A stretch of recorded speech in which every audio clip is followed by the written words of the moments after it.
I'm going to start with a caveat. Here's an honest problem when it comes to ancient piracy.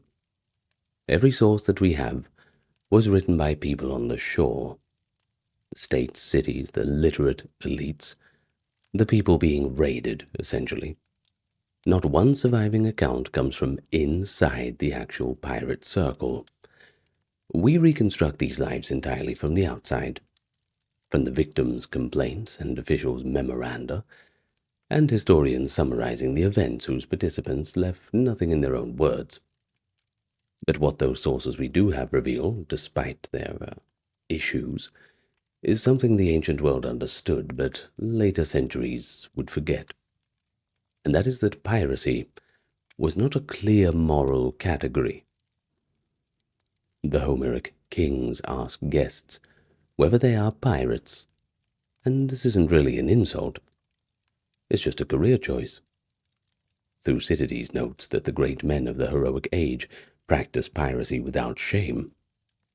The same captain could trade on Monday and raid on Wednesday, and the society he lived in generally saw no contradiction with this. And so for 2,000 years the Mediterranean ran on this ambiguity.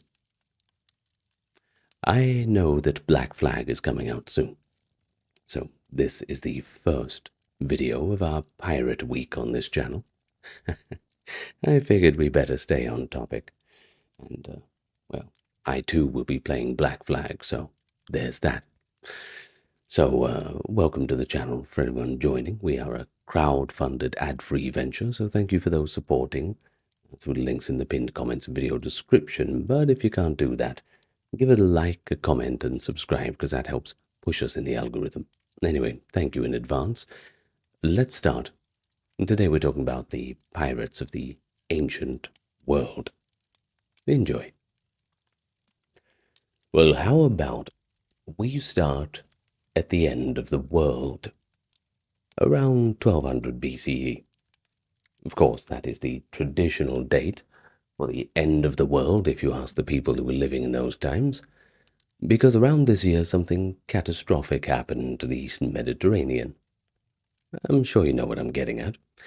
Within the space of roughly 50 years, the palace civilizations of the late Bronze Age collapsed with a speed and completeness that no single cause adequately explains, and that scholars have been debating for a century.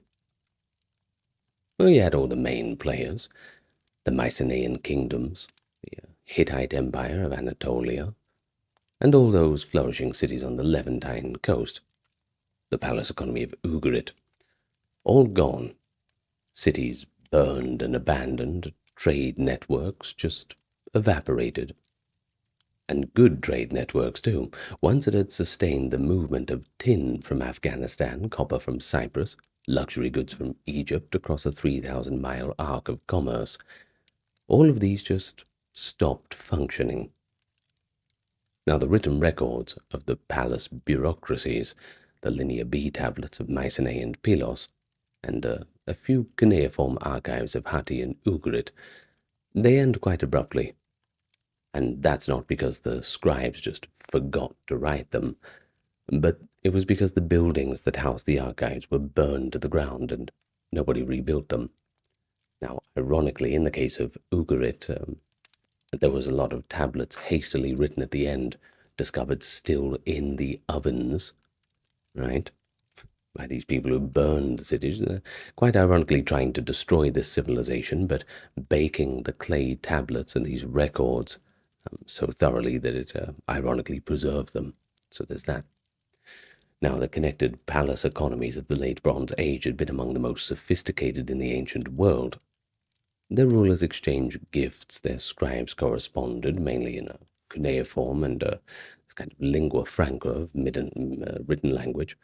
Their merchants operated across a trading system whose complexity rivaled anything that the Mediterranean would produce again for another 1,000 years. A veritable dark age indeed. One of the most sophisticated commercial civilizations of the ancient world had just vanished, and what replaced it was centuries of a smaller, poorer and more fragmented society. It's sad, I know. But what do pirates have to do with this? Well, in come the Egyptian records, who name a group of people they simply use the blanket term of sea peoples, a confederation of maritime raiders whose origins are pretty uncertain and whose identity has generated one of the most longest running controversies in ancient history. Now, here's the thing. In terms of the Bronze Age collapse, we don't attribute that to one particular thing at one particular time. It's a lot more complicated than that. It seems that the sea peoples were quite uprooted from environmental changes, famine, drought, all these sorts of things. And, well, they just ended up raiding wherever they could to survive.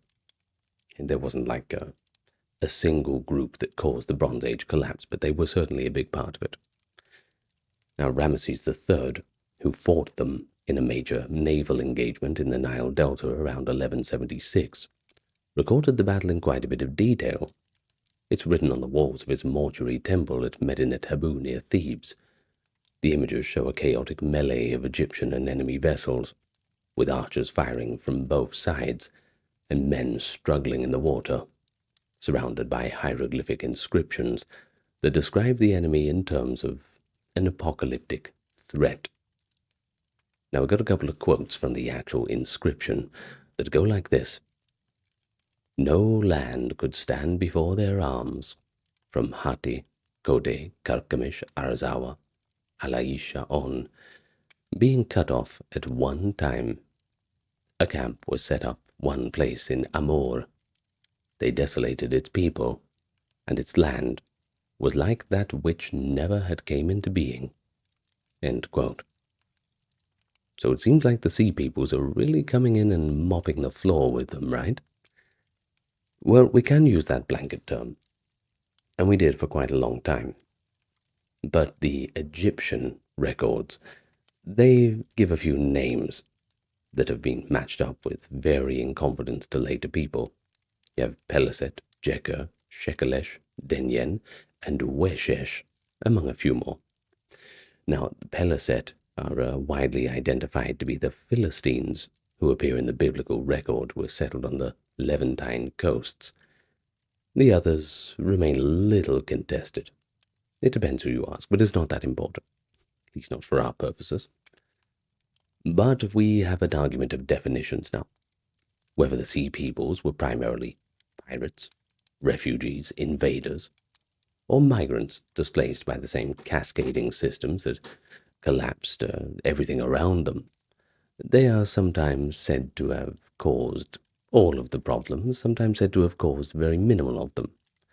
And that is a question by whose answer will probably vary by group and sometimes political opinions. The most sophisticated recent scholarship treats the collapse as a convergence of multiple stresses, as we mentioned. We have the disruption of the trade networks, the drought, the social strains, and then, of course, maritime raiding exploited the weaknesses created by those other factors, rather than causing the weakness itself.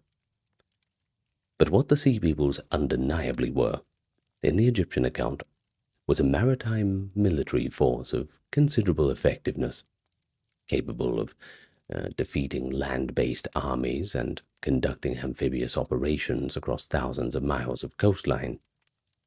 And that sounds a hell of a lot like pirates to me.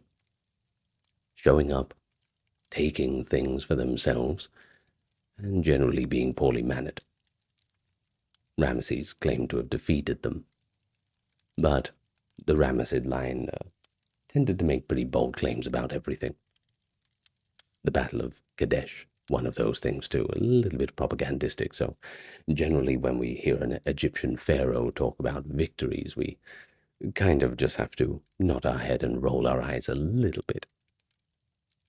Well, the Egyptian state survived anyway, so there is that. But the world around Egypt simply did not.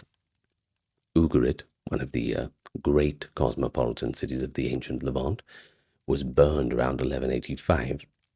and among the last texts found in its ruins is a clay tablet from the king of Alashiya, or Cyprus as we call it now, describing ships sighted offshore and appealing for help. Of course, no help came. The city was abandoned, never rebuilt, and somewhere in those offshore ships was the future that the Bronze Age would not live to see.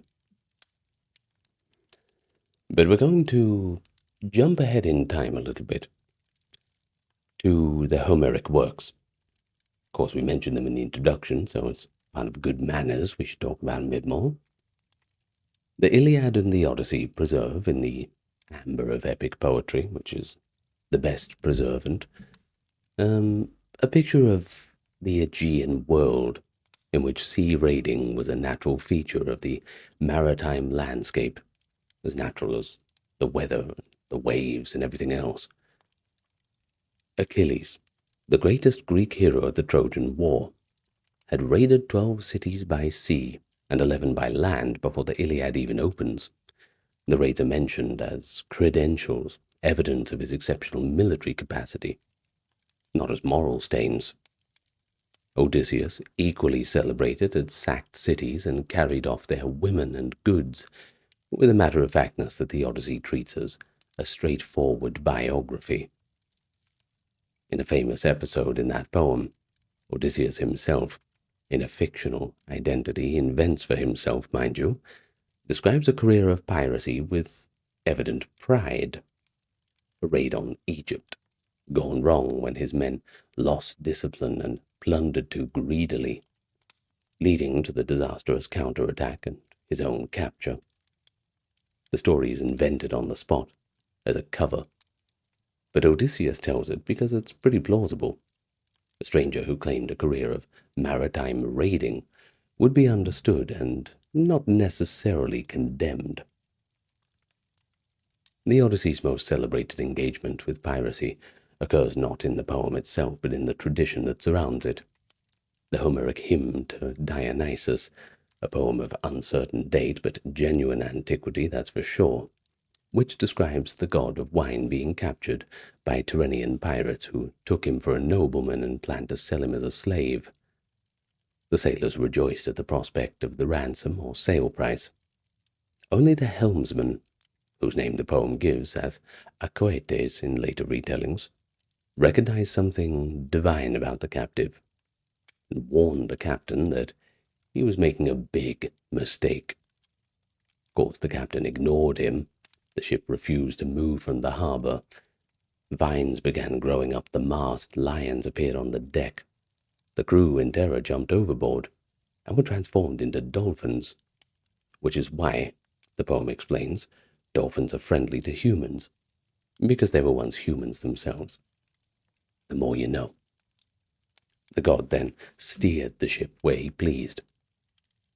The story is, among other things, a warning of the kind of religious poetry specializes in. Even the most powerful and well-organized pirate crew can't successfully raid the divine. The helmsman who recognized the danger and refused the temptation was saved. The crew who saw a profitable commodity where there was a god were destroyed. Now the moral is theological, but the premise that Aegean pirates routinely captured men of apparent wealth and sold them as slaves was simply an everyday reality. Now the Greek word for pirate, pirates, from the verb perao, to attempt or to make trial of, gives us the English pirate, and carries within it the suggestion of adventurous risk-taking that is notably free of criminal connotation that the word later acquired. The related word, lestes, was used for land raiders and robbers, and carried more clearly negative implication. The distinction is pretty revealing, too. You see, the sea raider occupied a slightly more heroic position in the Greek moral vocabulary than the bandit on land, because the sea itself was understood as a place of exceptional danger that conferred a kind of legitimacy on whoever survived it. Polycrates of Samos the 6th century pirate who built a naval empire in the Aegean and extracted tribute from every ship that passed his waters, appears in Herodotus as an essentially admirable figure. His methods distinguished from straightforward piracy primarily by his political position and his prodigious good fortune. A fortune so consistent that the Persian king Amasis famously broke off his alliance with him, afraid that such unbroken success must be heading for a catastrophic reversal. Spoiler alert, it was.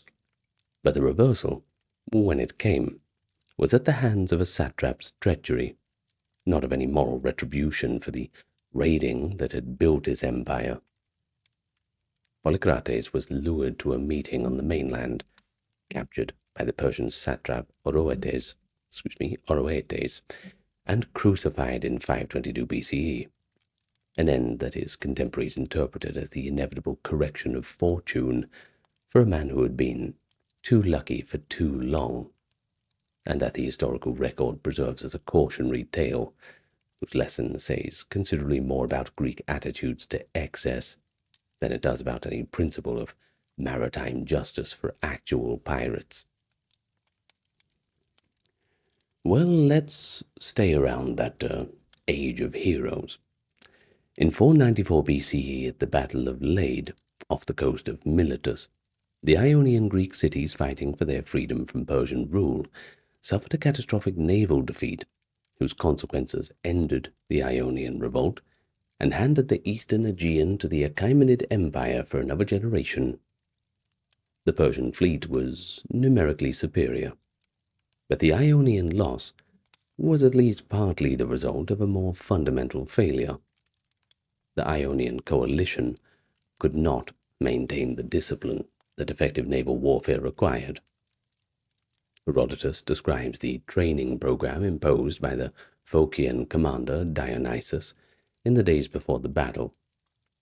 Daily exercises in column formation, the crews ordered to row in tight formation through gaps in the line, the men working the oars until their hands blistered or their strength gave out, and officers promising them freedom if they endured, slavery if they did not. The men did endure for 7 days, and then they mutinied. Problem was, the work was just too hard, the sun was just too hot. They were sailors, not galley slaves. They refused.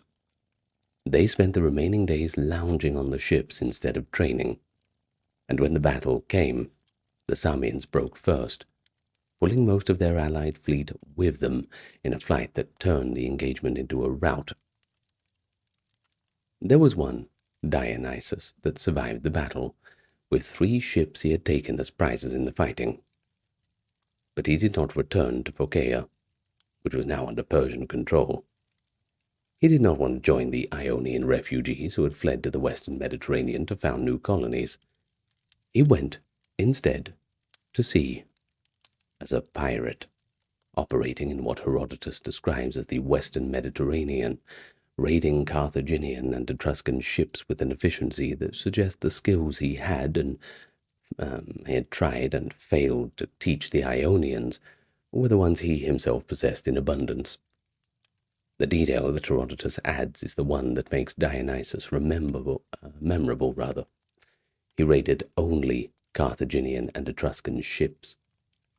He left the Greek ships alone. In a world where piracy was largely indiscriminate in its choice of victims, this restraint is pretty remarkable, whether it be through ethnic or cultural selectivity. It's remarkable enough to make one wonder whether Dionysus had some larger strategic purpose in mind, or whether he had simply decided that Greeks had suffered enough, and that his violence would be directed only at those who, in his understanding, deserved it. But what Herodotus does not tell us is what happened to Dionysus next. The account stops with the bare statement of his pirate career, and it doesn't offer any conclusion. He was probably operating in Sicilian or Italian waters, where Phocaean settlers and their descendants had established communities that might have provided him with a base and a degree of political cover. The absence of further record is pretty typical of the ancient sources' treatment of pirate biographies. Men appear at moments of intersection with larger events that historians considered worth recording, and disappear again when they cease to be relevant to those events. Well, Dionysus surfaces at Lade because his failed training program is relevant to explaining the Ionian defeat. He is mentioned as a pirate because that is what he became, and is the kind of detail that Herodotus seems to have enjoyed. And then the account moves on to the Persian subjugation of Ionia, and Dionysus is gone. He is one of the clearest named individuals in the history of ancient piracy, precisely because his story touches briefly the larger history of Greek freedom and the Persian Empire. Outside that moment of contact, the sea swallowed him up as completely as it swallows everything else up. Well, next up, let's talk about Teuta of Illyria. The Illyrians occupied the eastern coast of the Adriatic, the territory of modern Albania and coastal Croatia, and they'd been a seafaring and raiding people for centuries before they came to the systematic attention of Rome. Well, the Adriatic Sea, relatively narrow but often stormy, and quite so, by the way, was an important commercial route connecting the Italian peninsula to the Greek world and eastern Mediterranean, and the Illyrian communities along its eastern shore had developed over quite a few generations a tradition of intercepting that commerce that their neighbors found quite annoying, as to say the least. And Rome, once they came into the picture and developed the naval capacity to respond, they found it to be quite intolerable. No one likes having their trading routes raided. It's not ideal. Makes it hard to make money, you know what I mean? So in 231 BCE, the Illyrian king Agron died, rest in peace to him, never forget, reportedly of drinking too much in celebration of a successful military campaign, which I can think of worse ways to go. Power passed to his wife, Teuta, as a regent for their young stepson Penes. Now, Teuta inherited a kingdom whose economy was pretty dependent on piracy, and whose navy was one of the most effective in the Adriatic at the time, and she appears to have had neither the inclination nor the ability in political terms to restrain any of these activities. Well, the Roman envoys who came to Teuta's court to protest the attacks on Roman and Italian shipping received, according to Polybius, a response whose diplomatic recklessness was either principled or catastrophically naive, maybe a little bit of both. Either way, it was not what they were expecting, but it was what they got. Teuta replied that she would do her best to ensure that no Illyrian state vessel committed piracy against Rome, but it was not the custom of Illyrian kings to prevent pirate citizens from enriching themselves at sea. Now, this basically implies that the piracy was beyond the authority of the crown to control, or perhaps she saw no reason to try. Didn't want to get in the way of a man and his grind, I suppose, the old ancient piracy grind set. Well, the response was, in a sense, a surprisingly honest account of how Illyrian maritime trading actually worked. And once again, thank you to the great Polybius for taking the time to write this down for us. Shout out to Polybius in the comments, of course. Now, much of it was conducted by semi-independent communities and clans, whose relationship to the royal court was one of loose obligation, rather than direct command. And Teuta may genuinely have lacked the authority to stop what she was being asked to stop, even if she had wished to, which she didn't. One of the Roman envoys, Lucius Coruncanius, told her directly that Rome would do its best to ensure that she change her customs, which is, if you didn't catch it, a rather thinly veiled threat. Now, the remark was both reasonable but also diplomatically inflammatory, and Tutor, according to Polybius, responded by having him killed on his return voyage, either by assassins she dispatched or by sailors who acted on what they interpreted were her wishes and wanted to get in the good books. I suppose that's one way of doing it. Now, the killing of an ambassador was in the international conventions of the ancient world an act so unambiguous in its implications that it left Rome with little political alternative but war. Two consular armies crossed the Adriatic in 229, and they defeated the Illyrian forces. When I say defeated, they mopped the floor with them, basically. It was a pretty unfair fight. I mean, Rome versus what they had, it was just, well, I mean, even though this is pretty early Republican days, still, they were, they had it together. You can say that much. Now, as for Tutor, she vied for peace in 228, surrendering her freedom of action at sea and agreeing to pay tribute and restrict her navy to a limited number of light vessels at the east of Lissus. The historical significance of the First Illyrian War extends well beyond its immediate military result. You see, this was Rome's first serious military engagement east of the Adriatic, the first time the Roman legions had crossed to the Greek side of the sea, and the Greek cities of the Illyrian coast that Rome liberated in the course of the campaign became Rome's first Greek clients, opening a relationship between Rome and the Greek world that would eventually lead to the conquest of Macedon, Greece, and the entire eastern Mediterranean. Things tend to snowball. Tutor's piracy, in other words, was the proximate cause of one of the most consequential political shifts in ancient history, i.e., the extension of Roman power into Hellenistic eastern regions. But what about Tutor herself? Well, as for her, she disappears from the sources after the peace settlement with a completeness that suggests either a quiet retirement or a violent end that the sources don't really consider worth recording.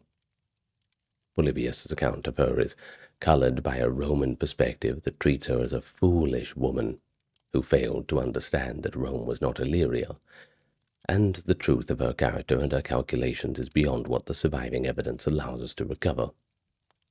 Sure, we can look at the Roman records from Polybius, and we're quite glad to have them, but, well, like we said, it's always colored by that Roman bias. Well, moving on, we have the pirates of Cilicia. Now, if you don't know where Cilicia is, which I don't blame you, it's basically the mountainous coast of what is now southern Turkey, or Turkey, as they want us to call it now, facing the eastern Mediterranean. These pirates were, by the 1st century BC, the most powerful and most organized pirate force the ancient world had ever produced. They were not a single organization with a single leader. They were a loose confederation of communities whose livelihoods had been built on maritime raiding across several generations, concentrated along a coastline whose geography was almost perfectly suited for their purposes. The Cilician Taurus Mountains ran directly to the sea in a series of headlands, hidden coves, and narrow valleys that provided ideal harbors, invisible from the sea lanes, refuge from pursuing ships, and defense positions against any land-based approach. Perfect for a pirate fortress. Ooh. The ancient sources describe the pirate cities, fortified communities on the cliff tops and headlands of the Cilician coast, with their own governance structures, their own fleets and commercial networks, through which the products of their raiding were converted into the goods that they needed. The wealth of the Cilician pirates came not primarily from the ships they seized, but from the slave trade, and understanding that is essential for learning about their power and political connections. Delos, the small Aegean island that served as the Mediterranean's premier slave market in the 2nd and 1st centuries BCE, was reported by the geographer Strabo to have been capable of processing 10,000 slaves in a single day, a figure whose precision we need not to accept literally, but just appreciate the scale that its extraordinary number implies. The demand for enslaved labor in the Roman world was essentially endless. The great estates of Roman Italy, the mines of Spain and Sardinia, the households of the aristocracy, they all consumed human beings at a rate that only systematic mass kidnappings could supply. The Cilician pirates provided this supply, with an efficiency that made them indispensable to the economies they were simultaneously predating. They raided the coasts of the eastern Mediterranean, carried off the free populations of towns and villages, and sold them to the Delian dealers, who sold them off to Roman buyers. The victims included people of all social classes: a Roman citizen taken from a coastal road, a Greek merchant caught in a storm, maybe a farming family whose village lay within reach of a pirate landing party. Ransom was available for those wealthy enough to have family or friends with the means and motivation to pay it. And I suppose in a situation like that you find out who your real friends are, right? But for everyone else, the destination was the slave market. Too bad, so sad. Try not to get mad, as they say. Well, the irony, however, that Rome's slave economy was partly sustained by the piracy that Rome periodically announced it was suppressing, was not lost on the ancient observers, and it should not be lost on you either, though the political will to address it was consistently lacking until the situation became completely out of control.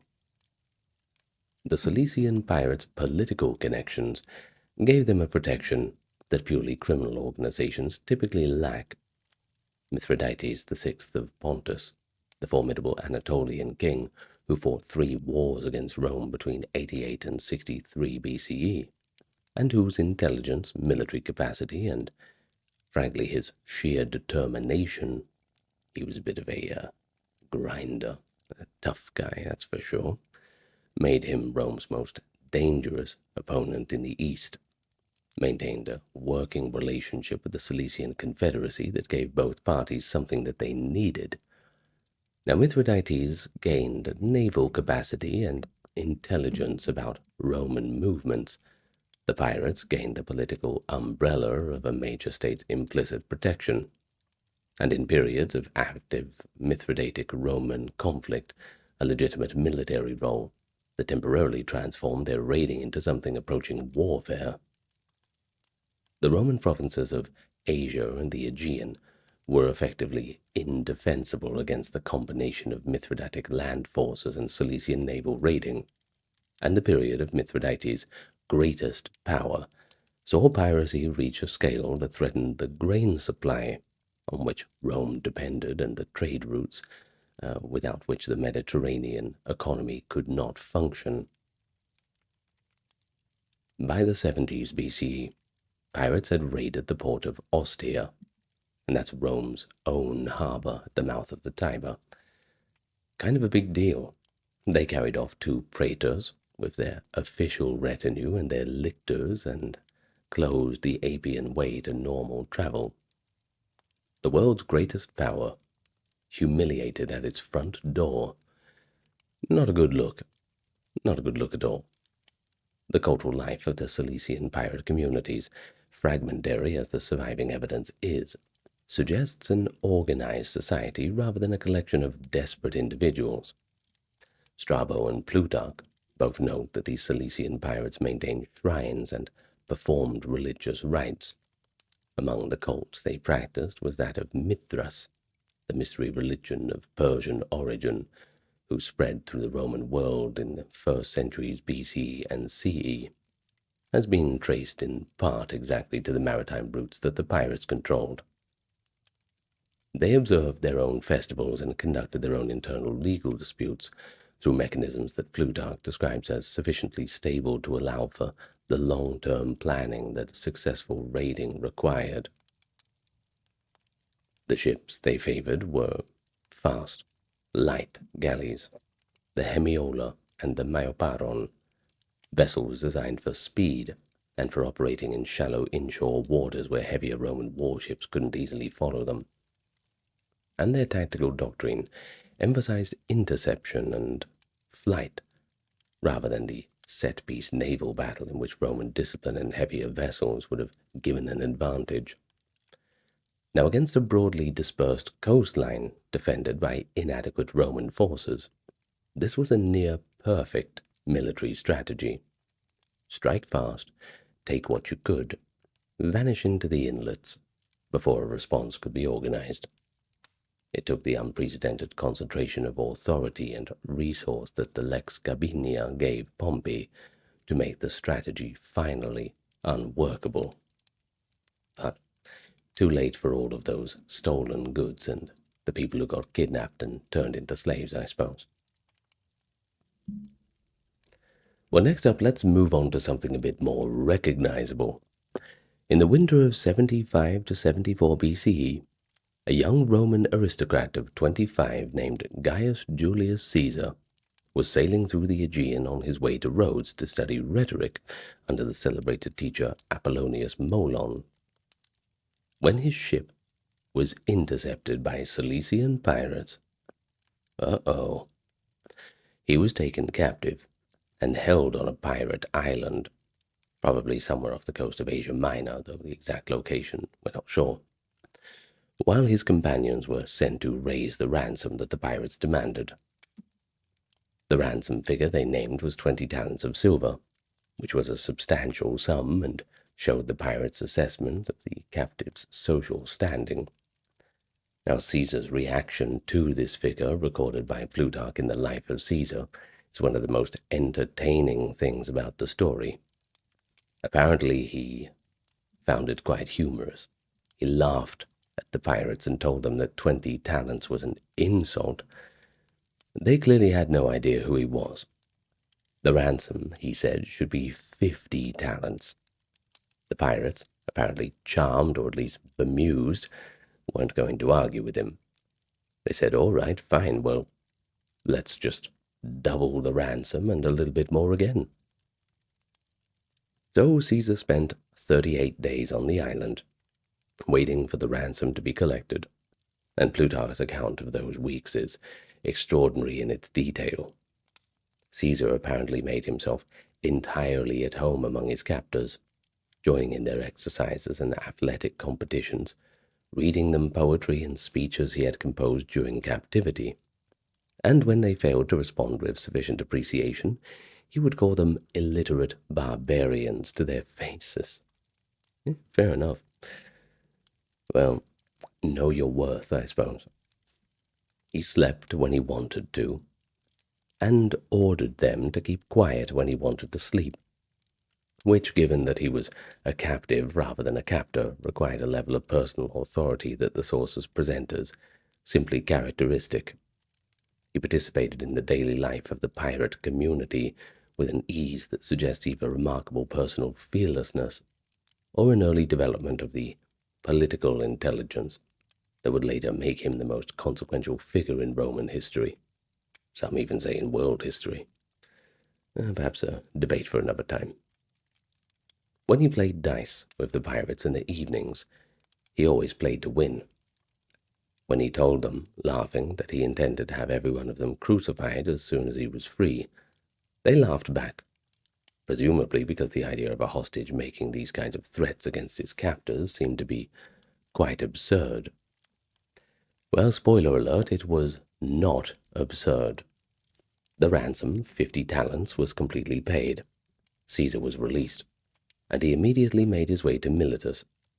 There he hired ships with his own money and authority, returned to the island before the pirates had dispersed, captured most of them.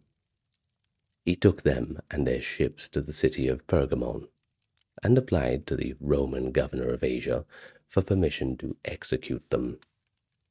The governor, whose primary interest was the pirates' confiscated money, began to delay, making a fuss about referring the matter to Rome, about the complexity of the jurisdiction. Caesar did not wait for the bureaucratic process to run its course. He returned to the prison where the pirates were being held and had them crucified himself, on his own authority, without waiting for any official judgment. As a gesture of mercy, and because, as Plutarch notes, he had lived among them for 5 weeks and had developed a certain personal regard for them, he had their throats cut before the crucifixion, so they wouldn't suffer the prolonged agony that crucifixion entailed, which I suppose was nice of him, I guess. Well, maybe not every detail is as true as Plutarch reports it. Maybe. Or maybe it is. That's not the point. What the story does do is reveal a few qualities of Caesar's character, and things that his later career would bear out. Things like the absolute certainty that he was a man of consequence, the refusal to allow any process to delay the expression of his will. I suppose the specific combination of personal warmth and total ruthlessness that made him one of the most personally attractive and one of the most dangerous figures in Roman history. Really an interesting guy, that's for sure. Next up, we've got Sextus Pompeius Magnus. Sextus Pompey, the younger son of Pompey the Great, born around 67 BCE, in the same year that his father received the extraordinary command against the Cilician pirates that would be one of Pompey's most celebrated achievements. He grew up in the shadow of a father whose name was the most famous in the Roman world. He watched that father's murder in Egypt in 48 BCE, fought in the Republican cause in Africa and Spain after the death of Caesar in 44, and emerged from the chaos of the subsequent civil wars as the effective ruler of Sicily, Sardinia, and Corsica, commanding a fleet of considerable power and following of Republican exiles, freed slaves, and anyone else who had reasons to be outside the world that the second triumvirate of Octavian, Antony, and Lepidus was constructing. He was declared an outlaw by the triumvirate. He responded by blockading the grain supply to Rome. The political leverage that control of Sicily gave Sextus Pompey was enormous and direct. Rome's population of perhaps 1 million depended on imported grain, most of it from Sicily, Sardinia, North Africa, and any interruption of that supply produced immediate and serious food shortages that translated within weeks into political pressure that no government could ignore. Sextus Pompey understood this with perfect clarity. He had been declared an outlaw, stripped of his property and rights, but an outlaw who controlled the Mediterranean grain routes was an outlaw with negotiating power, and that kind of power was kind of difficult for powerful men in the world to ignore. The triumvirate attempted military action against him and failed. Octavian's fleet was badly damaged in storms and in engagements with Sextus's navy in 38 BCE. The Roman people, facing famine, rioted, and they forced Octavian to open negotiations. The result was the Treaty of Misenum in 39, by which Sextus Pompey was formally recognized as the ruler of Sicily, Sardinia, and Corsica, given a place in the consular list, and promised future office and a compensatory payment, for his father's confiscated estates. Not bad, huh? Not bad at all. The outlaw had made Rome come to the table, because they were just too hungry. Now the treaty, however, did not hold. Sextus Pompey resumed hostilities, accusing the triumvirate of failing to honor its terms, an accusation that was almost certainly accurate. since none of the triumvirs had any genuine intention of leaving a rival with a permanent naval empire in the western Mediterranean. In 36, Octavian's admiral Marcus Agrippa defeated Sextus decisively at the Battle of Naulochus off the coast of Sicily, the most complete Roman victory of the period. Sextus's fleet of nearly 300 ships was largely destroyed or captured, and Sextus himself fled east with a handful of vessels. He attempted to ally himself with Mark Antony and with various eastern kings, but found no takers willing to risk Octavian's anger for a man who was clearly finished. He was captured and executed in Miletus in 35 BCE, at the age of about 32. His career, from Republican heir to outlaw admiral, compressed the entire catastrophe of the Roman Republic into a single extraordinary life. And his use of naval power and commercial leverage to extract political recognition from a vastly stronger opponent makes him, in the most technical sense, the most politically successful pirate in Roman history.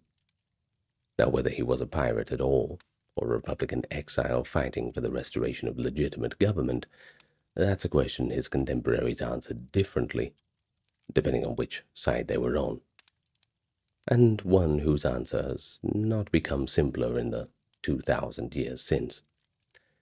But if you ask me, he seems like a pretty atypical pirate. The campaign that Gnaeus Pompeius Magnus conducted against the Cilician pirates in 67 BCE is one of the most astonishing military operations in ancient history, and it's not because of its violence, because that was relatively limited. It's more about its speed, scale, and the quality of the planning that made it all possible. Pretty cool, huh?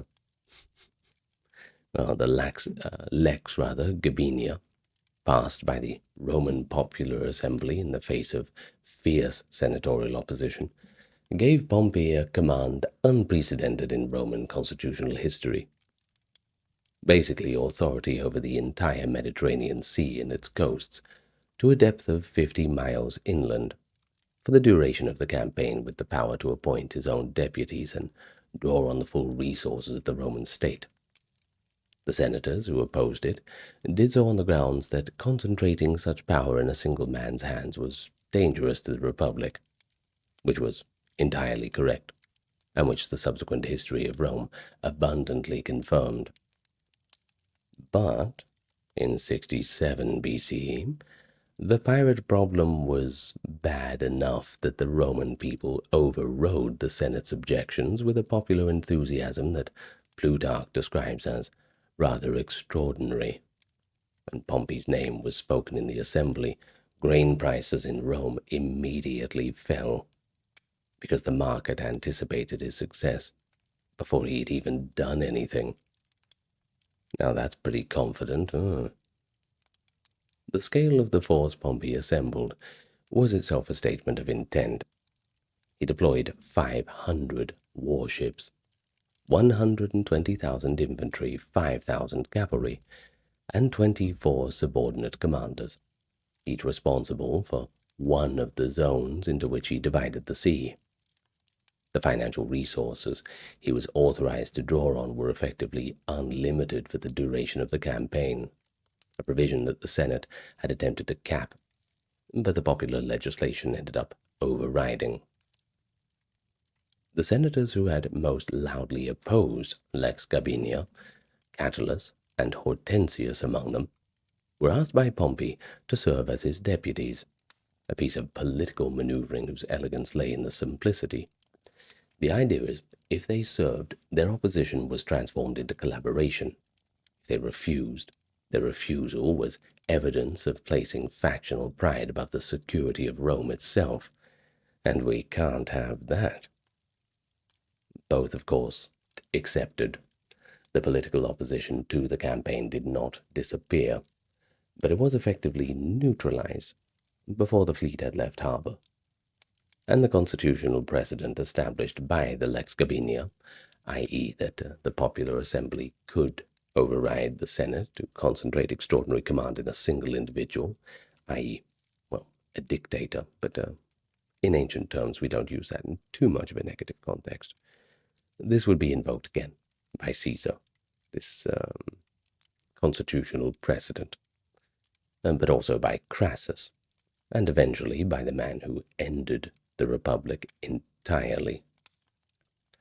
The operational plan Pompey devised divided the Mediterranean into 13 zones, each assigned a fleet and a commander under his overall authority. He began in the western Mediterranean, the coast of Spain, France, North Africa, and worked eastward, clearing each zone systematically and driving the pirates ahead of him toward the eastern end of the sea.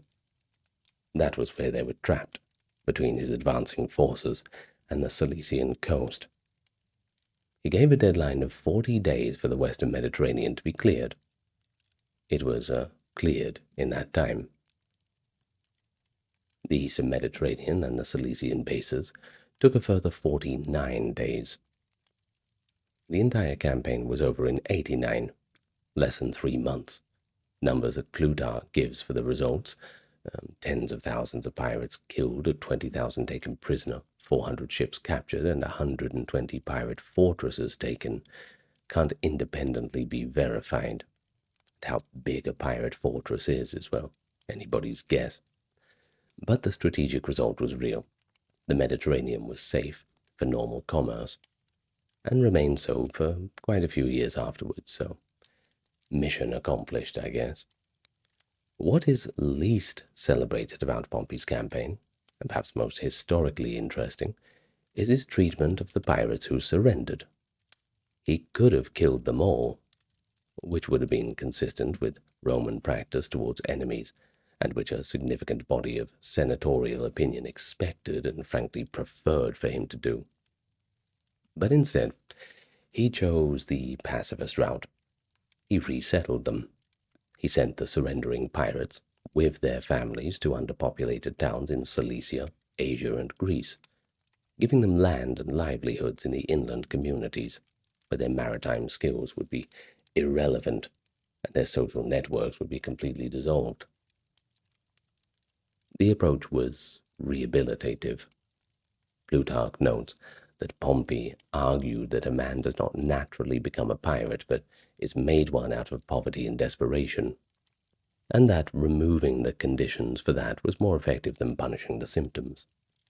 Very ahead of his time. Of course, the policy worked, or at least was not obviously counterproductive. The resettled pirates do not appear in the subsequent sources as one of renewed instability. Pompey's campaign remains, 2 millennia later, one of the most complete solutions to a maritime security problem that any state had ever achieved. The combination of military efficiency and resettlement policy that made it work has been studied as a model by scholars in maritime security law ever since. Still, I don't think I would want reformed pirates showing up in my town and living next door to me. That's for sure. Well, the Romans developed across the centuries of the Republic and early Empire the foundational legal concepts of international maritime law that all subsequent European legal thinking about piracy inherited. The phrase hostis humani generis, enemy of all mankind, appears in Roman legal writing as the designation of the pirate as someone outside the normal protections that the law extended to enemies in war and strangers in peace. A person whom anyone could capture, anyone could kill, and whose goods could be confiscated without legal consequences by whoever took them. A pest, a pariah, effectively. The concept was a necessary response to the reality that pirates operated beyond the authority of any single state, and that the normal mechanisms of interstate law, i.e. treaty, ambassadorial protection, the laws of war, could not easily be applied to men who claimed allegiance to no state and respected no law but their own. By making the pirate an outlaw in the full ancient sense, Roman jurisprudence created a category that international law has used, with modifications, of course, ever since. The phrase itself survives, virtually unchanged, in the international maritime conventions of the modern period. The ancient world's understanding of piracy was, however, considerably more nuanced than the legal formula of hostis humani generis implies, and the sources that survive from Homer to Cicero to Strabo show a range of attitudes that do not reduce all the time to simple condemnation. Cicero, in a passage of De Officiis, draws a distinction between the pirate and an enemy in war. A pirate, he says, is not a legitimate enemy, because he belongs to no community and has made no general declaration of hostility against all mankind. But this very description acknowledges that pirates formed communities, had their own codes of internal conduct, and were in some sense social beings rather than merely criminal ones. The Cilician pirates, as Strabo describes them, had temples and festivals, and a form of political organization. Pompey was dealing in clearing their coastal strongholds with something that looked more like a state, however unconventional, than like a random collection of criminals. Cicero's own engagement with piracy was not merely theoretical. His prosecution of Gaius Verres in 70 BCE, the trial whose transcripts, the Verrine orations, survive as among the most forensically brilliant documents in Latin literature, by the way, centered partly on Verres' spectacular failure to suppress Cilician piracy during his tenure as governor, and on his corrupt practice of releasing captured pirates in exchange for bribes, while innocent Roman citizens got thrown into his prisons. Cicero demonstrated in detail that the jury found overwhelming that Verres had taken money from men whose ships he was supposed to have captured and destroyed, repainted the captured vessels, and sold them back to the original owners. And then he executed Roman citizens under the pretense that they were pirates, when the actual pirates had been quietly let go. What a scandal, huh? Well, this illustrated the truth that the Roman experience of piracy repeatedly exposed. The suppression of maritime violence was only as reliable as the integrity of the officials responsible for it, and the opportunities for corruption that piracy suppression created were frequently as damaging as the piracy itself. As for Verres, he was convicted. He went into exile. He was eventually proscribed by Mark Antony in 43, not for his conduct in Sicily, but because Antony wanted his art collection, and he was murdered by Antony's agents. He must have been a serious collector. Well, the pirates he had freed were almost certainly back at sea long before then. So the memory of ancient piracy has been carried into the present primarily through the literary tradition. The Odyssey's moral ambiguity, the Homeric hymn to Dionysus's dolphin, Caesar's 50-talent defiance. It's been carried in ways that have tended to romanticize what was for all of its victims an experience of violence, enslavement, and suffering, and we can't really forget that. Remember those 10,000 slaves a day processed through Delos? Not a romantic figure, of course. It was just a human cost of a system that the ancient world's political and economic structure had made structurally rational. Every philosophical observation about the pirates' outsider status, every legal distinction, every literary treatment was produced by people who had the luxury of writing about experiencing piracy rather than actually experiencing it. The people who actually experienced it, we don't have their stories for obvious reasons. So with that, we end our first video of Pirate Week. I hope you're excited, and I hope you're getting excited for Black Flag. I'm getting excited. It's going to be fun. I might disappear for a week or so. Who knows? Anyway, Thank you so much for joining me. The following list is our patrons and supporters, both on YouTube memberships and Patreon. Thank you for checking out the merch store. Thank you for just being a great person and making it to the end of the video. Good night and farewell for now. Scotland. It had all the ingredients. A long, rugged coastline carved with little hiding places, a maritime tradition stretching back to the Old Norse settlements, a fishing and trading economy that put a huge proportion of the male population on water, and, quite persistently, a shortage of opportunity on land. Well, when you put all those together, you get a country that produced a disproportionate number of men who ended up crossing the line between legitimate commerce and robbery at sea. But these were not the tropical, rum-soaked pirates of the popular imagination, so leave those assumptions behind. They were complicated figures, operating in the specific pressure of the British Atlantic.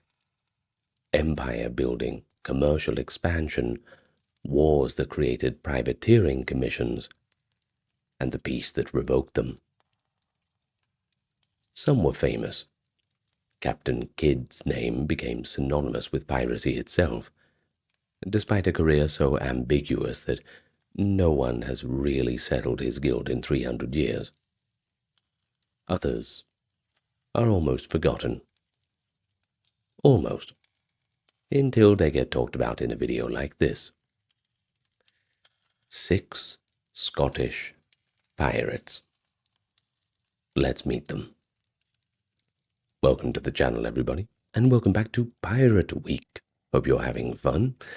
And just a quick reminder, we are a crowd-funded channel, so if you want to support us, then there's links in the pinned comment and description. If you don't want to support us, it's okay, I get it. But what you can do for free is give a like, comment, and subscribe, and that helps push us in the algorithm. And we'd really appreciate that. Anyway, let's get straight to it for today's video on Scottish pirates. Arr. So, you can't have a Scottish pirate without Scotland, right? And the Scotland that produced the men in our talk today, well, that was a country whose economic position made maritime employment, in all of its legal and illegal forms, an attractive and sometimes necessary option for a significant portion of the male population. The late 17th century, when most of these careers began, it was a period of considerable economic difficulty for Scotland. The harvest failures of the 1690s, known as King William's 7 ill years, killed perhaps 15% of the Scottish population through famine and all the associated diseases that you get along with it. It also disrupted the agricultural economy and pushed large numbers of men who might have otherwise have remained in farming or local trades towards the docks, towards the ports and the sea. The union of the Scottish and English crowns in 1603 had given Scotland access to some English trading networks, while also generating resentment about the terms of that access. And the ongoing tension between Scottish and English economic interests would eventually produce the disastrous Darien Scheme of 1698 to 1700. Now, if you're not familiar with that, basically Scotland attempted to establish its own colonial trading empire in Central America and lost a significant fraction of its entire national wealth in the process. Perhaps a more detailed story for another time, when we eventually do a full history of Scotland. But we're just talking about the pirates today. So, yeah. The ports that we're specifically talking about that fed most of the men into the maritime world were the harbours of the Firth of Clyde, Greenock, Port Glasgow, Irvine, the east coast ports of Leith, Dundee, and Aberdeen, and the fishing communities of the northern and western coasts. These were the places where maritime skills were universal among the male population, and where the opportunities available on land were sufficiently limited that the sea represented an obvious alternative. The merchant marine, the Royal Navy, the fishing fleets, the coastwise trade, these were the legitimate options. And all of them hard, all of them dangerous, and perhaps most importantly, none of them were lucrative, at least not in a reliable sense. And you really had to know someone if you wanted to get into a good position. And you probably had to be English too to get into a good position. Well, the privateer commission, i.e., the letter of marque that authorized a ship's captain to prey on the shipping of whichever nation the crown was currently at war with, offered a version of sea employment that combined the skills of legitimate maritime trade with the possibility of spectacular prize money. And that's certainly something that a young lad would get excited about. The pirate was the privateer, without the commission, operating outside any legal authorization, but following essentially the same logic of preying on merchant shipping for profit. Now, we explained a lot of this in the English Pirates video. I think I released it before this one. I think we did, I'm not sure. But yes, the line between privateer and pirate is only drawn wherever the current political temperament says that it's drawn. And of course, this gets people caught up in quite a lot of trouble when the news doesn't travel as fast. Anyway, the specific political context of the late 17th and early 18th centuries matters quite a lot for understanding how Scottish men ended up in piracy in the first place. The Anglo-Scottish political relationship was complex, and frankly it was often quite hostile. Before the Acts of Union in 1707, Scotland was a separate kingdom whose legal system, trading relationships, and political interests frequently conflicted with that of England. After 1707, Scotland was legally incorporated into Great Britain, which wasn't so great for the Scots. But the social and economic consequences of the Union were contested, and the political resentments it generated were deep enough to still be there today.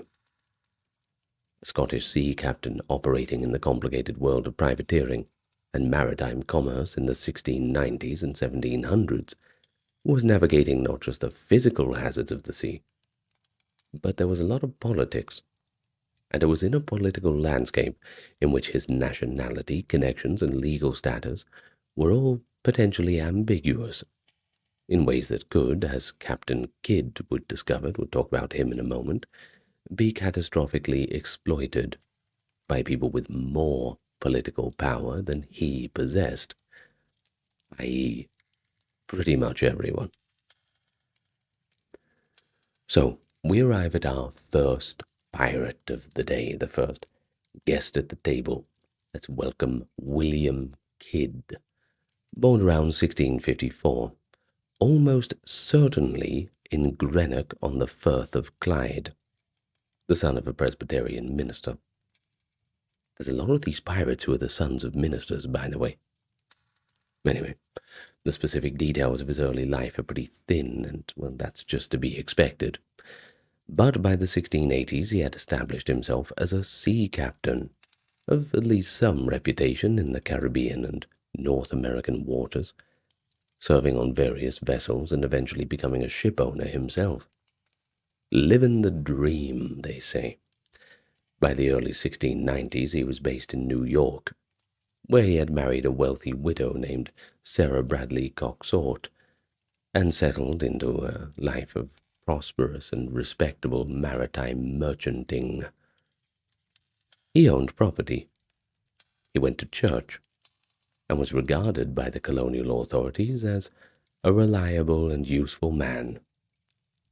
Reliable enough, in fact, that in 1695 he was commissioned by a consortium of Whig noblemen, which is the party in power back in England at the time, with the backing of King William III himself, to undertake a privateering voyage against pirates in the Indian Ocean. The commission that Kidd received was legally complex from the beginning. He was given 2 letters of marque, one authorizing him to attack French shipping. England, by the way, was then at war with France. If it wasn't France, it was Spain. If it wasn't Spain, it was France. You know what I mean. And one, more controversial, authorizing him to attack and seize pirates operating in the Indian Ocean, with the proceeds to be divided among the investors in the Crown. The investors included the Earl of Bellamont, who was the governor of New York and Massachusetts, and several other politically connected Whig grandees who saw the commission as profitable, a way to address the genuine problem of piracy in the Indian Ocean trade routes.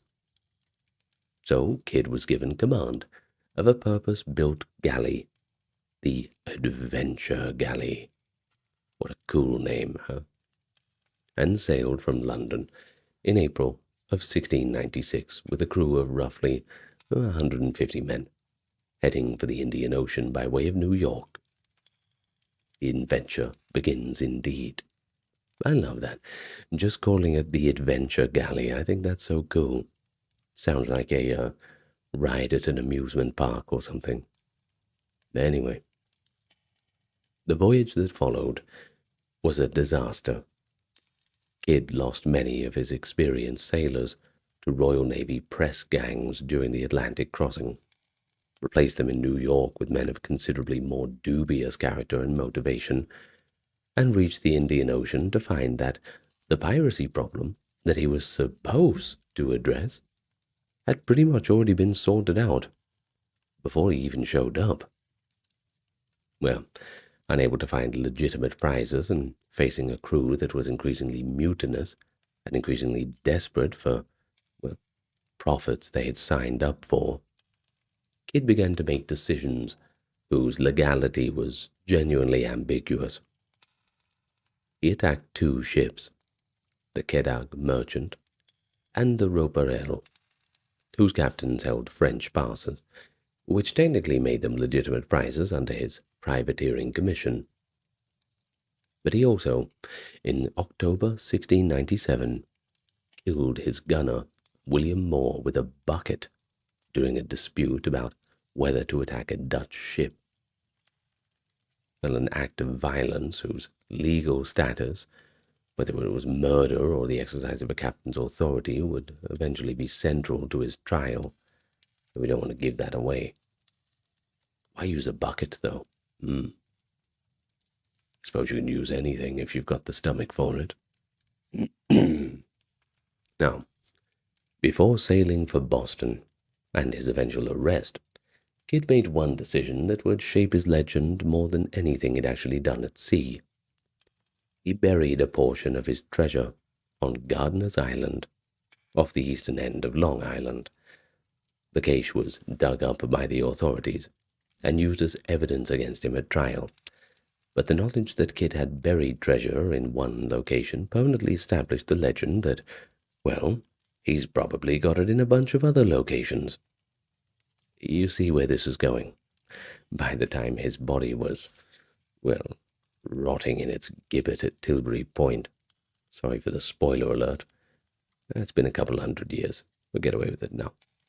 The stories of Kidd's buried treasure were already circulating in the dockside taverns, the broadsides, the specific genre of piracy narrative that Defoe would eventually systemize and popularize. It had all the roots here. The treasure legend has proven to be extraordinarily persistent. The beaches and islands of Long Island and Nova Scotia in the Caribbean, and at various points in the Indian Ocean, have all been enthusiastically excavated by treasure hunters over the past 3 centuries, producing nothing that belongs to Kidd, yet, but generating a durable commercial industry around the search. Now, the actual Kidd treasure, the gold, the jewels, the silver plate that he had accumulated on the Quedagh Merchant, was largely accounted for in the legal proceedings against his estate. The treasure of the legend was always somewhere else, always just a little further on. So Kidd arrived back in the Caribbean in 1699 to find that political circumstances had changed, and not in a good way. His backers in England, who had become politically vulnerable, had abandoned him and cooperated with the governor's decision to prosecute him as a pirate rather than defend him as a privateer. He was arrested in Boston, sent to London, and tried in May 1701 in proceedings that modern legal historians have widely criticized as unfair. The exculpatory evidence, the French passes that would have legitimized his seizure of the Quebec merchant, just disappeared before the trial, and they were not rediscovered until the 20th century. How convenient. He was convicted of murder and piracy, and hanged at Wapping. The French passes, when they eventually came to light, strongly suggested that his conviction on the piracy charges was legally unsound. His reputation as the archetypal pirate, fixed in the public imagination by the trial and the subsequent legend of buried treasure, was built on a case that was, at minimum, much more complicated than his prosecutors presented it. Now, if they had these things, would he have gotten away with it? Would they have just sent him into retirement, or maybe just a little bit of a prison sentence? It's hard to tell. The problem is, when the government has it in for you, well, you don't really have too much of a hope. The verdict is decided before the trial even begins. And when you've got that word pirate hanging over your head, well, this is 100 years away from Drake and all the rest of them, so yeah, the privateer thing isn't really going to save you at this point. Anyway, let's move on. Well, next one we've got John Gow, the specific Orkney community that Gow attempted to exploit during the Revenger's final days, had its own character and its own specific vulnerabilities that he apparently understood and tried to use. And that sentence will make a bit more sense as we go on. Orkney in the late 1720s was a community of farming and fishing households whose remoteness from the main centers of royal authority made it an easier target for strangers to operate without immediate oversight, and whose wealth, such as it was concentrated in the houses of the gentry who managed the island estates. Gow and his crew had been conducting raids on several Orkney properties before their run aground on the Calf of Ede, taking silver and other portable valuables from houses that they were able to access. The specific romance that the sources associate with Gow and an Orkney woman, a figure sometimes identified as Miss Gordon of Kerston, has the quality of legend rather than documented history. But its persistence in the Orkney tradition shows the degree to which the brief piracy episode had embedded itself in local memory. Daniel Defoe, who was never shy about embellishing a good criminal biography, we must say, gave the romantic angle considerable attention in his account. John Gow was born around 1698 in Wick, Caithness, on the far north coast of Scotland, and his career as a pirate was brief, violent, and ended up on the gallows. It all started and ended in the same year, 1725. Defoe interviewed Gow when he was awaiting execution, and produced a short account of his career as one of the primary sources for what we know him through Defoe's work, though the reliability as a reporter of criminal biographies is a matter that scholars do still debate. But what is certain is that Gow went to sea young. He worked his way up to the position of second mate on a merchant vessel called the Caroline, and in December of 1724 he participated in a mutiny in which the captain and 3 other officers were murdered and their bodies were thrown into the sea. The mutiny, which Gow apparently helped lead rather than merely join, transformed the Caroline into a pirate ship under the new name, and much cooler name, the Revenge. Hell yeah. Now that's threatening. All right. Gow and his associates sailed to the coasts of Portugal and Spain, taking several prizes, before heading north toward the Orkney Islands, a course choice whose logic is quite puzzling, since Orkney was hardly a lucrative piracy ground, but may have appealed to Gow's northern Scottish roots. There's no place like home, as they say. In Orkney, the Revenge ran aground near the island of the Calf of Ide, and the delays in refloating the ship gave the local authorities, who were alerted to the pirates' presence, time to organize a proper response. Gow and his crew were taken prisoner by James Fee of Clestrain, an Orkney gentleman who organized the capture through a combination of personal courage and local knowledge. The specific story of Gow's arrest has its own romantic dimension. It apparently became romantically entangled with a woman on the islands, and the betrayal, or capture, came partly through the social networks of the island community that he had attempted to exploit.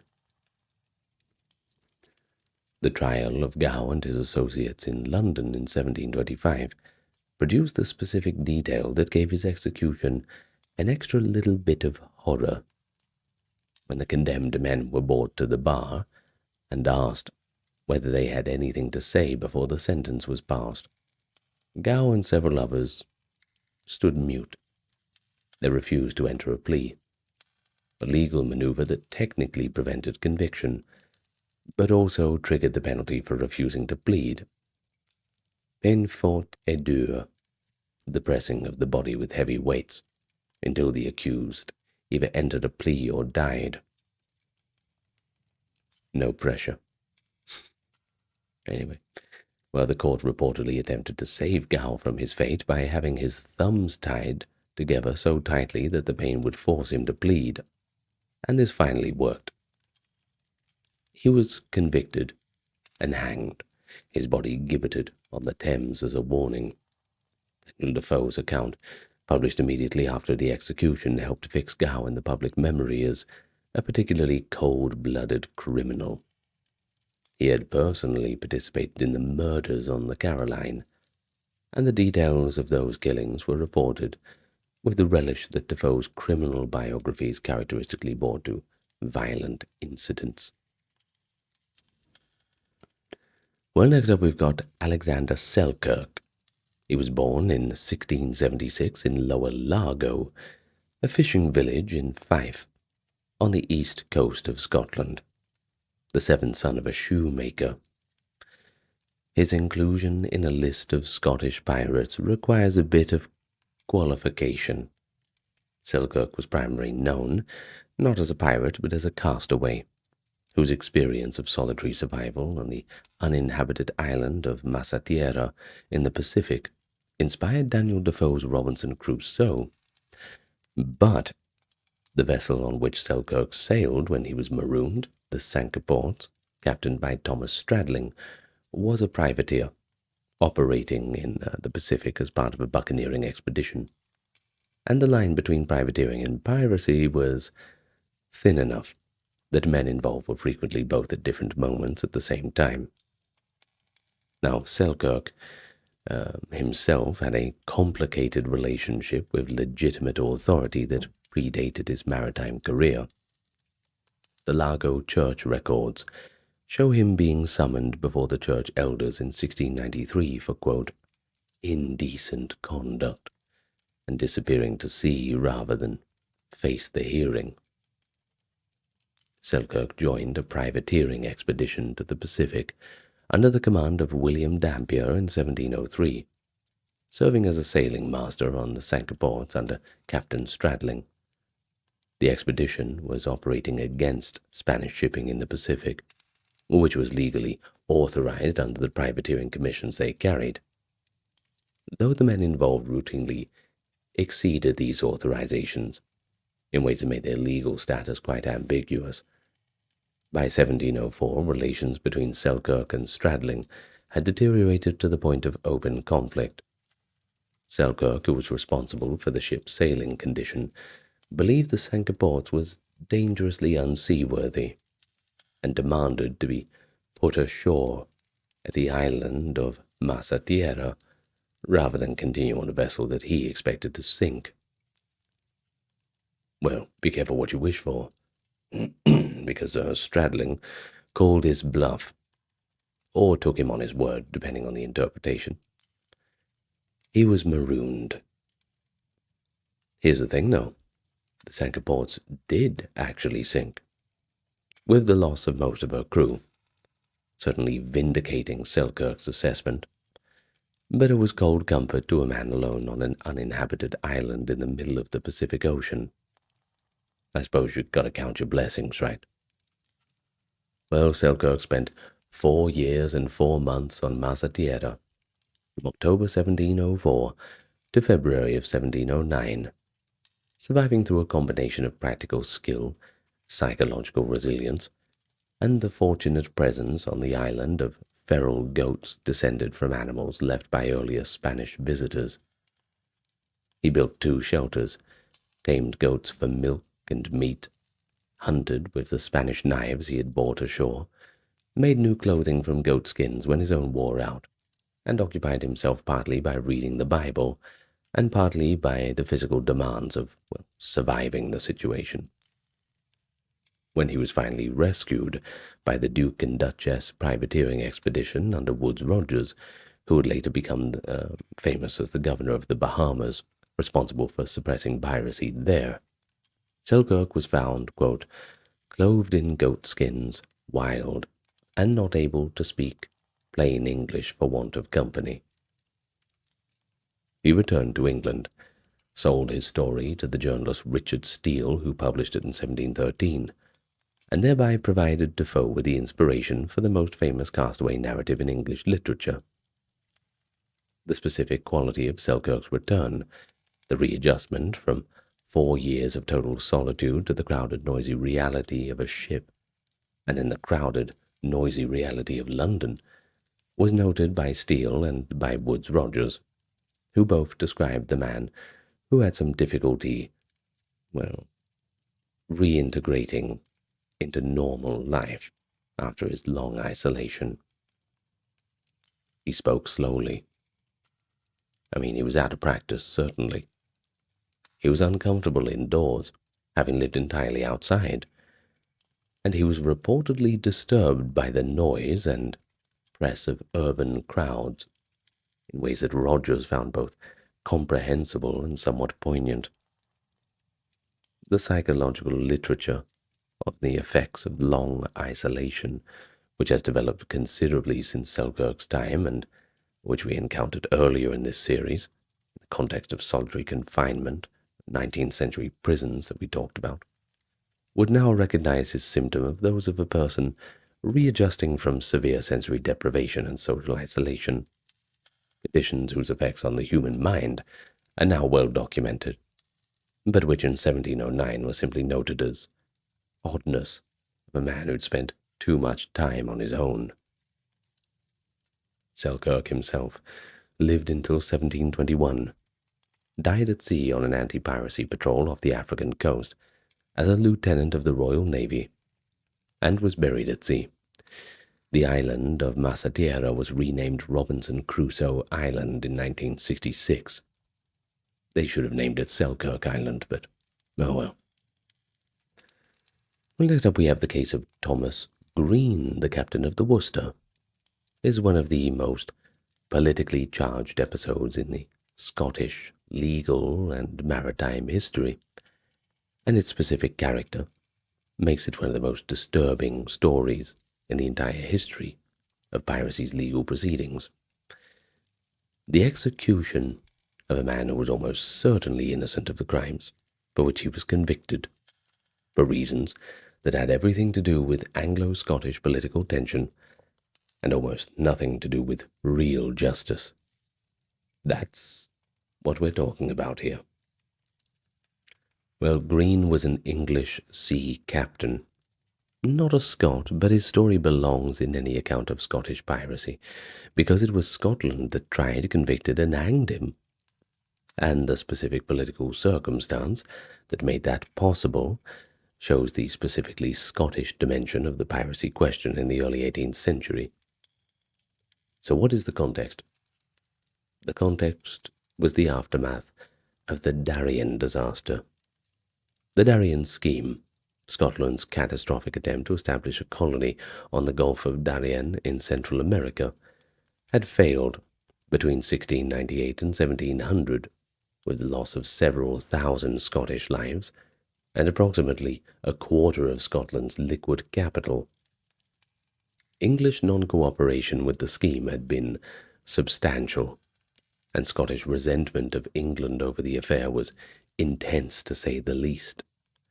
In 1704, the Worcester, an English East India Company vessel, arrived in the Firth of Forth and was seized by the Company of Scotland trading to Africa, Company of Scotland trading to Africa in the Indies. Okay, the Scottish company, that is, that backed the Darien venture. It was basically taken as security for a debt the English company owed, allegedly. While the legal proceedings over the ship were underway, a witness came forward claiming that the Worcester's crew had committed piracy in the Indian Ocean, attacking a Scottish ship called the Speedy Return and murdering the entire crew. Now, the evidence against Green and his crew was circumstantial and thin, resting primarily on the testimony of witnesses who were quite doubtful and who had reason to tell the Scots what they wanted to hear. It's not looking good, isn't it? Well, Green maintained his innocence throughout, and the specific details of the alleged attack on the Speedy Return were never conclusively established. But the political climate in Scotland in 1704 and 05 was intensely hostile to England. The Darien resentments were raw, and the Scottish authorities, both the legal system and the popular sentiment expressed by the Edinburgh mob that surrounded the Tolbooth prison, were not disposed towards acquittal. Now, Green and two of his officers were convicted of piracy and murder, and they were hanged on Leith Sands in April of 1705, in front of a large crowd nonetheless. The Privy Council in London, which had been attempting to intervene, arrived just too late. Later investigation strongly suggested that Green was innocent, that the Speedy Return had in fact been taken by pirates unconnected to the Worcester. But you can't unhang somebody. Well, the affair had been a flashpoint in Anglo-Scottish relations in the years immediately before the Acts of Union, a specific example of how political tensions between the two kingdoms could generate judicial murder. In any case, that sucks for Thomas Green, getting caught up in that. The next guy we're going to talk about is John Paul Jones, who was born John Paul on July 6, 1747 in Kirkbean, the southwest of Scotland. Now, he was the son of a gardener on the estate of Arbogland, and he went to sea at 13 as an apprentice in the tobacco trade between Britain and Virginia, worked his way up through the merchant marine, and by his mid-20s was a shipmaster with his own command. He was also, by that point, a man with a problem. In 1773, while captain of the merchant vessel Betsy in the West Indies, he killed one of his crew members in circumstances that remain a little disputed. It was either a justified act of discipline against a mutinous sailor or a cold-blooded murder, depending on whose account you believe. Jones fled from Tobago to avoid arrest, assumed the surname Jones to conceal his identity, and made his way for the American colonies, where the outbreak of the Revolutionary War in 1775 provided a man of his skills and his need for a fresh start with an opportunity of the first order. Jones became one of the founding officers in the Continental Navy and is considered, in the American tradition, the father of the United States naval tradition. Pretty cool, huh? Well, his most celebrated achievement was the battle between his flagship, the Bonhomme Richard, and the British warship, the HMS Serapis, off Flamborough Head on the Yorkshire coast, September 23rd, 1779. A battle that lasted for hours, in which the Bonhomme Richard was so severely damaged that it sank 2 days later, and during which Jones reportedly responded to a British demand for surrender with the words, quote, "I have not yet begun to fight." End quote. The battle ended with the Serapis striking her colors, making it one of the most famous American naval victories of the war. But from the British perspective, Jones was a pirate, a traitor, and a terrorist, a Scotsman who had used his knowledge of the British coastal waters to raid the coasts of his own homeland with hostile intent. His April 1778 raid on the port of Whitehaven in Cumbria, where he landed with a small party, spiked the harbor's defensive cannon, and attempted to set fire to the shipping in the port, was the first hostile landing on British soil since the Dutch raid on Medway in 1667, and the specific character of the raid, small scale, tactically limited, but symbolically enormously significant, generated hysterical press coverage in Britain. He also attempted to kidnap the Earl of Selkirk from St. Mary's Isle, close to his own birthplace, and when the Earl turned out to be absent, his officers collected the family silver instead. Jones later bought the silver from his crew and returned it to the Countess with a letter of apology, which is one of the more gentlemanly episodes in the history of naval warfare, and I'm sure she was very glad to have the silverware back. Unexpected, but very glad. The specific detail of Jones returning the Selkirk silver to the Countess with a letter of apology deserves a bit more attention than it usually receives, because it's one of the genuinely surprising moments in the history of maritime raiding, and because it reveals something about Jones' self-conception that the more famous battle narratives sometimes obscure. Jones wrote to Lady Selkirk from his base in Brest in May of 1778, explaining that the raid on St. Mary's Isle had not been conducted with his full approval, that he regretted any distress caused to the Countess and her household, and that he was enclosing the silver plate as proof of his personal commitment to the principles of civilized conduct, even in the middle of a war.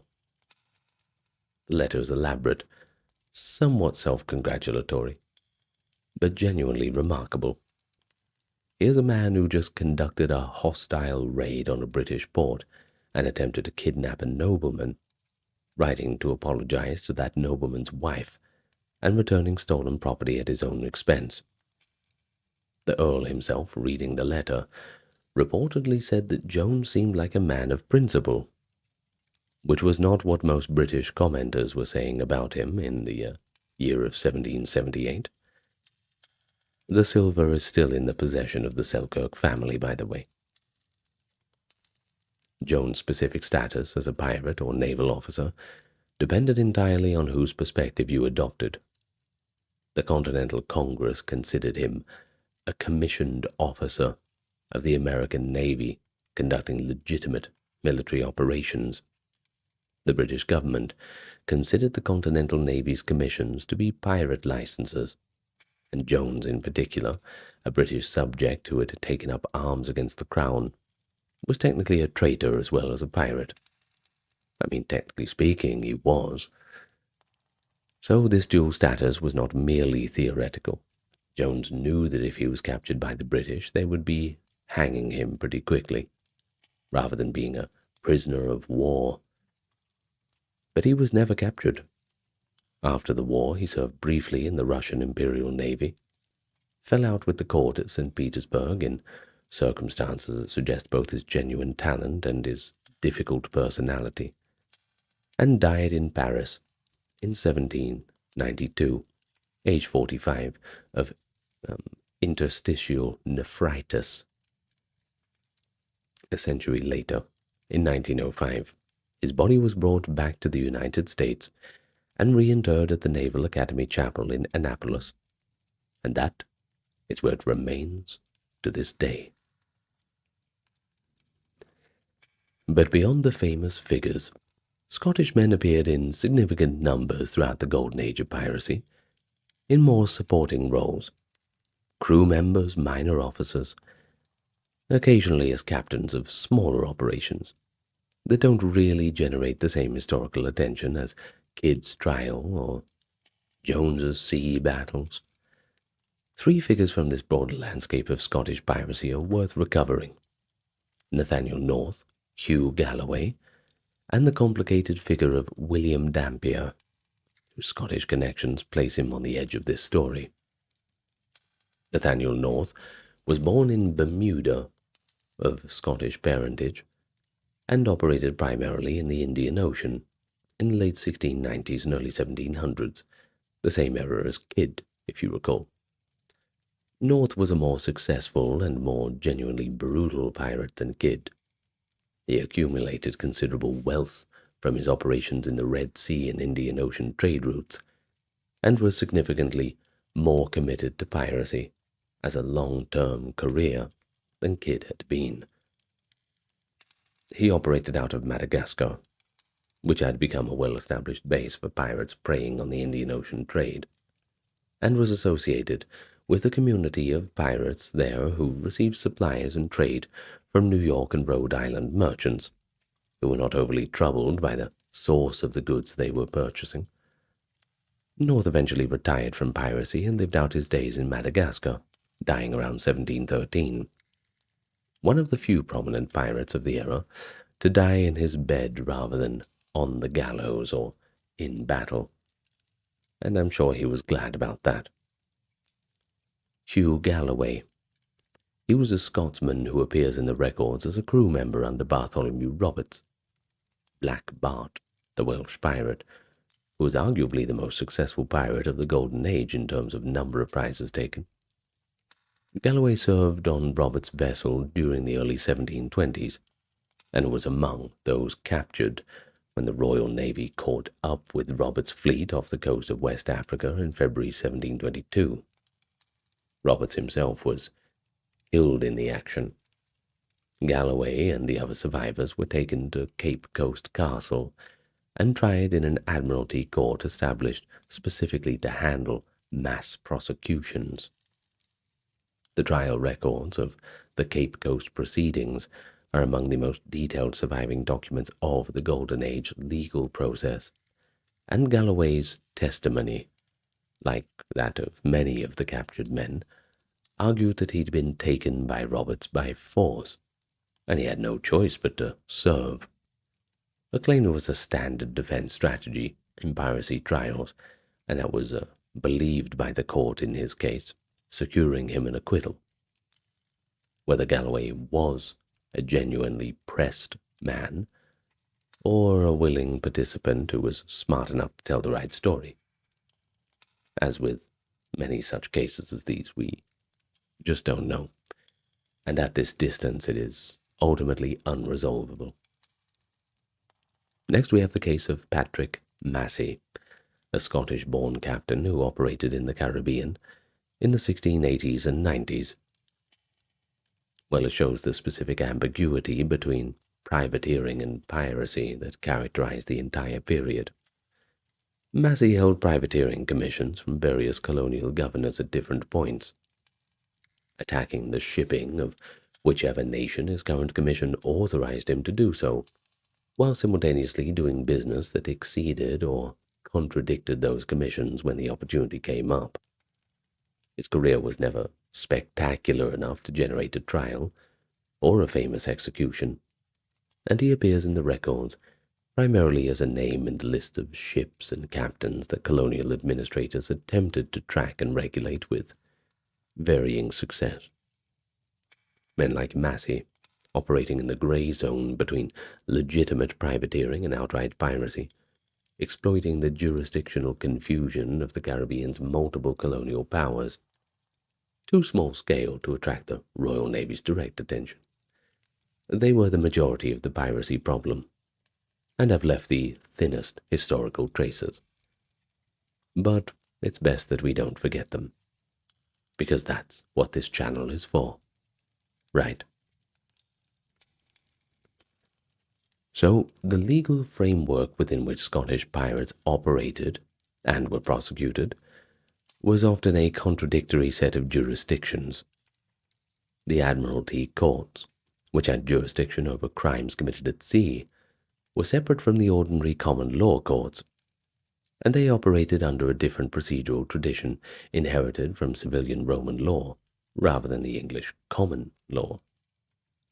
The specific consequence of this was that piracy trials in the Admiralty courts did not use juries in the English common law sense for much of the 17th century, a situation that reformers claimed made convictions too difficult, and that was addressed by the Piracy Act of 1700, which established a new tribunal procedure allowing piracy to be tried before a commission of naval officers and colonial administrators without requiring transport of the accused back to England, which saves a lot of time, obviously. The scale of the judicial campaign against piracy in the 1720s deserves a bit more emphasis, because it represents one of the most deliberate and most sustained uses of legal execution as a policy instrument in British history.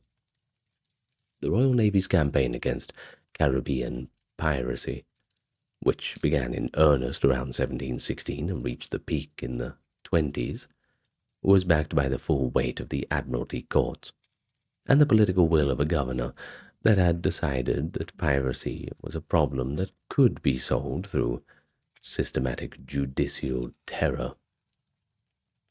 Woodes Rogers, appointed governor of the Bahamas in 1718, specifically to clear out Nassau, the principal pirate base in the Caribbean of its pirate population, arrived to find several hundred pirates in residence and dealt with them through a combination of the royal pardon and the immediate execution of those who did not. Most accepted the pardon, by the way. Some of them accepted it, though, and then just, went back to pirating. Anyway, he had 8 men hanged on his first day in Nassau, in view of the harbor, to demonstrate that the pardon offer had genuine consequences if refused.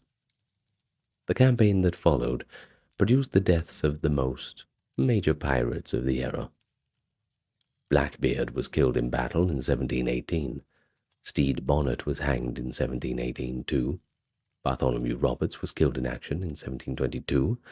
Jack Rackham hanged in 1720. The golden age of piracy was not really defeated by moral suasion. They rather just hanged it to death. The golden age itself was executed, sentenced.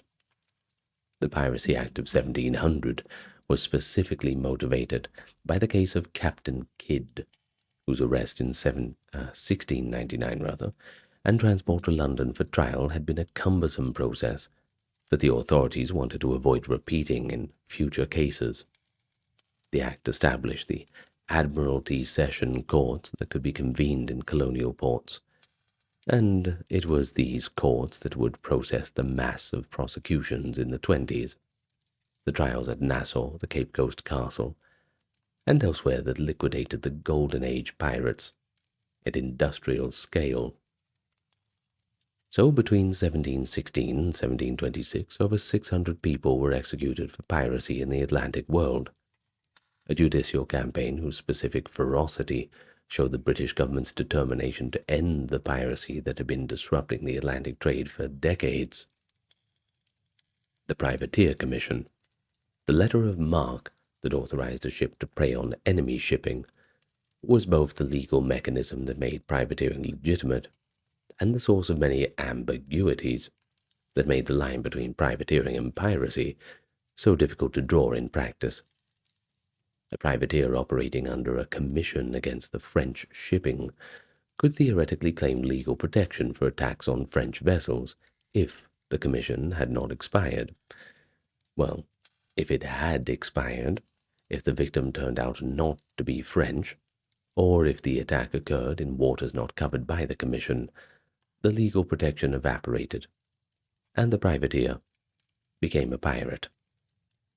The specific circumstances of Kidd's voyage, the French passes, the expired commissions, the ambiguous legal status of the vessels he attacked, show how narrow the margin between protected and unprotected maritime predation actually was, and how easily a man who had been genuinely trying to operate within the law could find himself all of a sudden on the wrong side of it. Scotland's specific relationship to the English Admiralty jurisdiction before and after the Acts of Union, that just added another layer of complexity. The Worcester case of 1705 showed how the Scottish legal system could be used to process piracy in ways that served Scottish political interests too, convicting men on thin evidence because the political climate demanded Scottish sovereignty over Scottish legal proceedings involving the hated English. After the Union of 1707, Scottish cases were theoretically subject to the same Admiralty jurisdiction as the English ones, but the practical administration of justice in remote Scottish ports and the Scottish coasts continued to be shaped by the local political conditions in ways that formal legal proceedings did not entirely eliminate. The men who were caught and tried in Admiralty courts in the 1720s experienced a justice system that was simultaneously more formalized and more brutal than anything that had preceded it. The Admiralty sessions were efficient at producing convictions, and the executions that followed were carried out at remarkable speed, at least by the standards of the era. So what is Scottish piracy? Well, that's a bit complicated. The Scottish pirates who we talked about, they've all got different kinds of legacies. And tracing those legacies shows both the historical significance of their careers and the ways in which piracy has been remembered, romanticized, and occasionally rehabilitated in the centuries since that golden age ended. Now, the most obvious legacy that we are left with in 2026, depending when you're watching this, maybe it's 27 if you're watching in 27 or 28, let me know. I'm speaking to you from the past. Ooh. Well, anyway, yeah, that's a cultural legacy. You see, the thing that Captain Kidd gave his name to, a genre of treasure hunting legends that has persisted for centuries, with alleged Kidd treasures supposedly being buried on various islands, all the way from the Caribbean to the coast of Massachusetts, none of which has ever been found in quantities that vindicated the legend, but plenty of people have found buried treasure. Plenty. Maybe you will too. Go out and buy one of those things that they go when you point them at the ground. You know what I mean. Metal detectors, that's it. Okay, anyway. Now the name Captain Kidd became a synonym for piracy itself, a shorthand for the romanticized figure of the Golden Age pirate that bore little resemblance to the complicated, politically outmaneuvered ship captain who had actually gone to the gallows in 1701. And then there's the gallows themselves. They usually don't include that detail in the stories. It tends to upset the kids. Now, John Paul Jones' legacy is the most substantial and most officially honored. He's commemorated in the United States as the founding father of the Navy, with a statue in Washington and his remains in the Naval Academy Chapel at Annapolis. In Scotland, his birthplace at Kirkbean has been turned into a small museum, and he is claimed as a figure of local pride. The specific paradox of this legacy, honored in America as a hero, condemned in Britain as a pirate, and eventually rehabilitated as just a figure of interest. It shows a general pattern by which the moral status of armed maritime violence is retrospectively determined by, well, whoever side won. The men Jones fought for won the American Revolution. The men who hanged Kidd had the advantage in 1701. The gallows and the Naval Academy Chapel are the same story told just from different directions. Now, the broader legacy is harder to quantify. The disproportionate Scottish presence among the Golden Age pirates shows a specific economic and political reality of the time, and those conditions are themselves part of Scottish social history, whose other expressions include emigration, the Jacobite risings, and the eventual integration of Scotland into the British imperial enterprise that would absorb so much Scottish energy and ambition in the 19th century. The men who went to sea, and some of whom went to piracy, they were all the same population of men who went to the Jacobite armies, and the men who went to Nova Scotia, and the men who built their careers in the East India Company. They were people looking for something that Scotland in its current condition could not provide, and they found it in different ways. The scaffold at Wapping and the Naval Academy Chapel are both, in different ways, the same story of what Scotland produced when it couldn't really contain what it had become. And that's the specific paradox of the Scottish pirate, a product of the economic and political conditions, and also a man who operated outside of the specifically Scottish context, at sea, in colonial ports, in the service of whoever would have him.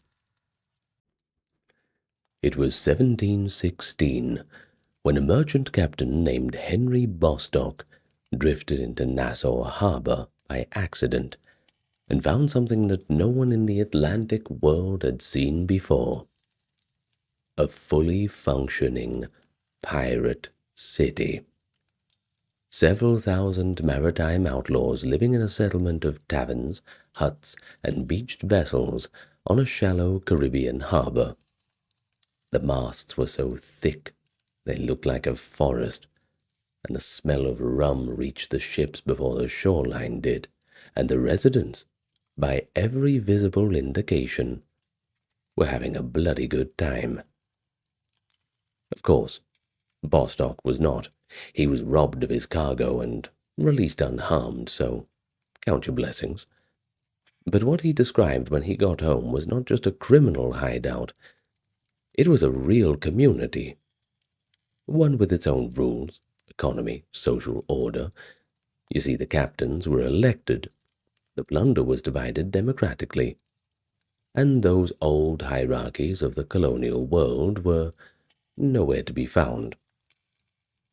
Whether that makes Nassau a genuine experiment in self-governance, or just a well-organized criminal hideout, well, that's a question that's up to you. But it's well worth taking seriously. So how about we spend the next hour in Nassau and figure out what daily life was really like for the pirates who lived there? Let me first welcome you to the channel. I hope you're enjoying the recent slew of pirate videos. Black Flag will be coming out soon for those who are looking forward to that, so we're trying to remain on topic. Anyway, you know the spiel. We are crowd-funded here, so if you want to help us out financially, links are in the pinned comment and description. And if you don't want to help us out, that's fine, I get it. But give us a like, comment, and subscribe, because that pushes us out in the algorithm. Anyway, let's get busy. New Providence Island. It sits in the middle of the Bahamas archipelago, roughly 250 kilometers southeast of Florida, and about the same distance northeast of Cuba. It's not a huge island, it's not small either, roughly 30 kilometers by 8, low and flat. covered in scrubby vegetation, and its soils too thin and rainfall too unreliable for the kind of plantation agriculture that had made the larger Caribbean islands economically stable and important. As for the English, they made several attempts to establish a serious colony there since the 1640s, and none of them really went too well. Each attempt had foundered on some combination of Spanish raids, pirate interference, and the basic difficulty of making the island economically viable. By 1714, the last colonial governor had fled, and the settlement at Nassau was effectively ungoverned, a collection of wooden buildings of varying quality around a beach and a harbor, with no functioning civil authority, garrison, or the revenue to support either. But what New Providence had, and what made it the perfect pirate base, was a harbor. Nassau Harbor was shallow, you see. Too shallow for the heavy frigates of the Royal Navy, which drew significantly more water than the sloops and schooners that the pirates preferred to use. The Royal Navy captains pursuing a pirate vessel into Nassau Harbor risked running aground. The pirate he was chasing, in a vessel drawing perhaps 5 feet of water, could sail right through.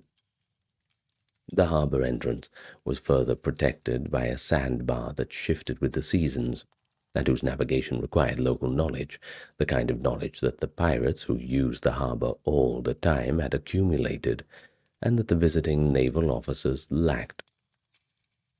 The geographical accident, a harbor just shallow enough to exclude the state's enforcement capacity, was the physical foundation on which the pirate republic was built, and it was the foundation that no amount of democratic idealism or collective spirit could have replaced. Nassau worked as a pirate base because the Navy could not easily get in.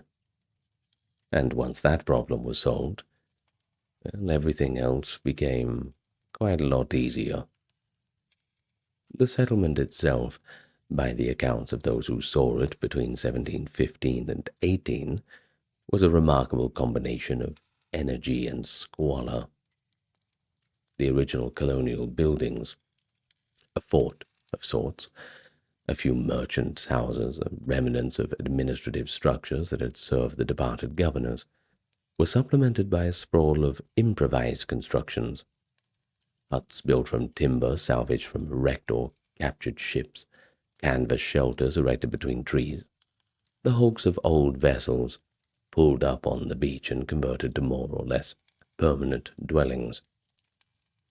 Speaking of the beach, the beach itself functioned as the settlement's main thoroughfare, the place where boats landed and goods were unloaded, and people congregated and circulated information. Behind the beach, the settlement climbed the low hill that gave Nassau its modest elevation. The better-built houses toward the top, and the most temporary structures at the water's edge. At its peak, between 1716 and 1718, Nassau housed somewhere between 1,000 and 2,000 permanent residents, with the population swelling considerably when multiple pirate crews were in port simultaneously. The physical experience of Nassau in the Caribbean summer deserves a bit more attention than the old accounts typically give it, which tend to focus on the social and political arrangements at the expense of the sensory reality of the place. You might be familiar with the Caribbean weather. The Bahamas in July and August are very hot, hot with a ferocity that European sailors who made up the majority of Nassau's population had not really grown up with and were not used to. Temperatures in the high 30s Celsius, humidity that made everything perpetually damp, an insect population of extraordinary ambition, if we can put it that way, and the specific smell of a settlement without any sanitation infrastructure, in a tropical climate, nonetheless. housing several thousand people who had very limited access to fresh water and no particular incentive to maintain cleanliness. The coral reefs that made the harbor beautiful also made the surrounding water a soup of effluent in the absence of any tidal flushing, and the diseases that thrived in these conditions, dysentery, typhoid, the various fevers of the period grouped under the general heading of seasoning, killed a significant portion of the population every year, with a regularity that the settlement's records, such as they are, document with the flatness of ordinary times, just the way it is. So, paradise in the golden age imagination was Nassau. In the physical reality, it was also a place where a man could die of dirty water within a week of arrival. And of course, we know this because many did exactly that.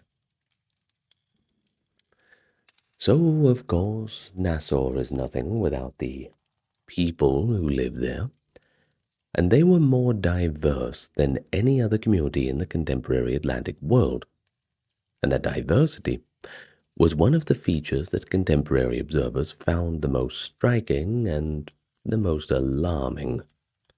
The Royal Navy captains and colonial governors who wrote about Nassau in the years of the Republic consistently noted the racial mixing of the population with a hostility that perfected their understanding of what it meant at the time, that the normal hierarchies of the Atlantic world were not being maintained in Nassau with anything like the rigor that the colonial order required. Escaped slaves, free black sailors, mixed race men of various origins, and the full range of white European maritime workers, English, Welsh, Irish, Scottish, Dutch, French, occasionally others. They occupied the same spaces. They drank in the same taverns, served on the same ships, and divided plunder according to the same articles. In a community whose social structure was determined primarily by usefulness, not about where you were born and who your parents were. Imagine that. Well, the claim that Nassau was truly egalitarian in racial terms requires a bit of qualification because I don't want you to romanticize things either. The scholars who have made the strongest versions of this claim have been challenged by others who point to the evidence that black crew members on pirate ships were sometimes treated differently from white ones, that the full equality promised by the articles was sometimes not always delivered in practice, and that the same men who were willing to sail and fight alongside black sailors were also willing to take enslaved people as cargo from the ships they raided and sell them for a profit. Now, both things were simultaneously true in Nassau, and it's a complicated answer to a complicated question. The contradiction between them was one that the community's residents did not appear to resolve through any principled reckoning. The racial mixing of Nassau was real and was genuinely unusual by the standards of the period, but it was the racial mixing of a community organized around the pragmatic requirements of maritime violence, not some articulated ideology of equality. And its limits were the limits of pragmatism rather than that of principle. So it was all about circumstance. These people were just together because they were all in the same boat, not because they all put their hands up and said, let's create a better society. It's really got nothing to do with that. Once again, romanticization of the pirate republic. Thanks, Pirates of the Caribbean. Anyway, we're not talking about movies, we're talking about the real world, as much as we can from the sources that we have, not to ruin anyone's fun. Now, the women of Nassau are the most poorly documented section of the population, partly because the sources were produced predominantly by the men, and partly because the pirate ship was predominantly a male environment.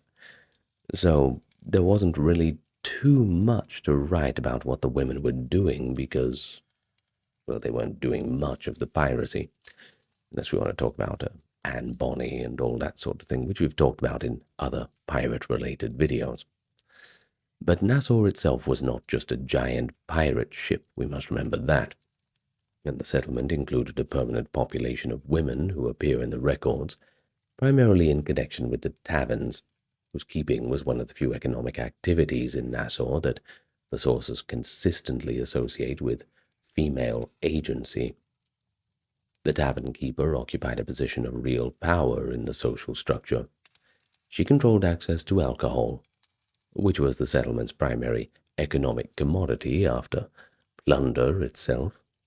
She also extended credit, which meant she had information about who had money and who did not. And she provided the physical space in which the social life of the community was conducted, which meant that she had more information about Nassau's internal politics than almost anyone else did. It's a shame that none of them really wrote down what was going on. Oh well. The women who ran Nassau's taverns were not marginal figures at all. They were the infrastructure. Now, the population also included a substantial number of men who were not actually pirates themselves, but lived off the pirate economy. You had to have craftsmen to repair the ships. You had to have traders to sell provisions and buy plunder at discounted prices. And then there were the various specialists, the surgeons, the navigators, musicians, whose skills were useful enough to command high prices from crews who needed them. The surgeon, in particular, occupies a curious position in the social order, necessary enough to be treated with some respect, but complicit enough in the enterprise to be in legal danger if captured, and not always willing in his presence, by the way, since surgeons were sometimes taken from ships by force when a pirate crew needed their services, which was pretty much all the time. So, yeah. But here's the thing. If they're raiding the ship, if they're pointing the cutlasses at you and the pistols, they're either going to throw you overboard, maroon you, turn you into a slave, sell you off somewhere. So if you do have the qualification of a surgeon, at least you can put your hand up and say, well, I suppose it's better than the alternative. I'll just be a pirate surgeon from now on. The accounts of surgeons who served pirate ships against their will and were eventually released or escaped are among the more detailed first-person accounts of pirate life from the period. So it did happen, quite a few times. And they also describe a social world that was considerably more organized, internally governed, and economically coherent than this term Republic of Pirates tends to suggest on a surface level. Well, next up, let's talk about how exactly the Republic governed itself. And we can't talk about that without mentioning the pirate articles, the written agreements that crews drew up and signed before a voyage, specifying the distribution of plunder, rules of conduct, compensation, and penalties for various infractions. Well, they were the closest thing that Nassau had to a constitution, and their content reveals quite a lot about the values of the community, more than any other source really does, because this is from their point of view, not a slanderous third party. Now, the articles varied between ships and captains, of course, but they shared a core set of provisions whose consistency across multiple different crews and multiple different periods of the Republic's existence suggests that they reflected a genuine collective agreement rather than individual imposition. Every significant decision affecting the entire company was to be decided by votes. The captain's authority, absolute in a naval emergency or in a battle, was limited in all other circumstances to the decisions that the crew had previously authorized. The quartermaster, elected separately from the captain, controlled the distribution of plunder and served as a check on the captain's power in all matters not immediately related to the conduct of a fight. That's pretty much how it went. for 99% of cases. The compensation schedules in the pirate articles deserve a bit of attention because they represent something genuinely unusual in the labor arrangements of the early 18th century.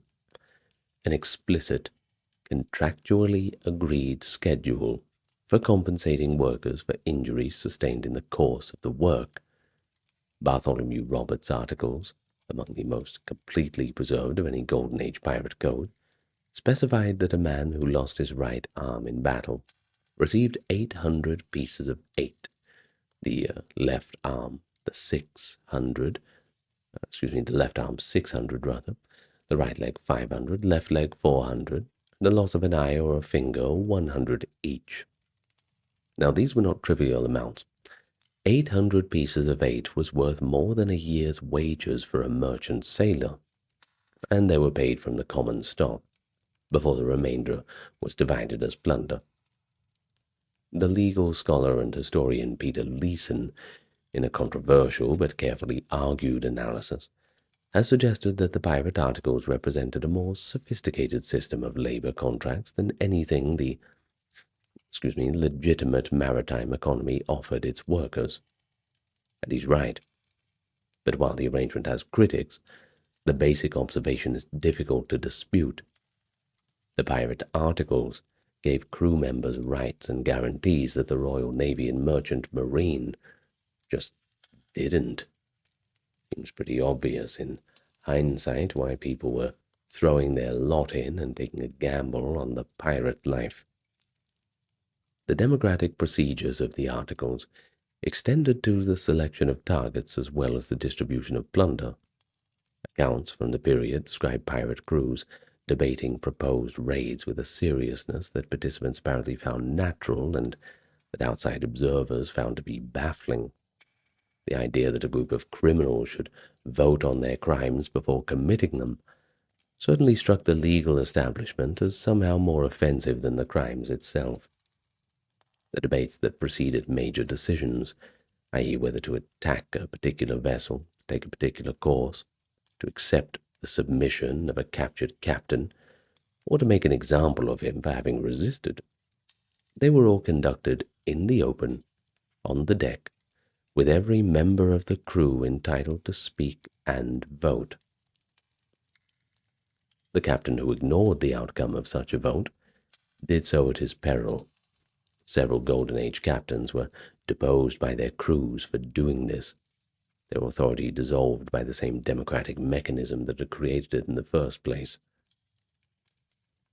Now, the Nassau Republic had no legislature, no executive separate from the captains, and no judiciary beyond the summary judgment on the community's collective opinion.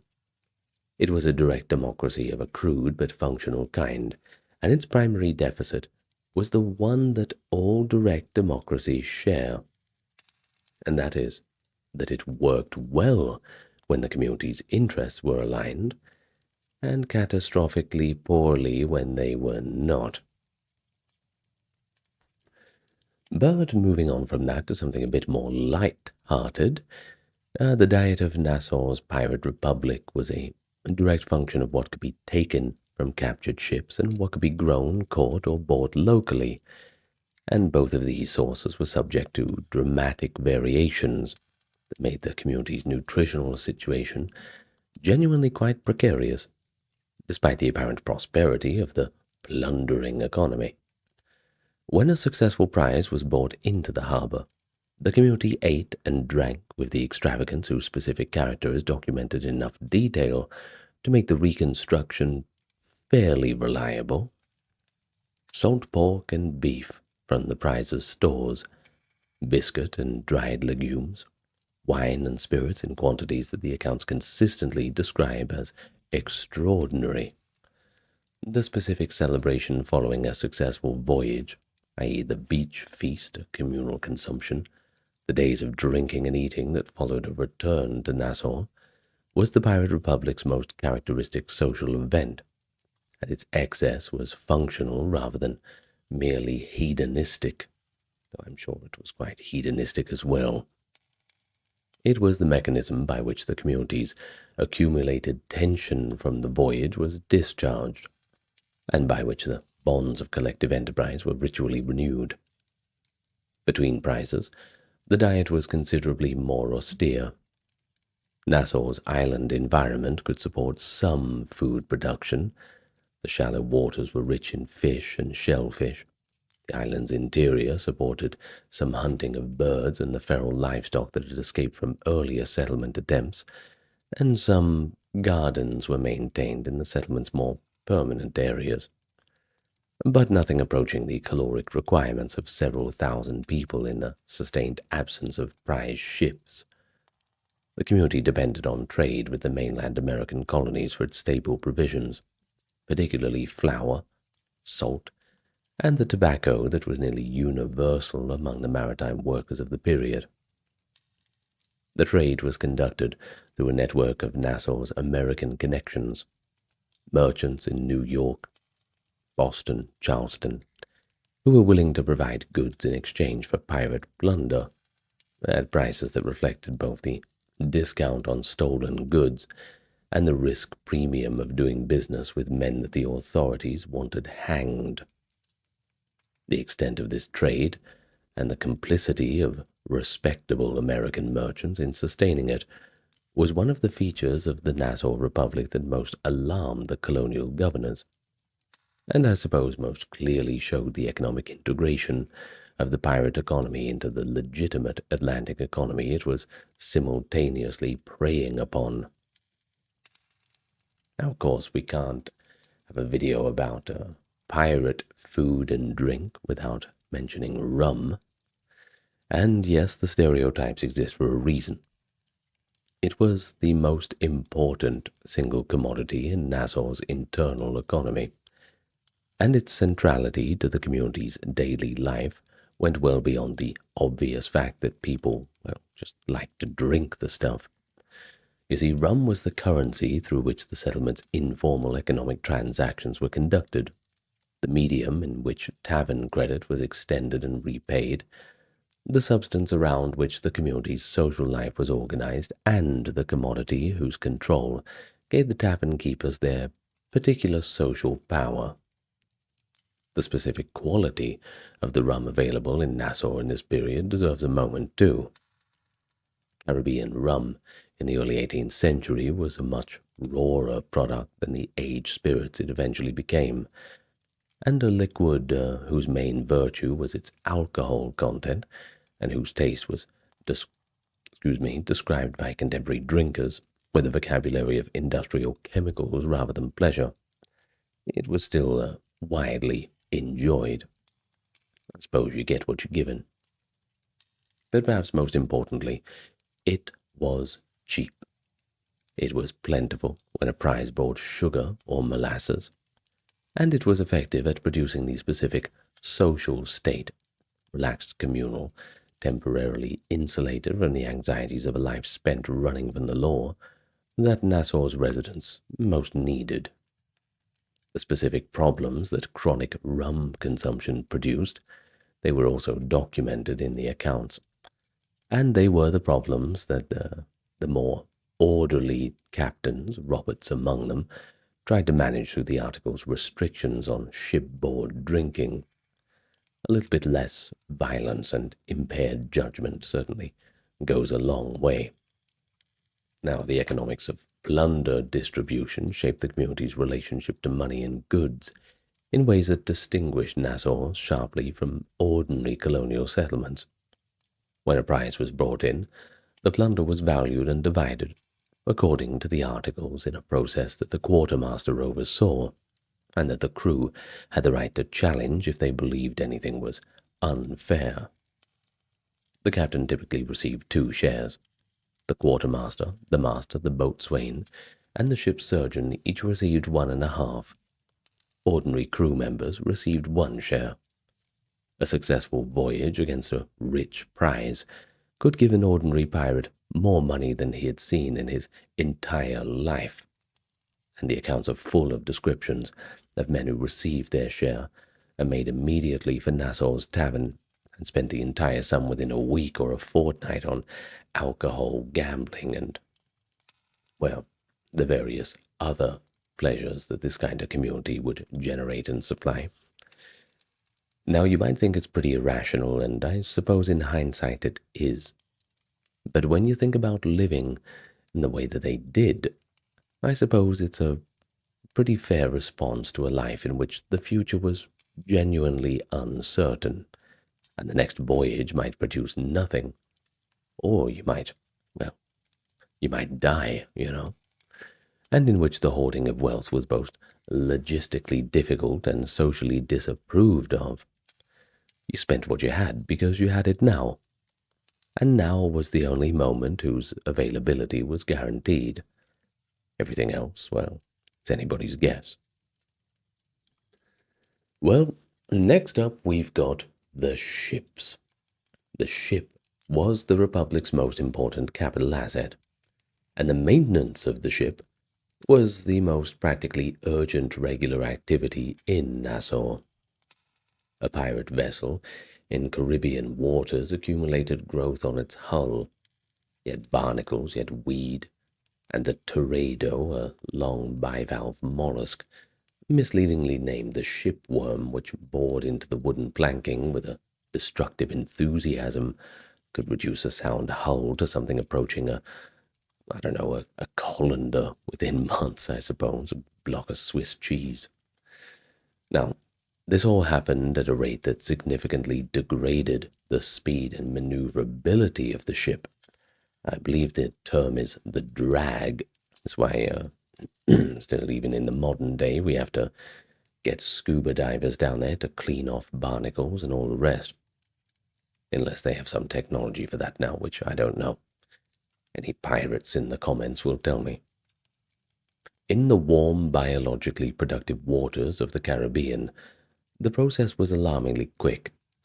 A clean hull might begin to slow within weeks and become a serious liability within 2 or 3 months, which meant careening was not an annual chore, but a recurring necessity that governed the rhythm of a crew's working life.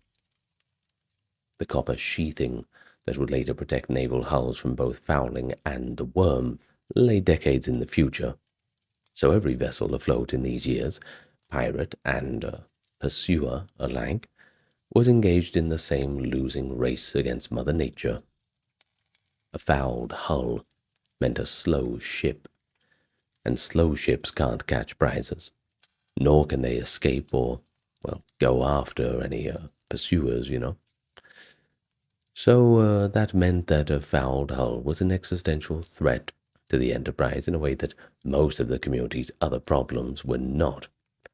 The process of addressing this, careening, was one of the most physically demanding and significant activities in the Pirate Republic's regular work schedule. Careening involved beaching the vessel at high tide, and then heeling it on its side using the ropes attached to the mast, exposing the hull below the waterline for cleaning, caulking, and the application of a preservative mixture of tallow and tar that would slow the next fouling cycle.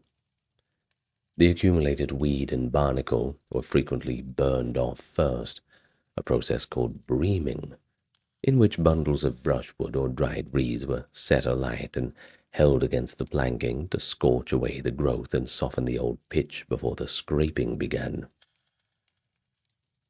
Once one flank was cleaned, the ship was hauled over onto the other, and this was a maneuver that sailors called the Parliament heel, and the second side received the same treatment.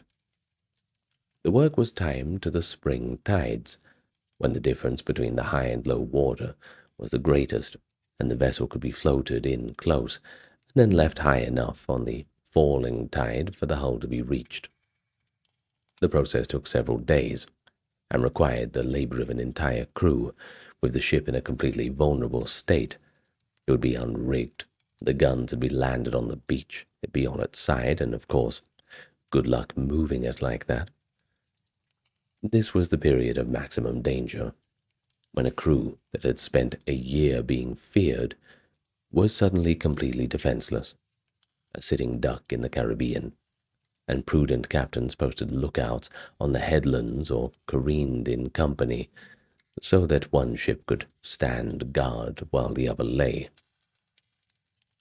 Nassau's beaches, with their gradual shelving and their access to fresh water from the island's interior, were well suited to this process, and the long stretches of beach to the east and west of the settlement were in regular use for this purpose throughout the Republic years. The labor of careening had an egalitarian quality that matched the broader social arrangements of the articles. There was no unskilled work and no skilled work in the sense that divisions of rank aboard a naval vessel implied. Everyone scraped in together. Everyone applied the tar, and everybody hauled on ropes. The craftsmen who repaired and maintained Nassau's ships occupied some of the most socially valued positions in the community. The ship's carpenter, whose skills in caulking, plank replacement, and the repair of structural damage kept vessels operational in conditions that would have sunk less maintained craft. Well, that was sufficiently important, of course, that the pirate articles typically give him a share and a half, rather than a single share, placing him in the same compensation bracket as the quartermaster and surgeon. Such men were valued so highly, in fact, that they were among the most commonly forced. That is, when a pirate crew took a merchantman, the carpenter and the surgeon were the two professionals most likely to be compelled to join whether they liked it or not. And a great many of the men who later stood at trial pleaded, with varying degrees of truth, that they had been seized for precisely these skills, and, well, they had no choice in the matter. The most common defense at pirate trials, of course. Specialist woodworkers, the cooper, who kept the water and provision casks tight, blacksmiths who could forge and repair ironwork, and sailmakers who could keep canvases in condition in a climate that destroyed it rapidly, were all treated with something approaching respect in Nassau's otherwise aggressively egalitarian social order. The specific egalitarianism that allowed a man to insist on his full voting rights was the same that acknowledged without excess ceremony that some men's skills were irreplaceable and should be compensated accordingly. The blacksmith who kept the anchors functional and the sailmaker who kept the yards dressed were not celebrated figures in Nassau's mythology, but they were the figures on whose competence the entire enterprise depended. The Pirate Republic's internal governance of violence, who was permitted to exercise it, against whom, in what circumstances, and with what consequence, is one of the most revealing aspects of the story, because it shows both the genuine originality of the pirate code and the limits of that originality. The articles prohibited fighting between crew members aboard the ship, with the specific penalty for drawing a weapon against a crewmate during a dispute specified in most versions of the code as death or marooning, the most severe sanctions in the pirate repertoire. Disputes that could not be resolved through discussion were to be settled ashore by duel with pistols and sword, witnessed and refereed by the quartermaster to ensure that everything was on the level. The formalization of violence into the duel, governed by rules and conducted under supervision, was a mechanism for managing the interpersonal aggression that an armed, crowded, often intoxicated community would inevitably generate, and its effectiveness in Nassau's specific circumstance was, apparently quite reasonable. The accounts contain individual episodes of shipboard violence, but they do not suggest that internal killing was a regular feature of daily life. The question of violence against prisoners and against the crews of captured vessels is where the Pirate Republic's moral picture becomes a little more complicated. The standard Golden Age pirate practice toward the crew of a captured vessel was determined primarily by whether resistance had been offered. A ship that struck its colors without fighting could expect its crew to be treated pretty well, their goods taken and themselves put ashore, or set adrift in a captured vessel. A ship that resisted was treated far more harshly, its crew subject to violence that could range from beating and humiliation to torture and death. The specific account of Blackbeard's treatment of prisoners, which included locking people in the hold with burning sulfur to force confessions about hidden valuables, cutting off fingers to get rings off, and various other inflictions. It represents the extreme end of a spectrum of violence that most Nassau pirates occupied somewhere in the middle of. But the middle of the spectrum is still the spectrum. The bell curve is the bell curve, you know what I mean. The violence is real and the victims were people. Just remember that. We can't put everything down to numbers, of course. The articles that protected crewmen from arbitrary violence by their captain didn't really extend that to the protection of the people that the crewmen encountered at sea. And the distinction between the community's internal democracy and its external violence was one that the community itself apparently found quite natural, and that the historical romanticism of Nassau tends to obscure. The handling of theft within the community reveals the internal justice system's practical operation in its most detailed and documented form. Theft from the common stock was treated as one of the most serious offenses, and the penalties specified in the articles range from marooning to death. Several accounts describe the trial of men accused of theft from the common stock, a shipboard assembly, everyone present, the accused allowed to speak in their defense, and a decision made by vote. The procedure was rough, and the procedural protections were minimal, at least by modern standards. But the principle that the accused was entitled to a hearing before the community rather than a summary decision by the captain, that's still pretty good. Think about it. It's one that distinguished the pirate system from the naval discipline of the period, in which a captain's authority to flog, confine, and in some circumstances just all-out kill crew members was essentially unchecked by any collective process. Nassau's internal justice was not impartial, and it was not particularly scrupulous, but it was participatory, at least in a way that the Royal Navy wasn't, and that difference mattered to the men who lived and died under it. But next up, we've got the cultural life of the Nassau Republic, at least insofar as it can be reconstructed from what we have. It was organized almost entirely around the tavern and the beach, and it was considerably richer in its specific content than the shorthand of drinking and carousing that most historical accounts would have you believe. Music, that was central to the community's daily experience, in ways that went beyond entertainment. The musicians employed on pirate ships, typically fiddlers, trumpeters, and drummers, whose presence was specified in the articles, and whose services were sometimes demanded of captured prisoners who could play. They performed the practical function of regulating collective labor during careening and loading operations, and the specific social function of setting the emotional register of the community's gatherings. The fiddler who played on Nassau's beach in the evenings, keeping the community dancing through the hours when the heat permitted it, were performing a labor of social cohesion, whose importance the article's protection of musician status seemed to acknowledge in quite certain terms.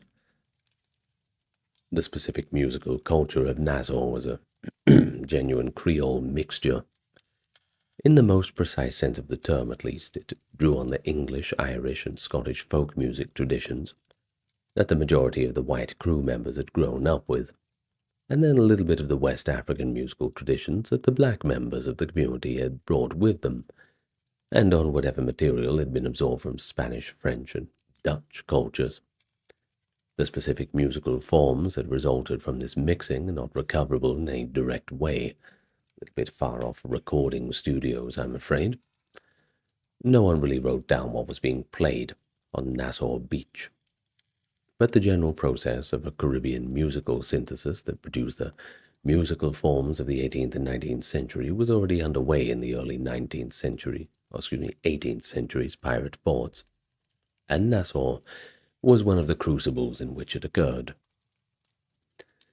That the musical culture of the pirate republic contributed something to what eventually became Caribbean music is not provable, but it's also not unlikely, and the specific quality of musical mixing that Nassau represented was the same quality that characterized the musical synthesis of the colonial Caribbean, more broadly.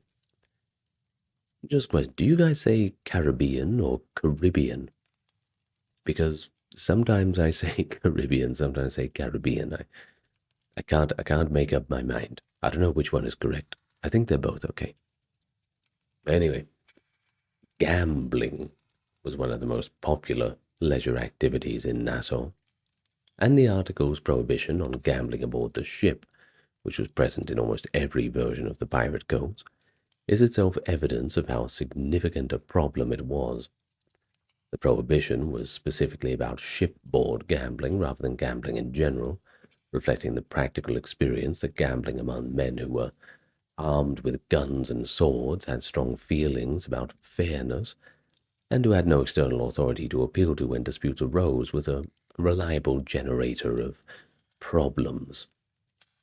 On shore in Nassau, the prohibition didn't really apply, and the accounts described dice games, card games, and various improvised gambling arrangements being conducted in the taverns and on the beach with enthusiasm that suggests the shipboard restriction had produced considerable appetites for unrestricted play. These specific games being played are not always named in the accounts, but the general structure is consistent across multiple descriptions and shows one of the mechanisms through which the plunder economy recycled itself within the community. And then there's storytelling, the medium through which the community maintained its own mythology and transmitted its accumulated knowledge, and the beach gatherings around a fire in which the evening was settling, in which it flourished. The evening, was the setting in which it flourished. Now, the accounts of famous raids, captains, escapes, and prizes circulated through Nassau's oral tradition with the same function that ballads about knights and kings would have associated with the English ones.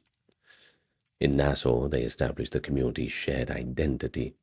It transmitted practical knowledge about navigation and locations of rich shipping lanes, and it celebrated specific virtues that the community valued.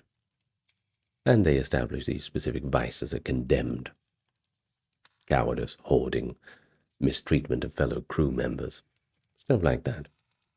Charles Johnson's General History of Pirates, whatever its limitations as a historical document has, was drawing on exactly this oral tradition when it assembled its portraits of the Golden Age captains and the specific qualities it attributed to each. Hornigold, principled refusal to attack English vessels; Blackbeard's theatrical violence; Robert's Methodist sobriety. They were all the qualities in Nassau's own culture had already fixed to their names. There's no one-size-fits-all for a pirate captain, I suppose. So, the next thing we need to discuss is the question of how race actually functioned in Nassau, as opposed to how it functioned in these idealized versions of the Republic that some historians have constructed and others have deconstructed. It's one of the most important and difficult questions of the topic. It deserves more sustained attention than the available evidence can easily support. Now, what the evidence does show is a community in which the formal provisions of pirate articles treated crew members without explicit racial distinction, in which blacks and whites shared the same berths, ate the same food, divided the same plunder, voted in the same assemblies, and in which the specific freedoms of the pirate code were available in principle to men of any background, as long as you could pull your weight in the crew. Now, this was genuinely unusual in a world where the color line was one of the most rigidly maintained features of colonial societal organization, and the alarm it generated among colonial officials and naval officers who reported on Nassau is itself evidence of its genuine deviance from the norm. The complication, and it is a substantial complication, is the evidence that Nassau's democratic arrangements coexisted with a trade in enslaved people that the pirate community conducted without apparent contradiction. When pirate crews captured vessels carrying Africans as cargo, the standard practice was to simply add the enslaved people to the pirate crew's workforce, or to sell them off at Nassau or other pirate-friendly ports. This is all documented in the trial records and the accounts of captured pirates, and they didn't really have any reason to fabricate this detail. The same articles that gave a black crew member a full vote and a full share of plunder did not prevent his shipmates from treating other blacks as property when those people arrived as cargo rather than as crewmates. The distinction the community made was not between black and white, but between crew member and captive, a distinction that was itself shaped by the context of arrival rather than the principles it could be consistently applied to. A man who was already a free sailor when he encountered Nassau was a free man in Nassau. A man who arrived in chains was likely to remain that way, or just be sold on to the nearest bidder. So it wasn't like a pirate ship would show up and you'd think, wow, our saviors have arrived. Very much, if not the opposite, somewhat lukewarm, at least for the slaves. It did not extend its freedom to the general principle to those who were not. The Republic was free for those who were already free, and that was it. Of course, there was probably exceptions. Sometimes, you would have slaves who would get into different positions, but it was really the exception rather than the rule. And those things go more into folklore and rumors, and frankly, we're not going to entertain it too much. In this video, at least, we'll stay within the scholarship. Now, the specific lives of the black members of Nassau's community are among the most poorly documented ones, and the scholarly work of recovering them from the fragments available is still ongoing. What the available evidence suggests is a population whose experience varied considerably. Men who had been sailors before joining, or being taken by pirates, and who were treated according to the article's provisions.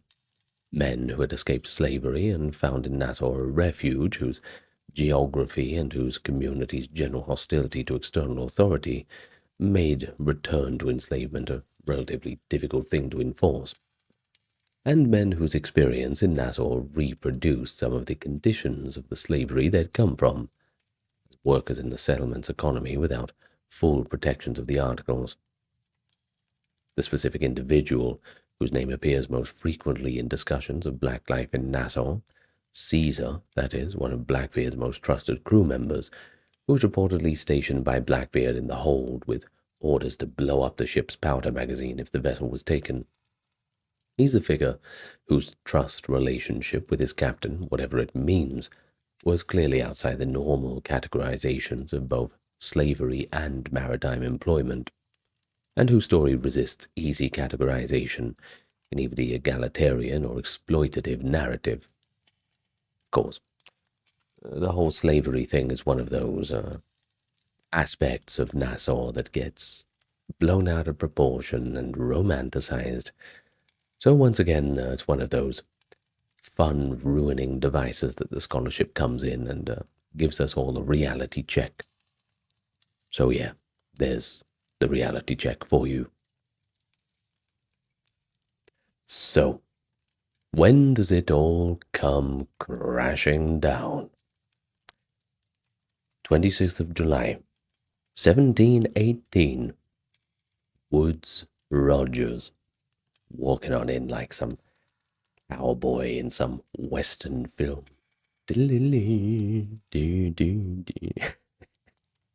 Well, not quite walking in, but sailing in, I suppose, aboard the Delicia, accompanied by two Royal Navy frigates and a royal commission as Governor of the Bahamas, which, well, for an Englishman, he definitely won the lottery for jobs with that appointment. He had been chosen with some care. He had genuine maritime experience. He commanded a privateering expedition from 1708 to 1711 that had circumnavigated the globe, rescued Alexander Selkirk from his island, which later became the Robinson Crusoe story, which, by the way, to this day is called Robinson Crusoe Island, which it should be called Alexander Selkirk Island. I feel bad for Mr. Selkirk. Anyway, back to Rogers. He returned to England with a profit and a reputation for competent management.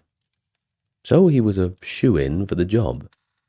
And he also brought with him a detailed knowledge of pirate culture from the inside, which men who appointed him rightly judged as more valuable than any amount of purely naval experience, certainly forward-thinking. He carried a royal proclamation of pardon for any pirate who surrendered within a specific period, and a mandate to hang those who did not. He was, by any assessment, the right man for the job. So, the combination of the pardon and the threat he represented produced a pretty remarkable result. The majority of Nassau's pirate population accepted the pardon within days or weeks of his arrival, and went on to live normal lives. The specific mechanics of the pardon and its acceptance are kind of important, too. The men who took the pardon were not, for the most part, doing so from a change of moral conviction about the legitimacy of piracy. It was more that they were making a rational calculation that the risks of continuing had changed. That the arrival of Rogers with two frigates and a royal commission meant that the geographical protection Nassau's shallow harbor had previously provided was no longer going to cut it, and that the specific offer of amnesty for past crimes, i.e., no prosecution for anything done before the proclamation date, was a deal whose terms were better than anything they could expect if they were captured without it. Basically a get-out-of-jail-free card. So it was smart for them to take that, surely. Several of the men who took the pardon almost immediately resumed piracy when, I suppose, financial realities hit them, and the immediate pressure of Roger's presence relaxed, which suggests that the pardon was understood primarily as a tactical retreat rather than genuine resolution. In either way, Rogers understood this too, which is why the 8 men who were caught resuming piracy were tried and executed in Nassau harbor in December of 1718, bodies gibbeted in the entrance to the harbor that had sheltered the Republic. The dissolution of the Republic did not, however, mean the end of the Golden Age.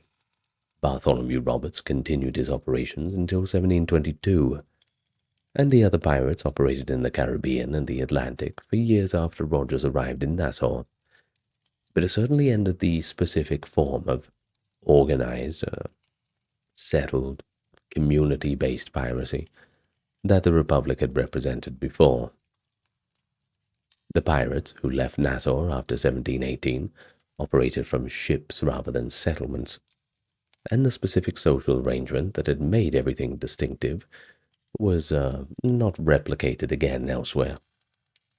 Nassau became, under Rogers' administration, a proper colonial settlement. It had a garrison, a court, and the full apparatus of English authority. And of course the shallow harbor that had kept the Navy out was eventually dredged and deepened as the infrastructure of legitimate governance was progressively installed. The Republic's physical traces had disappeared within a generation. And that is how Nassau ended. Here's what the standard pirate story leaves out. The colonies needed them. Colonial merchants bought stolen goods at bargain prices. Colonial ports provided supplies, shelter, and markets. And the colonial governors varied between suppressing piracy and profiting handsomely from it. The relationship between the American colonial world and the pirate world was simply business. So when the authorities finally decided to end it, with the mass executions in Boston, Charleston, and Nassau, they were cutting a connection of mutual benefit that had sustained the colonial maritime economy for decades. The golden age of piracy, from roughly 1680 to 730, was a product of that specific world, and the pirates, the outlaws, the privateers, and everything in between, they were just another piece on the chessboard. They were deeply embedded in the colonial system, and they also preyed upon it. Today we are meeting 6 American pirates as we continue our Pirate Week before Black Flag comes out. So I'm glad to have you with me. Just quickly, we are crowd-funded, we're ad-free, sponsor-free, and free of a lot of other things.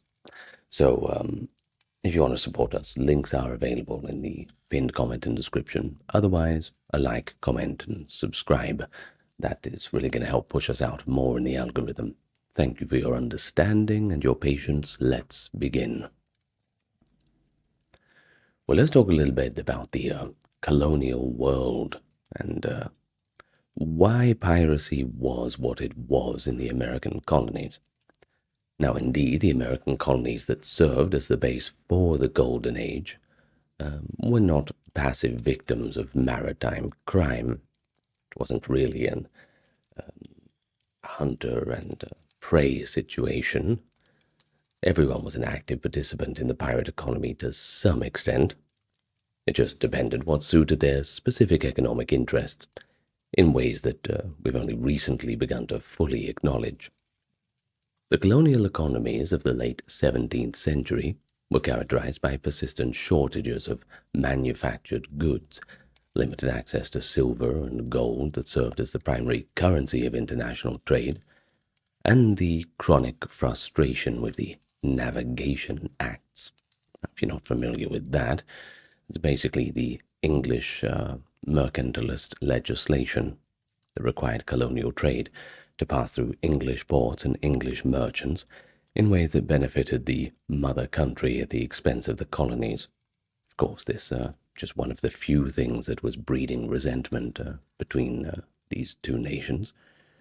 Now, pirates who bought exotic goods looted from Indian Ocean and Caribbean shipping and sold them at significant discounts in colonial ports were providing exactly what the colonial economy lacked. That was cheap goods, hard currency from prize money, and a supply chain that bypassed the Navigation Acts entirely, cutting out the middleman, making everything cheaper, better off for everyone. Well, except the British aristocrats back home, but, you know. The ports of colonial America that were most deeply involved in the pirate economy were Newport in Rhode Island, New York, and the smaller harbors of the Carolina coast. Newport's involvement was particularly systematic. The merchants of Newport developed trading relationships with the Madagascar pirate community. The network of pirates, that is, operating in the Indian Ocean or Red Sea, who were based at Madagascar. Quite a few of them, too. Well, through them they were supplied with the provisions, the tools, and information in exchange for a portion of plunder. It was a give-and-take kind of relationship. Everybody wins. The Madagascar pirates, who included some of the most successful operators of the era, needed somewhere to sell their goods and someone to sell them to. And the Newport merchants were willing to play that role, as long as the profits justified the risk. Now, the specific political calculation of Rhode Island's colonial government, which was effectively controlled by the merchant class, meant that for much of the 1690s and early 1700s, piracy was tacitly tolerated in Newport, in ways that the Board of Trade in London found frankly quite infuriating. But, London's all the way over there. So when you're over in the colonies, there's a certain way you can get away with things for a little while. But of course, when they start doing the accounting at the end of the year and notice that money's gone missing and this year was not as good as last, well, that's when they start sending over new and more hardline governors to check on the situation. The social world from which many Golden Age pirates came was the world of the merchant marine and Royal Navy, the world of the ordinary sailor whose labor kept the colonial Atlantic economy functioning, and whose working conditions were often brutal enough to make piracy look attractive by comparison.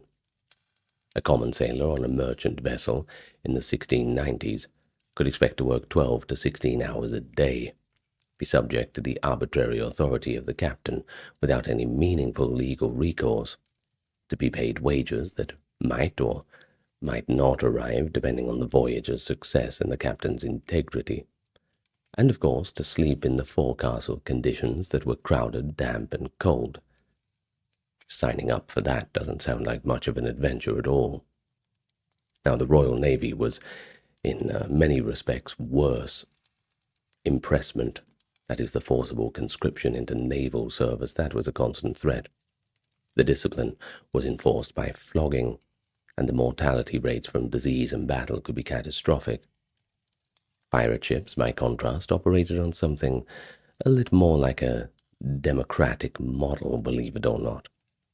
Officers were elected by the crew, plunder was divided according to agreed shares, and the captain's authority was considerably more constrained than on any legitimate vessel. I mean, what would you choose, right?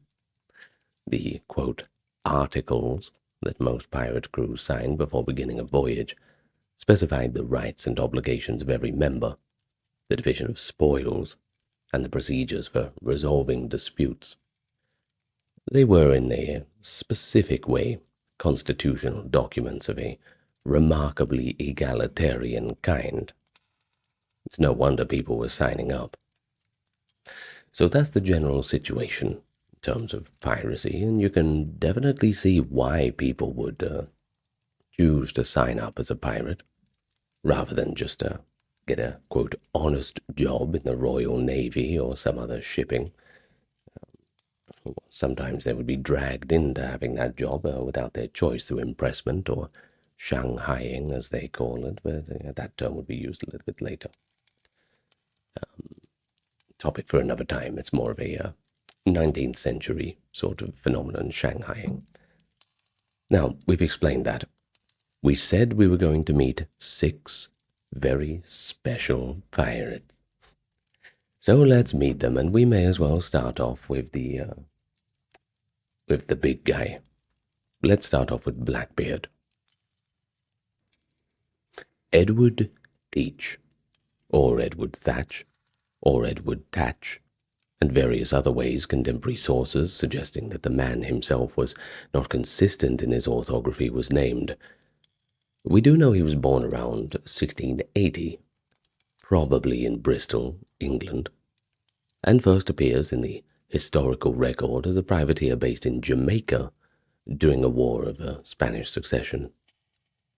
When the war ended in 1713 and the privateering commissions dried up, Teach, like hundreds of other privateers who had been legally employed in maritime predation for a decade, found himself with the skills and inclination for sea raiding, but no legal authorization to do it. Bit of a problem, isn't it? Everyone's got to make a living. So he joined the crew of the pirate Benjamin Hornigold around 1716, and he quickly rose to command one of Hornigold's vessels, before setting out independently after taking the French slaver La Concorde in November of 1717, and renaming it the very badass name of Queen Anne's Revenge, which I always thought was an extremely cool name for a pirate ship. No one really knows why he named it that. A lot of people think it was a little bit ironic, kind of giving it a royal name for a pirate ship operating out of the confines of privateering. We're not quite sure. But yes, no arguments about the name being very cool. Now, Blackbeard's career as an independent pirate lasted less than 2 years, from roughly late 1717 to his death in November 1718. But in that time he established himself as the most theatrically terrifying pirate of the Golden Age. The specific mechanism of this theatrical terror is well documented, and it shows a man of considerable psychological sophistication. You see, Blackbeard understood that reputation was a capital asset in the piracy business, that a pirate whose reputation was sufficiently fearsome could take prizes without fighting, and that the investment in cultivating a terrifying persona paid practical dividends in reduced resistance from frightened merchant crews.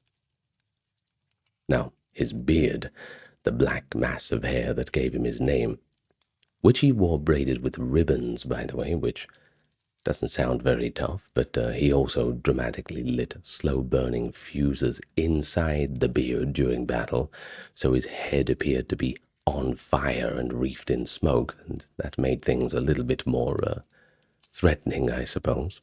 A performance designed to produce a psychological effect. It seemed to have worked. The effect was apparently well designed. Contemporaries described the terror produced by his appearance in language that suggests genuine psychological impact rather than mere exaggeration.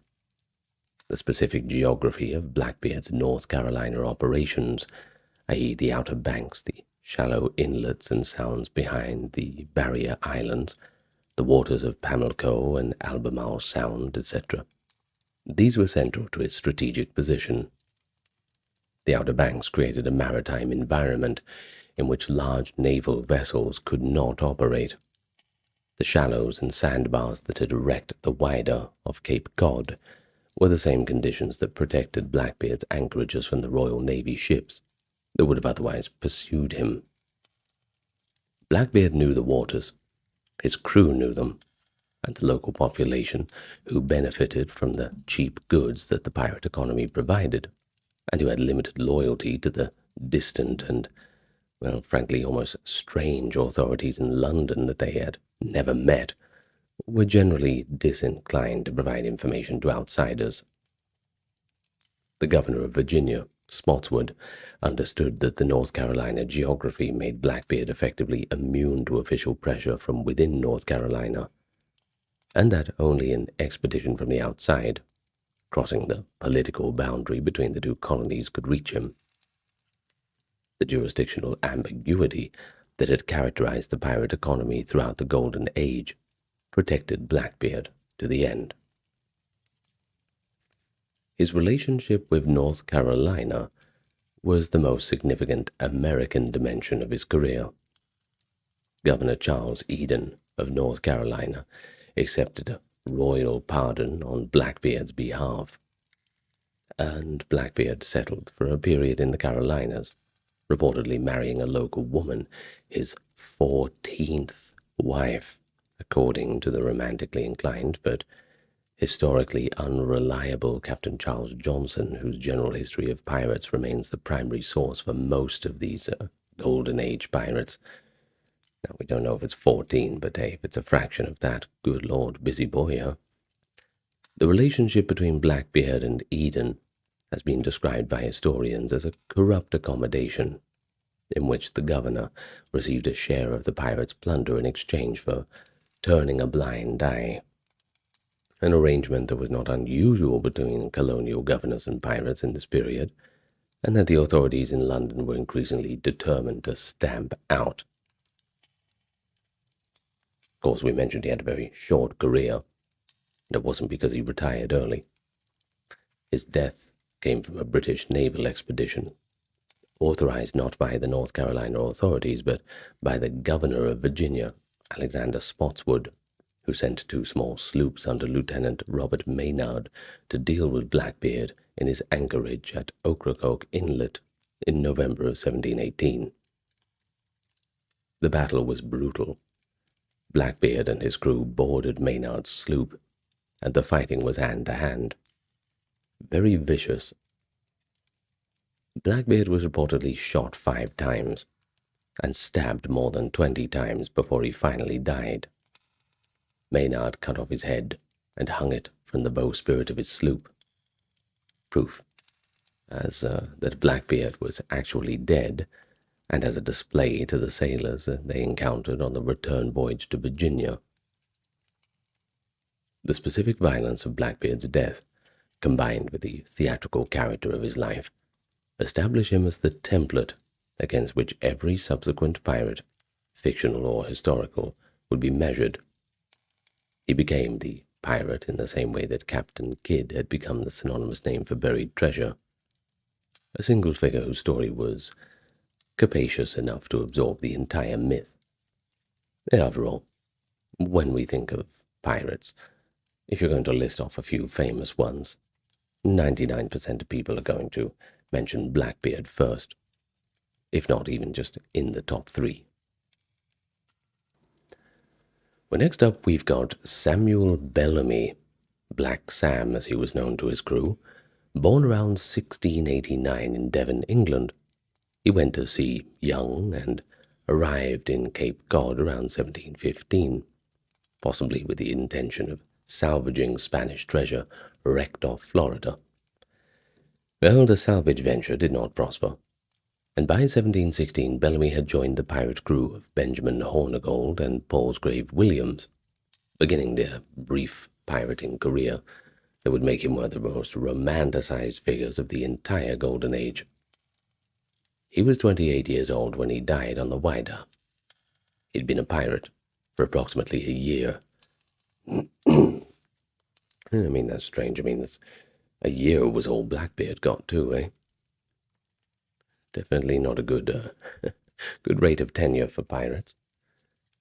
In any case, in that year, Bellamy and his crew took roughly 53 ships, an extraordinary rate of activity that reflects both his operational effectiveness and the specific character of his piracy. Bellamy was not known for excessive violence against those he captured. The contemporary accounts suggest a man who preferred to take prizes by reputation and speed rather than by prolonged fighting, one who treated crews of captured vessels with relative humanity, unless they tested his patience, perhaps, and who had something of a radical political philosophy about the relationship between pirates and the legitimate social order.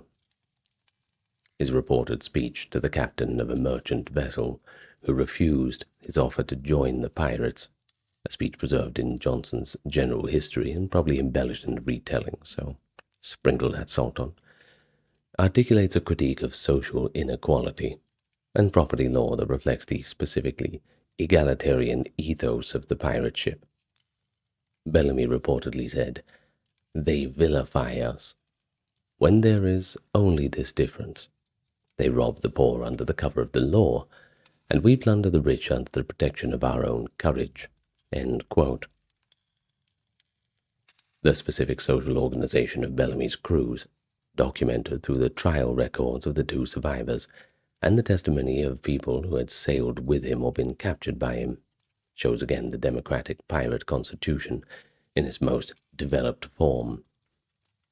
Bellamy reportedly maintained his crew had voted on major decisions, that officers could be removed by majority decision, and that the division of plunder followed the agreed articles with considerable fidelity. The crew that sailed with him included men from multiple nations and races, with the formerly enslaved Africans from the Whydah's original cargo occupying positions in the crew that would have been unthinkable in any other legitimate maritime employment of the era. Marcus Whittaker's Social History of the Golden Age Pirates argues that this racial diversity and this democratic structure were not accidental but reflected the specific social situation of men who had opted out of the hierarchical structures, both the legitimate maritime world and the shore society, and who were constructing an alternative social arrangement on the basis of shared risk and reward. Now, whether that reading is too idealistic or whether it accurately captures something real about the pirate ships of the Golden Age, maybe that's up to you to really decide. But it's also a question that the wider archaeology is now able to address in material terms, and it adds a physical dimension to the documentary evidence. So the Whydah herself was one of the most remarkable vessels of the Golden Age. It was built as a slave ship capable of carrying up to 500, and she had been marked only her second voyage when Bellamy took her in February of 1717. As a pirate ship, she represented an extraordinary concentration of wealth. Bellamy and his crew had packed her holds with the plunder of dozens of prizes, including ivory, indigo, sugar, gold dust, and coins from across the Atlantic world. When she sank in the April storm, she took all of this with her, along with most of the crew. The two survivors were tried in Boston and hanged. In 1984, a treasure hunter named Barry Clifford located the Whyda's wreck off Wellfleet in Cape Cod, and the subsequent archaeological excavation has produced over 200,000 artifacts, the most extensive collection of Golden Age pirate material in existence. I mean, imagine that. Imagine having those dreams as a kid of finding pirate treasure. You grow up to be an adult and you actually do go out and find pirate treasure. Now that's cool. I bet he's the most popular guy in that town. In any case, all of this has really transformed the scholarly understanding of the physical reality of life on a pirate ship. And if you want to check it out, go to the Whydah Pirate Museum in Provincetown, Massachusetts. There's a lot of these finds housed there. And the ship's bell, too, recovered in 1985 with its inscription, "The Whydah Galley 1716," still legible. It's one of the most evocative objects in American maritime archaeology. And dare I say, it's pretty cool. I think so.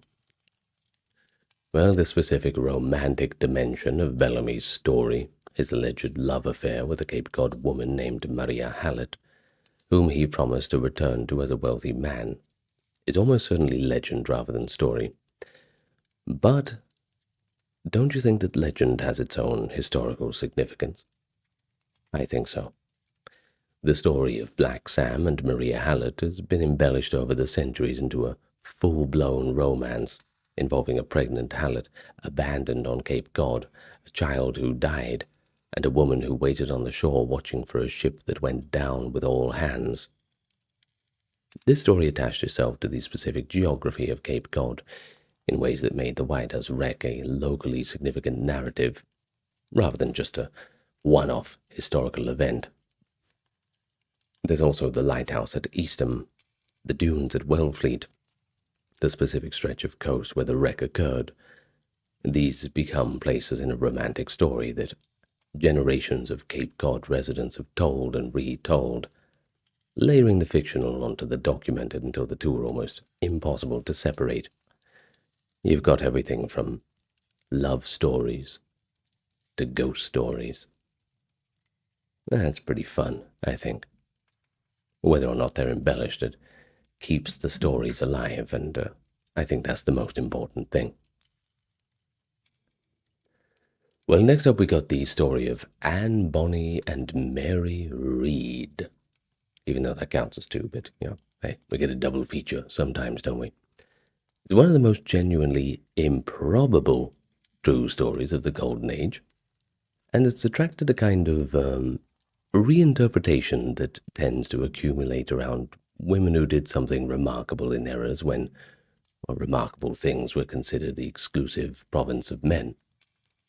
Now, both women were real. Both were genuinely present on a pirate ship, and both were captured, tried, and convicted. The specific circumstance of their situation at the time of the capture were dramatic enough, to generate a legend that's grown considerably beyond the documentary evidence, without ever quite losing its contact with it. Let's start with Anne Bonny. She was born around 1700, almost certainly in Ireland, possibly in County Cork. the illegitimate daughter of a lawyer named William Cormack and his housemaid Mary Brennan. You know, not meant to do that, Mr. Cormack. Well, the specific circumstances of her birth, the social scandal, and the family disruption, and probably a very angry Mrs. Cormack, apparently motivated her father to bring his family to the colonies, where the story of her origins would not follow them, and perhaps he could start anew with a clean slate reputation. Well, she grew up in Charleston, South Carolina, where her father established himself as a successful merchant and planter. By her late teens, she was married to a small-time sailor named James Bonney, a match that her father disapproved of strenuously. The marriage was not a success, and Bonney encountered the pirate captain John Rackham, Calico Jack, named for his taste in striped calico trousers, in Nassau, where Rackham was living as one of the many pirates who had accepted the royal pardon offered by Woodes Rogers. She left her husband immediately for Rackham, and the two of them eloping in a stolen sloop and returning to piracy in the Caribbean was no doubt the talk of the town. Kind of feel bad for her husband, though. Anyway, well, Mary Reed's story is even more remarkable, because she had spent much of her life disguising herself as a man, initially by her own account, at her mother's direction, to pass as a male child and thereby claim a family inheritance. She had served in the army as a man, married a fellow soldier, and after his death dressed as a man again and gone to sea. She ended up on Rackham's vessel after the ship on which she was serving was taken by pirates. Whether she joined willingly or under compulsion, that was one of the disputes at the trial. But what was not disputed was that she was present and active on the ship for an extended period before the capture in 1720. Now, speaking of the capture, that came in October of that year off the coast of Jamaica, when a sloop sent by the governor of Jamaica surprised Rackham's vessel at anchor. The account of what happened during the capture has become one of the most famous passages in pirate history. It's almost certainly embellished, according to the trial testimony and subsequent accounts. Most of the crew were below decks, intoxicated when the attack came, but it was Bonney and Reed who were on the deck, and they were attempting to fight off the attackers and calling to the men below to wake the hell up and get out here and defend the ship. Paraphrasing that, of course. Well, when the men did not come, Reed allegedly fired her pistol into the hold, killing one man and wounding another, furious at their cowardice. Kind of pirate commissar of sorts. The entire crew was taken. At the subsequent trial in Jamaica, Bonney and Reed were both convicted of piracy, but were unable to plead their bellies, as they call it. Both were pregnant, or rather they were able to plead their bellies, as both were pregnant, and the legal conviction that a pregnant woman could not be executed until the delivery, after which, at least, delayed their sentences. So it bought them a little bit of time, but of course it didn't really solve the problem. Reed died of fever in prison before she could be hanged. The historical record goes silent on Anne Bonney after her conviction. Some accounts say she was eventually released, possibly through the intervention of her father's connections, but this can't be confirmed. In any case, she was never hanged because we have the hanging records, and what became of her remains unknown. So maybe you can make up a story in your head. I don't know. Why not? At this point, it's anyone's guess. And your guess is as good as mine. Next up, we've got Thomas Tew, who was a Rhode Island privateer who made 2 voyages to the Indian Ocean in the 1690s that established the trading routes and social networks through which the Indian Ocean piracy of the Golden Age operated. He was born around 1649. He was a resident of Newport, Rhode Island, by at least the 1680s, and was sufficiently established in colonial society to obtain privateering commissions from colonial governors when the opportunities arose. His first Indian Ocean voyage, beginning in 1692, was technically a privateering expedition against the French and Portuguese interests in Africa, authorized by the governor of Bermuda, by the way. Once clear of the colonial authorities, however, Tew and his crew, that rhymes, decided to redirect the voyage towards a more lucrative target, the Red Sea and the Indian Ocean. Specifically, the Mughal Empire's merchant vessels carrying the annual Hajj pilgrimage fleet's trade goods, rather. The big prize, The Red Sea trade was the most lucrative target available to pirates in the late 17th century, and Tew's voyage demonstrated why. He reportedly took a single Mughal vessel into the Red Sea and distributed spoils of perhaps 3,000 pounds per man, an extraordinary sum at the time when a skilled artisan in England might earn, 30 pounds a year. So it's pretty damn good. Dangerous, but worth the risk. His crew returned to Newport, wealthy beyond anything their previous maritime experience had promised, and the news of their success spread through the colonial maritime world with considerable speed. Tew had demonstrated that a relatively small and modestly armed vessel could take enormous prizes in the Indian Ocean trade, and the men who joined subsequent voyages to the same hunting grounds were operating on that model that he established. Contemporaries called them the Red Seamen or the Red Sea Roundsmen. Well, the specific importance of Tew's Newport connections to the broader history of Golden Age piracy can't really be overstated. He was associated with the merchant network of Frederick Phillips of New York, who was one of the most important suppliers and fencers in the pirate economy. A fence is someone who you sell stolen goods to, by the way, of the 1690s, buying Indian Ocean plunder and selling provisions to pirates through the Madagascar trading network. Excuse me. Now, he is also said to have met personally with the governor of New York, Benjamin Fletcher, who was notorious for his willingness to grant privateering commissions of, let's just say, questionable legitimacy, and to accept gifts from pirates in exchange for various forms of official tolerance. He was corrupt, basically.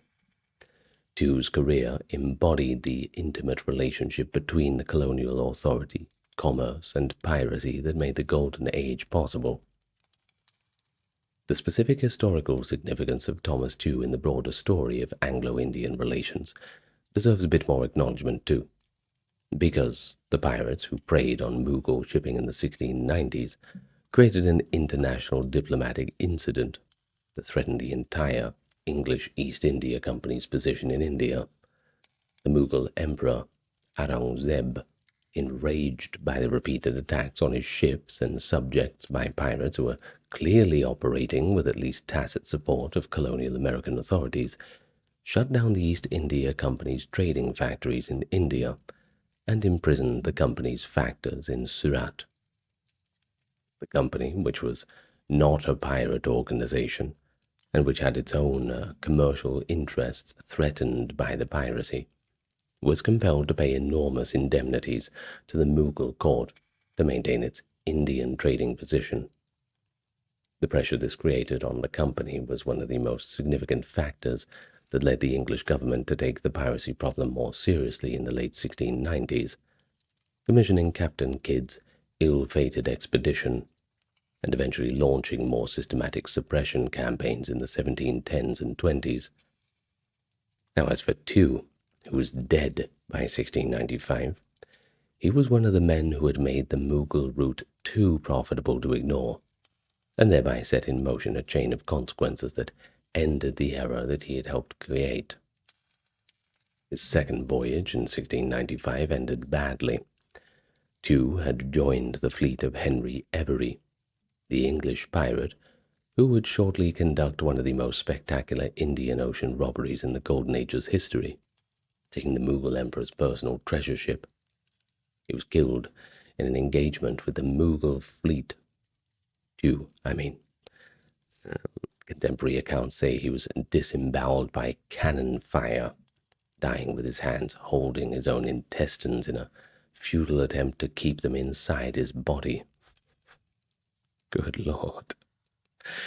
Well, that's a bad way to go, isn't it? He probably would have preferred to just be brought back and hanged or beheaded or something. Gee whiz.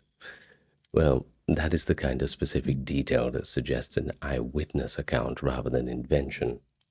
It's generally accepted as true. But his death did not end the Rhode Island connection to the Indian Ocean piracy. The network he had helped establish continued to function for years after his death, and Newport's reputation as a place where pirate plunder could be safely sold and spent persisted until the authorities finally cracked down on it, though that was in the early 1700s, so get while the getting's good is what I'm trying to say. Well, next up we have Jean Lafitte, who occupies a unique position because he's the only figure in this episode who actually fought for the United States, and the only one whose career ended not on the gallows or in a sea battle, but in a negotiated agreement with a future president of the United States. He was born around 1780, probably in France, and by 1805 was established in New Orleans, with his brother Pierre as a blacksmith, or more accurately as a smuggler using a blacksmith shop as a front for distributing contraband goods throughout Louisiana.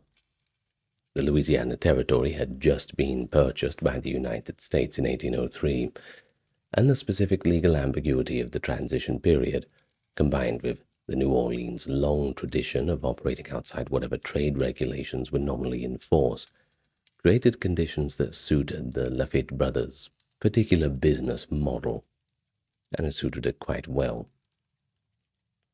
By 1810, Jean had established himself as the leader of a community of privateers and smugglers based at Barataria Bay, a sheltered waterway south of New Orleans, accessible through the Louisiana bayous. The Baratarians, as they were called, operated a remarkably comprehensive maritime criminal enterprise. They had privateering commissions from the Republic of Cartagena, a briefly independent Colombian state, that gave some legal color to their attacks on Spanish shipping. They ran a network of warehouses in the Louisiana bayous where the plunder was stored and sold. They employed hundreds of men, including many formerly enslaved people who had escaped from plantations, and they maintained a market in New Orleans where goods could be purchased at significant discounts compared to prices in legitimate establishments. Lafitte himself presided over this operation with a combination of commercial acumen and personal charisma that made him simultaneously one of the most wanted men in Louisiana and one of the most popular. Funny how that works sometimes. Now, the specific episode that made Lafitte a figure in American history, rather than just a Louisiana criminal, was the approach of the British fleet in 1814. The British, preparing to attack New Orleans during the War of 1812, sent representatives to Lafitte at Barataria with an offer. Join the British attack. Provide your knowledge of the bayous and local geography, and receive British commissions, land grants, and pardons for your piracy. Seems like a good deal. But Lafitte instead went to the governor of Louisiana with the British documents, offering to fight for the Americans in exchange for pardons for himself and his men. Well, Governor Claiborne was initially skeptical. He'd been trying to suppress the Baratarians for years, and here they were trying to make a deal.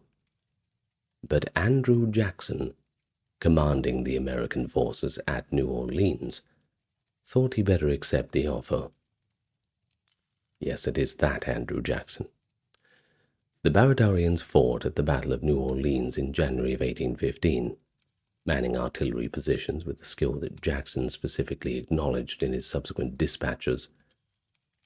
The battle, A stunning American victory against a British force attempting to take the city by frontal assault ended with the British withdrawing after suffering catastrophic casualties, while the American lines held pretty much intact. Lafitte received his promised pardon and returned to his maritime business operations, which he had no intention of abandoning. So within a few years he was operating again out of a base on Galveston Island off the Texas coast, nominally in the service of various Latin American revolutionary governments, but essentially as before, attacking, shipping, selling plunder, maintaining the specific legal ambiguity that had characterized his whole career. He eventually disappeared from the historical record around 1823. His death, and the circumstances of it, another one of those historical mysteries. Who knows? So once again, you can make up a fun little story in your head.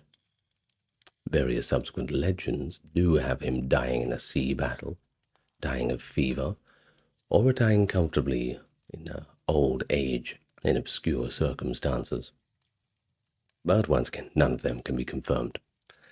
The specific character of his career made him the template for the pirate/patriot hybrid that American popular culture has always found particularly appealing.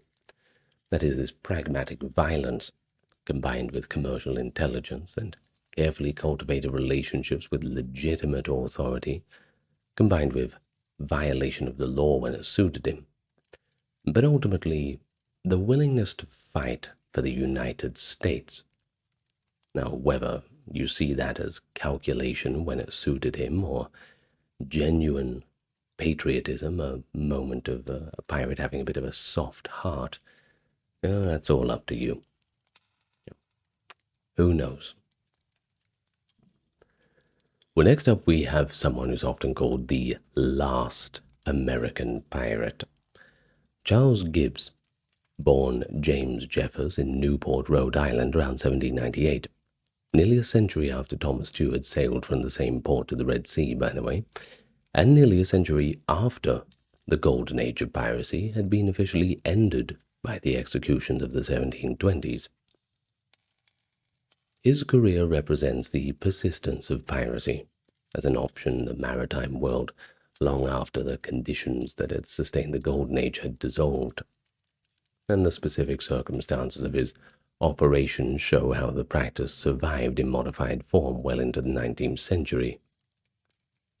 Gibbs served in the United States Navy in the War of 1812, went into the merchant marine afterward, and by the early 1820s had made his way to Cuba, where the specific political conditions of the post-independence Caribbean, i.e. the collapse of the Spanish colonial authority, the proliferation of small vessels and with uncertain legal status, the presence of the slave trade operating in the teeth of international abolitionist pressure, all of this created a new environment for maritime predation. Gibbs served on several pirate vessels operating out of Cuba in the early 1820s, participating in attacks on merchant shipping in the Caribbean that were notably more brutal than anything the Golden Age pirates had typically practiced. The Golden Age pirates had generally found it more profitable to take prizes without killing than to massacre crews who would otherwise surrender quickly, and the pirate articles that governed crew behavior often specified that prisoners were not to be harmed, at least not unnecessarily. Gibbs' operations in the 1820s involved deliberate murder of prisoners on multiple occasions. Witnesses who could identify the crew being killed to prevent them from testifying, that is. He was involved in the massacre of the crew of the Dutch vessel, Defensor de Pedro, in 1821, and in several subsequent episodes of similar character. He was captured by a Spanish vessel, escaped, was recaptured, and he escaped again. And eventually he made his way back to the United States, where he attempted to live as an ordinary merchant sailor. His final act of piracy, in November of 1830, was a small-scale affair that ended badly. Gibbs and an accomplice named Thomas Wansley, the cook of the American brig Vineyard, murdered the captain and first mate of a vessel and threw their bodies into the sea. They then attempted to sail the ship to a location where they could offload its cargo of silver coins and escape. The plan failed almost immediately.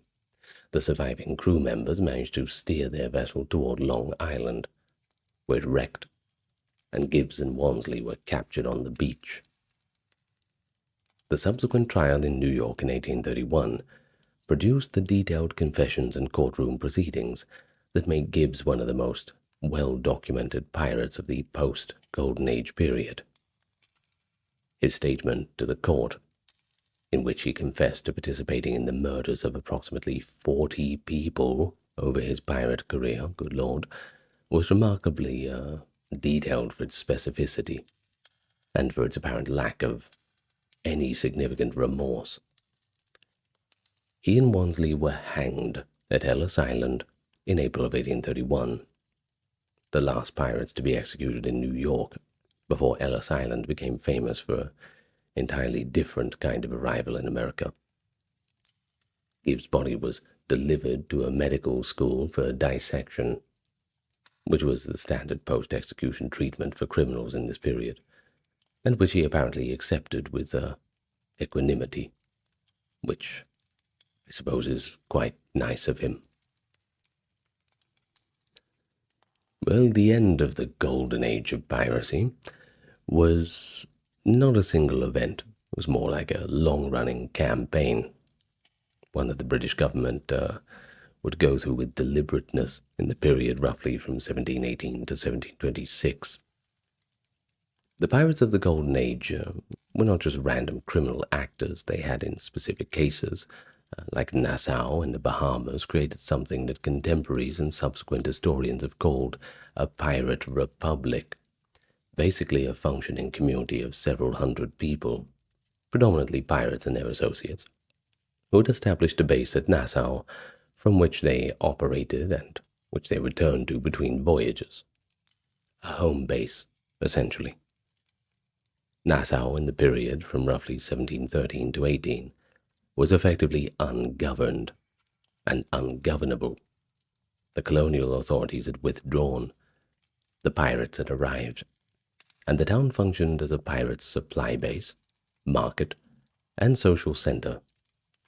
The specific institutions of the Nassau pirate community reflected the egalitarian ethos that characterized the Golden Age piracy more broadly. The pirates elected their officers, divided their plunder according to agreed formulas, and maintained a rough internal justice system whose specific character is documented in the articles that surviving pirate documents preserve.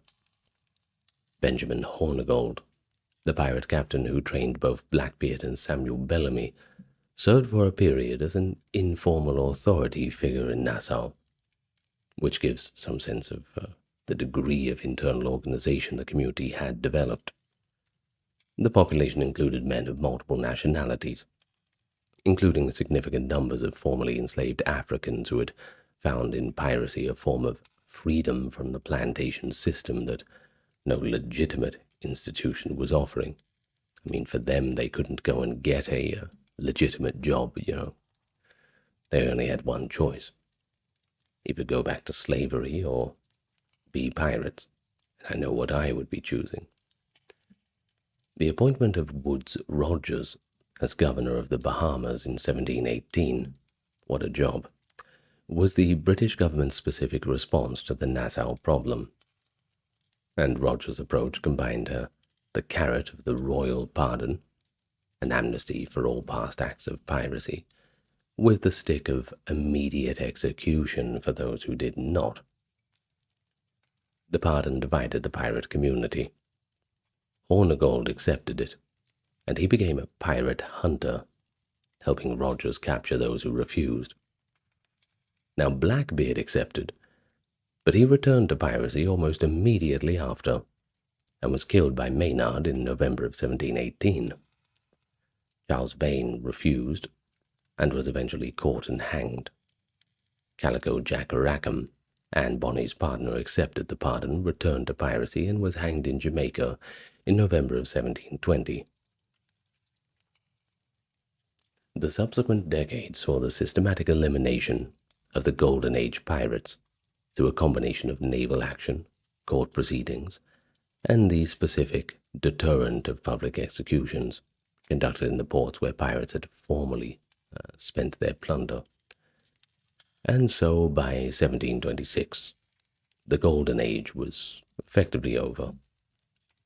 The specific American dimension of the Golden Age's ending was the role of colonial courts in processing the prosecutions. The Admiralty Session Courts, established by the Piracy Act of 1700, held mass trials in colonial ports, Boston, Newport, Charleston, that had the same character as the Cape Coast Castle proceedings that we talk about in the Scottish pirate episode. Rapid, decisive, and producing conviction rates that left little ambiguity about the institutional purpose of the proceedings. The Boston executions of 1717, which killed 2 survivors of the Wydar wreck, along with several other pirates captured in the same period, were accompanied by the minister Cotton Mather, who preached to the condemned and published his sermons afterwards as contributions to the moral campaign against piracy. Mather's sermons are themselves historical documents of considerable interest. They reflect the specific rhetorical campaign through which colonial authorities were trying to shift colonial opinion away from the tolerant attitude toward piracy that had characterized the previous 2 decades, and toward the understanding of pirates as enemies of all commerce and all civilization that the British government's campaigns required. Well, I think American piracy, at least piracy conducted within the Americas, is quite interesting. A different kind of character, but the specific archaeological richness of the American East Coast for pirate material, that's a legacy in its own right. The Wydar excavation at Cape Cod has produced the most extensive collection of pirate ship artifacts in the world, and the ongoing work at the site continues to add to the picture of a life of a golden age pirate ship with a specificity that no documentary source can really match. It's one thing to write something down, but to hold it in your hands, now that's pretty cool. The likely wreck of the Queen Anne's Revenge off Beaufort, North Carolina, has similarly produced thousands of artifacts that are being studied by the North Carolina Department of Cultural Resources. And together, these 2 sites represent a material record of the Golden Age that's being assembled piece by piece from the ocean floor, a counter-archive of the people whom the documentary record treated primarily as criminals to be executed and made an example of. The Belle of the Wydar is a more direct connection to Samuel Bellamy than anything the trial records or the piracy histories provide. He touched it, he sailed with it, he rang it out.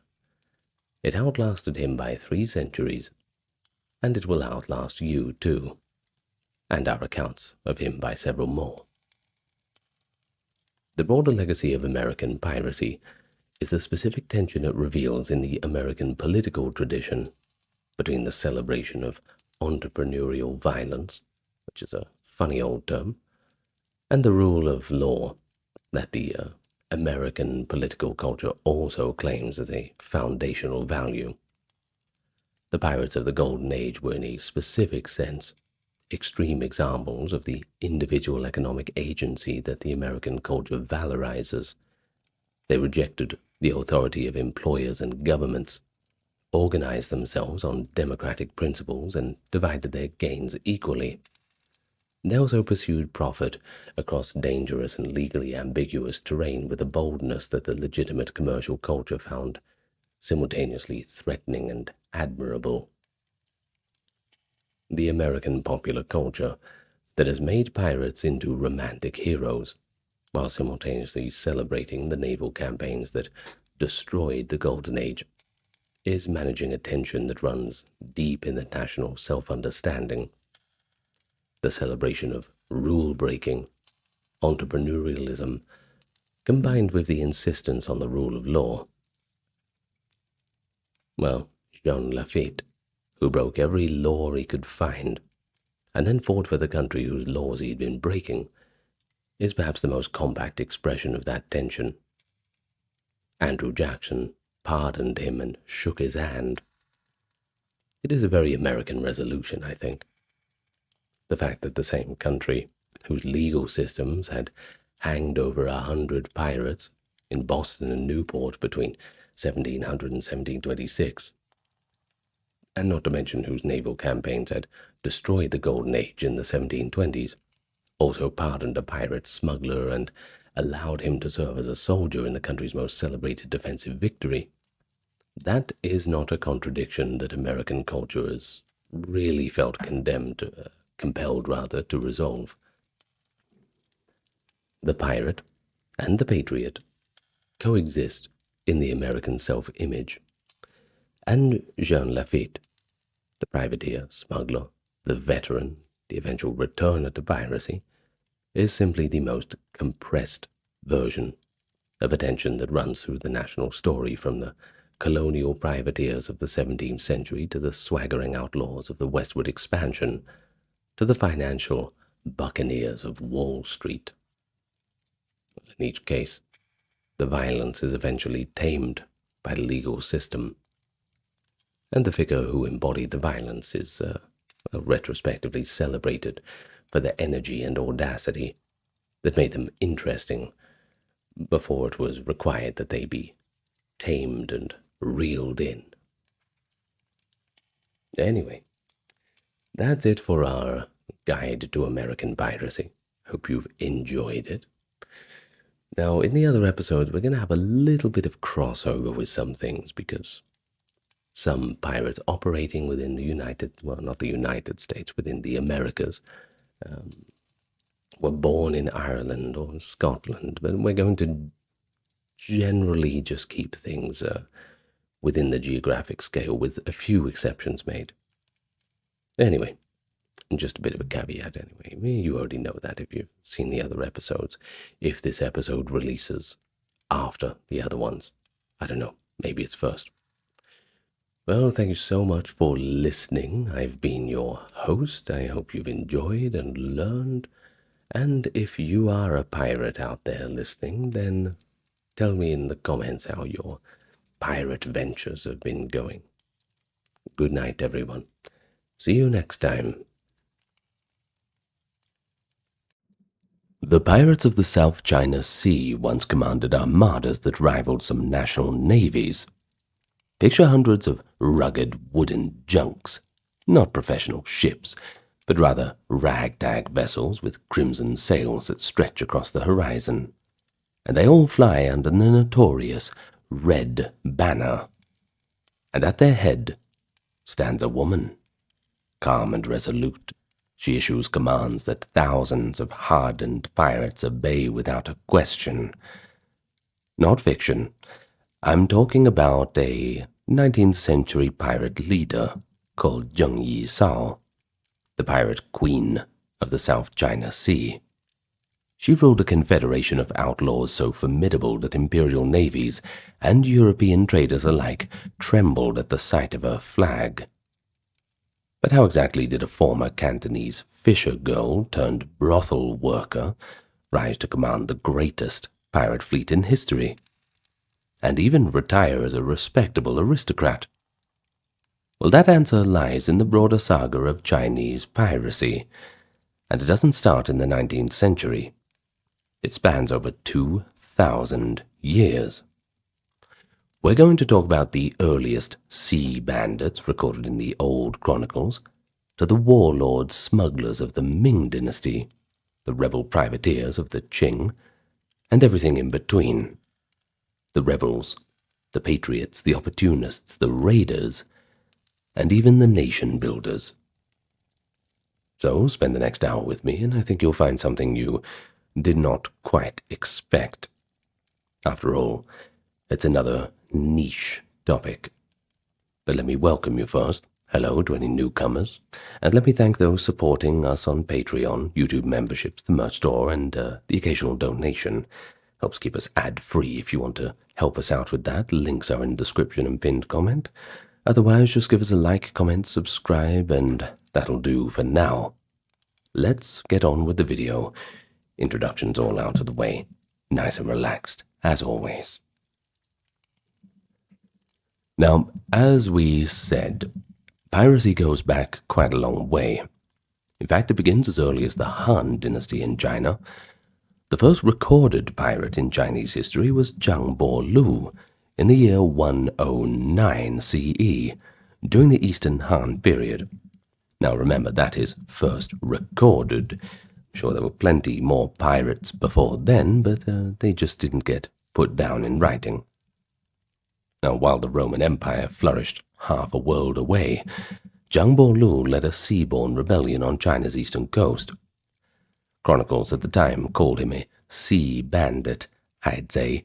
Now there's another modern word for it too, haidao, which is more of the friendly-looking pirate, but haizai is kind of implicitly implying a bad guy, a criminal. Essentially a pirate chieftain who was defying the imperial authority, and the imperial authority did not appreciate being defied. Well, as for Zhang, he amassed over 3,000 followers, and he even daringly styled himself a general, even donning a ceremonial 5-ridged crown, a regalia that was normally reserved for higher rank than any Han official. Certainly raises a few eyebrows, that's for sure. A flamboyant touch, to say the least, but it symbolized that in his domain, the pirates recognized no authority above their own. Emperor be damned, kings be damned, nobles be damned.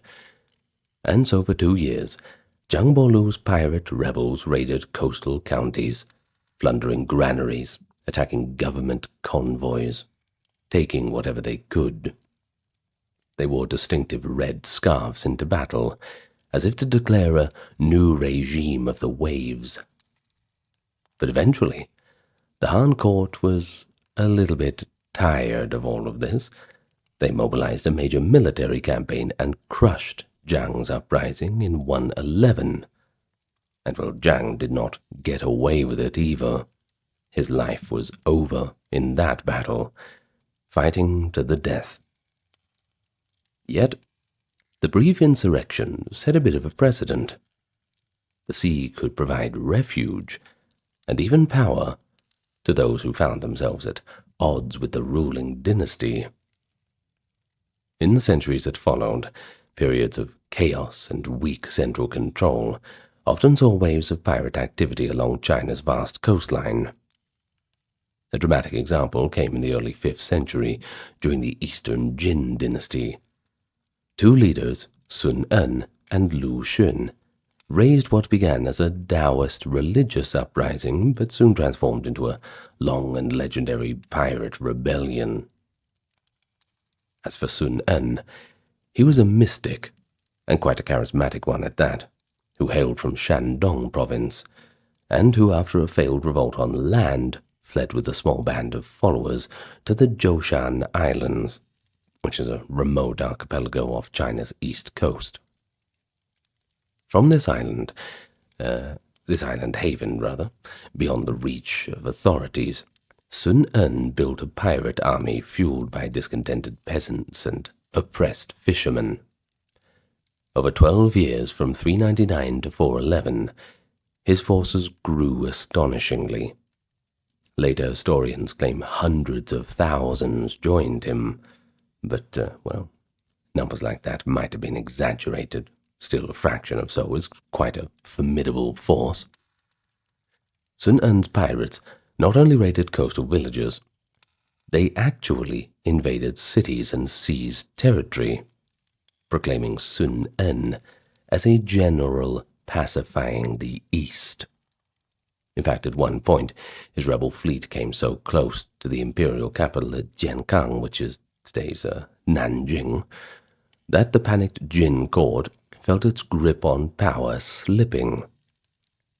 But ultimately, famine, disease, and the mass troops of the Jin government wore Sun En's movement down.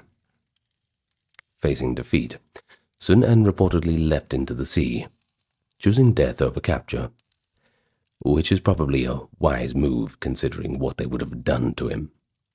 The old thousand cuts treatment. His brother-in-law, Lu Xun, carried on the fight, though, relocating the pirate base far south to Guangzhou in the Pearl River Delta.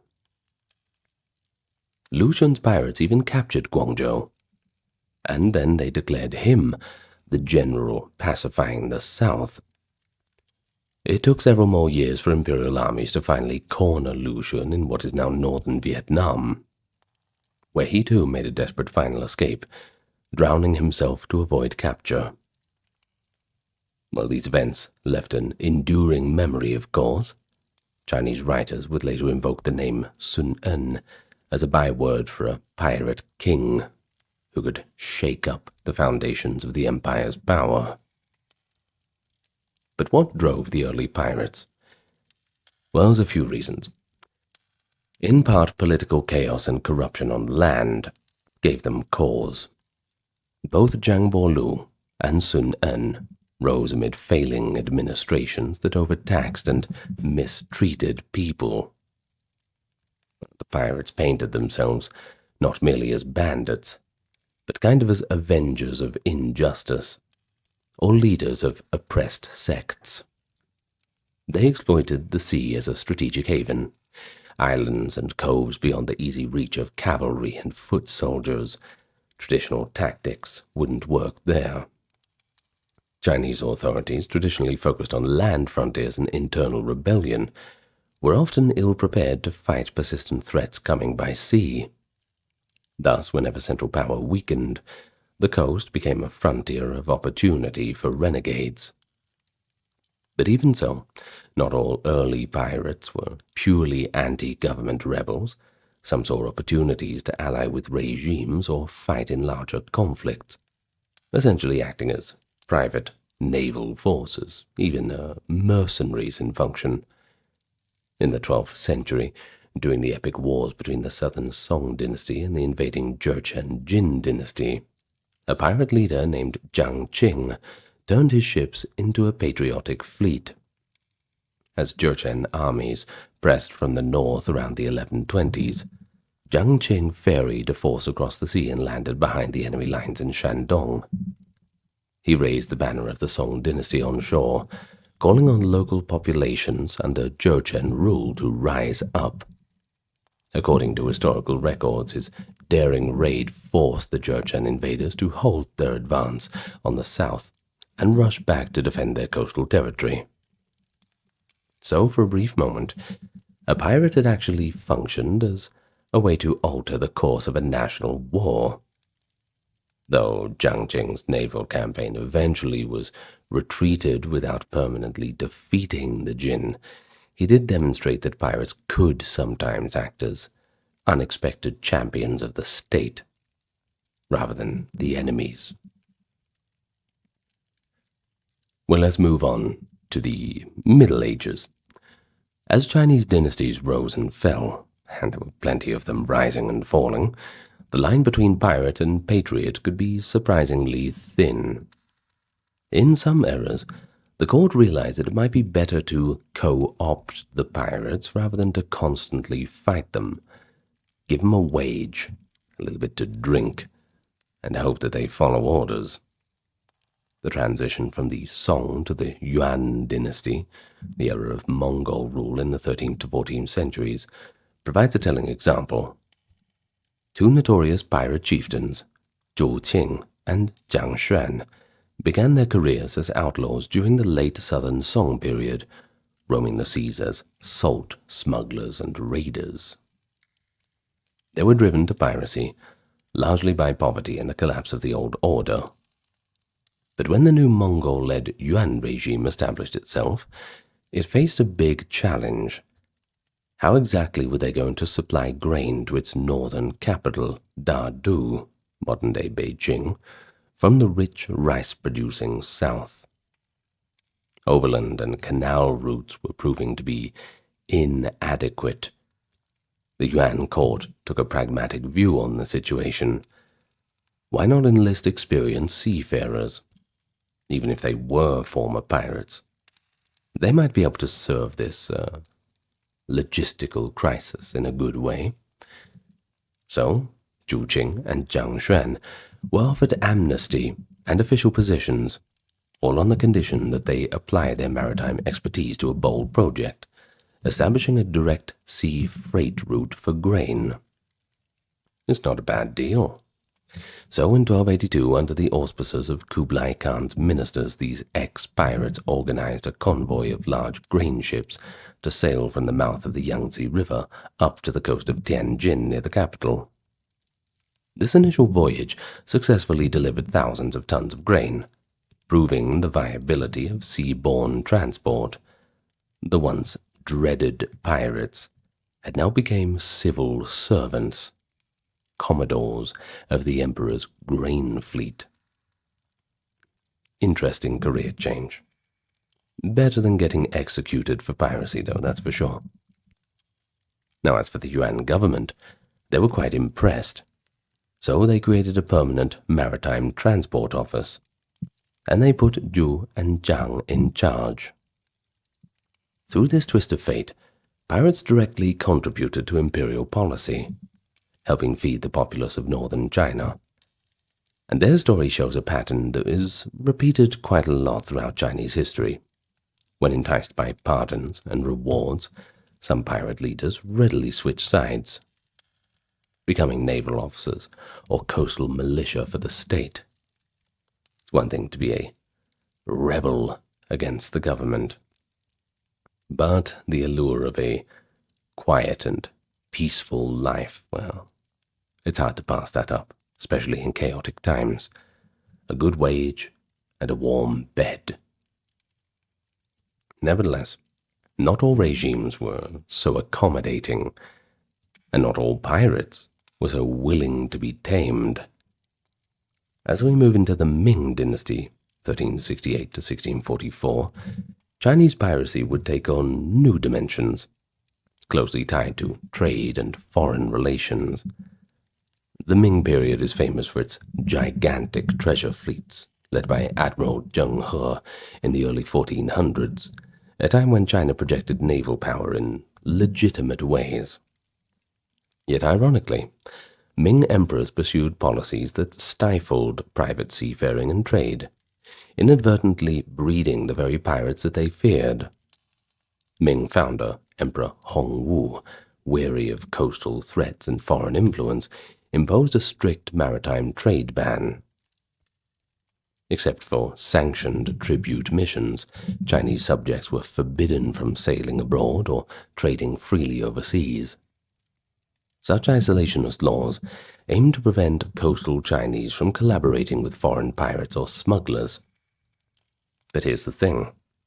In practice, the demand for silk, porcelain, and other Chinese goods abroad, and for exotic imports like spices and silver within China, was far too great to be pushed aside. A thriving black market trade emerged, and where there is illicit trade, pirates are never far behind. By the 16th century, the Ming authorities faced an escalating crisis along the east and southeast coasts, known as the Wukou problem. Now, Wukou, meaning dwarf pirates, was the Chinese term for raiders who were initially thought to be Japanese. And indeed, early in the 1500s, many pirates attacking China's shores were samurai and ronin from Japan. But as decades passed, the situation evolved. More and more Chinese merchants turned pirates joined these raiding fleets, along with renegade Portuguese, Malay sailors, and others. Now the term Japanese pirates became a bit of a misnomer. Many of the most notorious, quote, Japanese pirates in Chinese waters were actually ethnically Chinese, or at least a cosmopolitan mix. It's just that they used Japan as a base or a convenient flag of convenience, Well, why exactly would Chinese become pirates preying on their own country's coast? Good question. One reason for that was that the Ming trade ban left countless coastal traders with no legal livelihood. If you can't make a living, you take a living, as they say. I think they say that. Someone must have. I do. For ambitious men in Fujian, Zhejiang, or Guangdong, going pirate could be more profitable than irking out a living as a poor fisherman. Early retirement is quite an enticing prospect. And so these pirates were not always aimless ruffians. They were highly organized, they were well financed, and they were armed with modern weaponry, sometimes obtained from Europeans eager to trade smuggled firearms for a little bit of coin on the side. They established secret harbors and island strongholds, the most famous being the Shuangyu Island off Zhejiang, a bustling illicit port where pirates traded Chinese silk for Japanese silver and Southeast Asian spices, all right under the nose of the imperial officials. One of the most famed of this era's pirate leaders was one Wang Zhi. Born around 1498, Wang Zhi started as a trader from a merchant family in Huizhou. When bureaucratic obstacles stymied his legitimate business, he turned to the sea. By the 1550s, Wang Zhi had become the mastermind of a sprawling pirate enterprise. He initially based himself at the Shuangyu Island, effectively running a black market entrepot that serviced Chinese, Japanese, and Portuguese traders. After Ming fleets destroyed Shuangyu, Wang Zhi escaped capture and shifted operations to the Japanese island of Kyushu. There he forged alliances with Japanese daimyo lords, gaining support and shelter. Now, far from a furtive criminal, Wang Zhi was known in Japan as a respected international merchant. He even acted as a broker for Japanese traders to access Chinese goods. Yet all the while, he maintained fleets of trader pirates who could defend his commerce and raid for those who refused to cooperate. In a bold gambit, Wang Zhi hoped to use his naval strength to force the Ming court to rescind the maritime ban. He offered to clear the seas of smaller pirate bands, essentially saying, "Legalize open trade, and I'll be the guardian, instead of the scourge." For a time, Wang Zhi's forces actually helped Ming authorities eliminate some rival pirate gangs, and his overtures to be recognized as a legitimate trader gained a pretty good audience among the more pragmatic of officials. However, not everyone was so pragmatic. Hardliners in the Ming establishment were not always ready to yield, especially not to a pirate, a criminal. Well, in 1557, the crafty Ming commander Hu Zongxian lured Wang Zhi to peace talks under false pretenses of amnesty. Believing he might negotiate a formal license to trade, Wang Zhi came ashore, and lo and behold, out came the handcuffs. Well, not literally handcuffs, but you know what I mean. He was arrested. This king of Huizhou, as he had grandly styled himself, spent 2 years rotting away in a Hangzhou prison, before being dragged out one morning and executed in front of a big crowd. His end was a grim message from the Ming state. And this was it. Piracy, even under the guise of commerce, is not going to be tolerated. No deals, no amnesty, no hope. Yet, the elimination of Wang Zhi did not eliminate the pirate menace. All along the Chinese coast in the mid-16th century, raiders continued to harass ports and sack coastal towns. In fact, in the late 1550s, pirate bands became so emboldened that they launched full-scale assaults inland, at times capturing county seats and holding cities for ransom.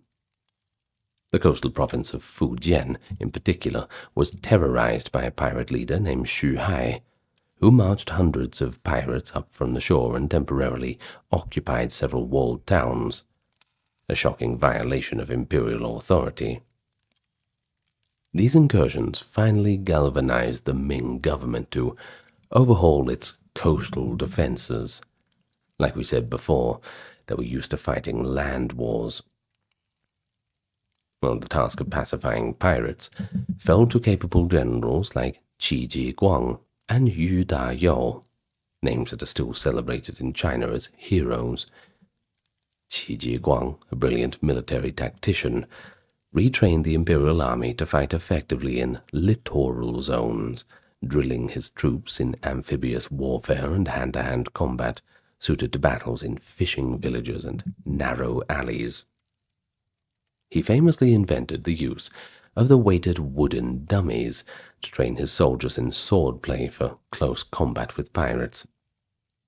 After brutal fighting between 1558 and 1565, the Ming forces had largely suppressed the coastal pirate threat. Qi Jiguang's disciplined troops, combined with a partial lifting of the sea ban to allow licensed trade, undercut the pirates' support. And by the 1570s, the era of the, quote, Japanese pirates had all but subsided.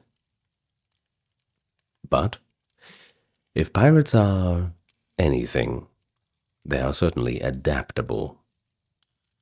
The very end of the Ming dynasty and the rise of the Qing dynasty in the mid-17th century saw piracy mutate from scattered raiding into something more akin to a private navy. Coastal China plunged again into chaos as the Ming government fell to Manchu invaders from the north in 1644, the Manchu, of course, being the Qing government. Many Ming loyalists refused to submit to foreign rule, and some took to the sea as a last refuge. It was in this tumultuous time that a pirate merchant family from Fujian, the Zheng clan, would rise to extraordinary prominence, even founding their own short-lived kingdom. Of course, we can't talk about Chinese pirates without talking about Zheng Zhilong and his son Zheng Chenggong, better known internationally as Ko Xingga. Now, their lives blur the line between pirate, merchant, and patriot. Zheng Zhilong, also called Nicholas E. Chuan in baptism after a brief stint in the Portuguese world, was born in 1604 in Fujian province. In his youth, he ventured abroad to the booming entrepots of Macau, Manila, and Batavia, learning languages and the ways of global trade. Fluent in Portuguese and pretty good at Dutch, Zheng Zhilong was a man as comfortable negotiating with European traders as commanding a junk in battle. He cut his teeth under the veteran seafarers like Li Dan and Yan Siqi, who ran extensive trading piracy networks operating out of Japan and Taiwan in the 1610s and 1620s. When those older leaders died, Zheng Zhilong took over their fleets and quickly proved both a fearsome pirate admiral and also a shrewd businessman. By the late 1620s, Zheng Zhilong had assembled one of the largest armed maritime forces in East Asia. He controlled strategic ports along the Fujian coast and on the island of Taiwan, which was then a bit of a wild frontier, not firmly in the Qing hands just yet. His dual identity as pirate and protector made him a folk hero to some. He often plundered richly laden official ships and the estates of corrupt officials, but he also offered genuine protection to coastal communities and merchant vessels that paid him tribute. In fact, Zheng ran a sophisticated protection racket, if we can call it that. Any ship that wished to pass through the South China Sea could purchase a kind of safe conduct pass or safe passage flag from his organization. With one of Zheng's flags flying, merchant junk was usually left untouched by his pirates. And considering his dominance, few other pirates would dare attack a vessel that was under Zheng Zhulong's protection either. In essence, he had monetized piracy into an organized protection racket, almost a parallel naval authority. I wonder what would be more expensive, have a team of security guards and an array of cannons on your ship, or just pay for the safe passage. Sure, that's an exercise in economics that the captains of the day would have been doing. Well, many merchants begrudgingly preferred to pay Zheng's fees as opposed to risking a tax, so it must have been a little bit more economical, especially since the Ming Navy at the time was often ineffectual by comparison. Now, the Ming court, desperate to restore order on the seas, tried to force against Zheng Zhulong and failed. There's a little bit of Chinese mixed with the English. I get mixed up sometimes. Now, his fleets evaded and outgunned the local naval patrols, so there you go. And in 1628, the imperial government switched tactics and offered Zheng an amnesty with honors. Seeing an opportunity for even greater power, Zheng Zhulong decided to accept. He was granted a respectable military rank, and even the official title of admiral in charge of coastal defense. With the Ming seal of approval, Zheng then turned on any remaining rival pirate bands, crushing them or absorbing them into his own fleet. He even confronted foreign interlopers. In 1633, Zheng Zhulong's armada famously defeated a squadron of the Dutch East India Company at the Battle of Liaoluo Bay off the coast of Fujian. And that's a big deal. The East India Company had very good ships.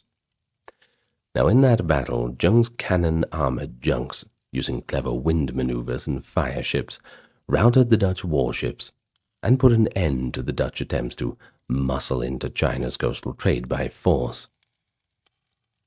This victory made it clear that Zheng Zhulong was the unrivaled lord of the sea of the Chinese coast. He now commanded hundreds of ships and tens of thousands of men. Once a pirate fleet, but now a quasi-official navy under his personal control. Zheng Zhulong grew fabulously wealthy, of course, and began to behave almost like a feudal prince along the coast. He even used his maritime might to perform acts of statesmanship.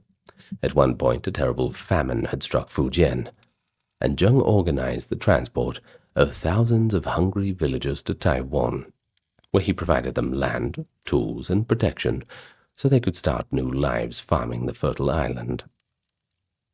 This was arguably the first large-scale Chinese settlement of Taiwan. Of course, they have their own indigenous people there too. Story for another time. And, well, this first colonization, if we can call it that, was orchestrated by a pirate chieftain turned benefactor. But it wasn't all happily ever after. Rarely is. Zheng's fortunes would soon be tested by the greatest upheaval of his time, the collapse of the Ming and the Manchu conquest. When Manchu armies overthrew the Ming and established the Qing dynasty in Beijing in 1644, Zheng Zhulong had a fateful choice, a fork in the road. Many expected him to fight on as a loyalist, giving his resources, but, well, we'll see. His own son, Zheng Chenggong, or Koxinga, was a fiercely anti-Manchu pirate, and continued to declare allegiance to the fallen Ming. Koxinga, in fact, led a Ming loyalist resistance based in the coastal stronghold of Xiamen and on islands along the coast, effectively a pirate kingdom resisting a new dynasty. But Zheng Zhulong ultimately chose to surrender to the Qing, possibly calculating that the new rulers would eventually prevail and it was better to just be on the winning side early. In 1646, he laid down arms and was rewarded with a Qing Marquis title, only to be swiftly placed under house arrest in Beijing as a hostage to ensure his family's cooperation. The gamble did not end well for him. His defiant son, Koxinga, refused to submit, continuing to harass Qing forces and pledging to restore the Ming. Frustrated and perceiving Zheng Zhulong as of no further use, the Qing court executed Zheng Zhulong in 1661. The great pirate lord, dying as a prisoner, far from the seas he once ruled. Meanwhile, Zheng Zhenggong, or Koxinga, carried the torch of resistance. Now, Koxinga was never exactly a pirate in the way his father was. He styled himself just a loyal general of the Ming, kind of like a resistance fighter, though he commanded a mixed force of former pirates, merchant mariners, and regional soldiers. In 1661, shortly after his father's execution, Koxinga achieved an astounding feat. He invaded Dutch colonial Taiwan. With a massive amphibious assault, he besieged and captured the Dutch fortress of Zeelandia in modern-day Tainan, expelling the European colonists who had ruled part of that island for 38 years. No European power had been so humiliated in East Asia up to that point. A Chinese warlord with a largely pirate-trained army had forced the capitulation of a local colonial governor, Frederick Coyet, who surrendered in 1662. Koxinga's victory is often celebrated as China's first major military triumph over a European colonial power. In Chinese history and folklore, he is remembered as a nationalist hero, the one who recovered Taiwan.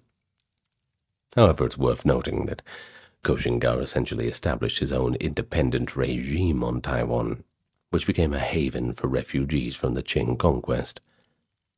He died only a year later, in 1662, but his family maintained this maritime kingdom until 1683, when Koxinga's son and grandsons were finally defeated by the Qing. The Zheng domain was incorporated into the Qing realm, and Taiwan was made a province of China. The Zheng saga highlights how fluid the labels of pirate, general, and warlord could be in a time of political turmoil.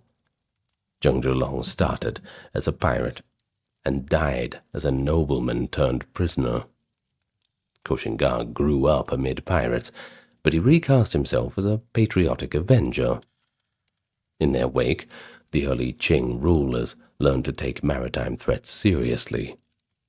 The Qing, initially an inland Manchurian power with very little naval tradition, were so weary of the lingering pirate loyalists that they enforced a drastic coastal evacuation policy in the 1660s. Entire stretches of China's coastline were depopulated, and communities were forced to move inland, creating a no-man's land to deprive the roving pirate bands, especially Koxinga's followers. Well, this measure caused immense hardship to the coastal people, but it speaks to the Qing's fear of the pirate as rebel phenomenon that had nearly toppled regimes before.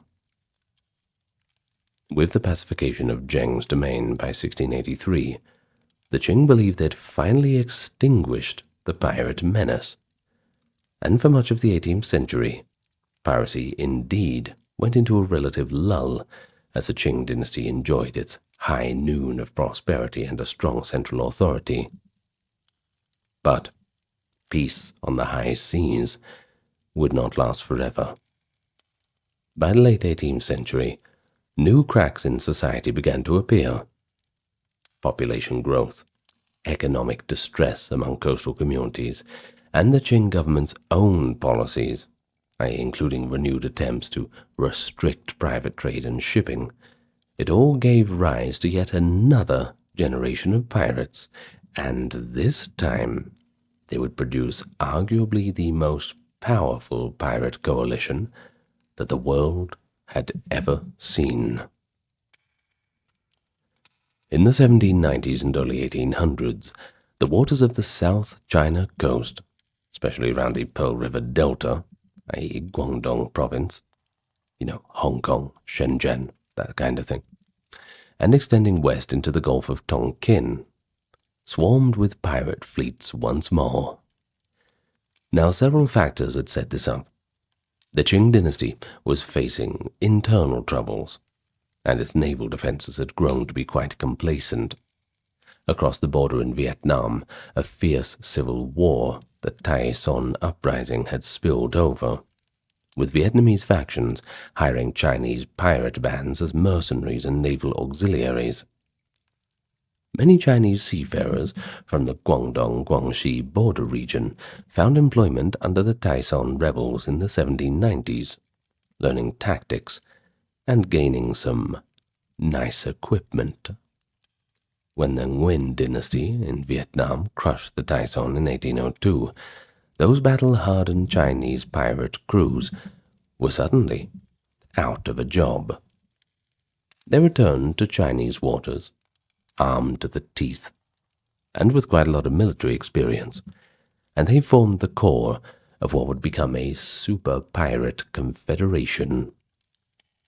By 1805, pirates along the South China coast had organized into a kind of pirate alliance, unprecedented in Chinese history.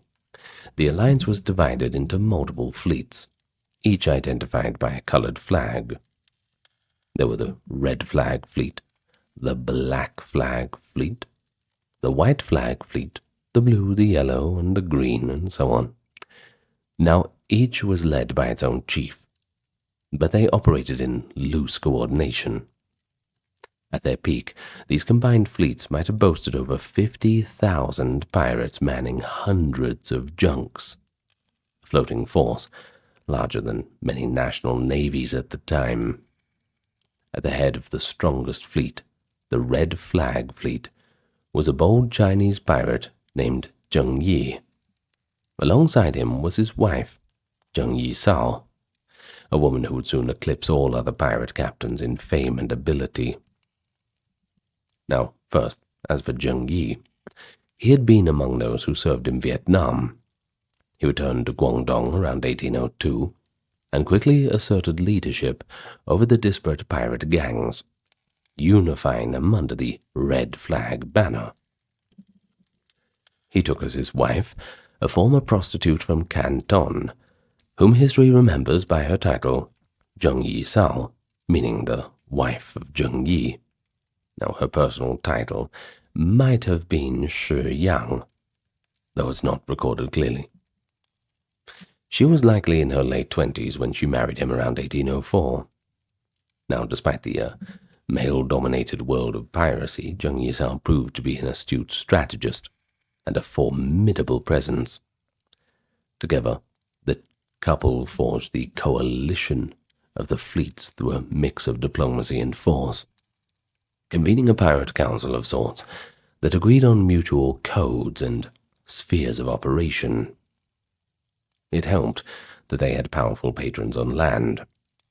Some local merchants and officials secretly collaborated, buying the pirates' plunder or exchanging bribes for protection.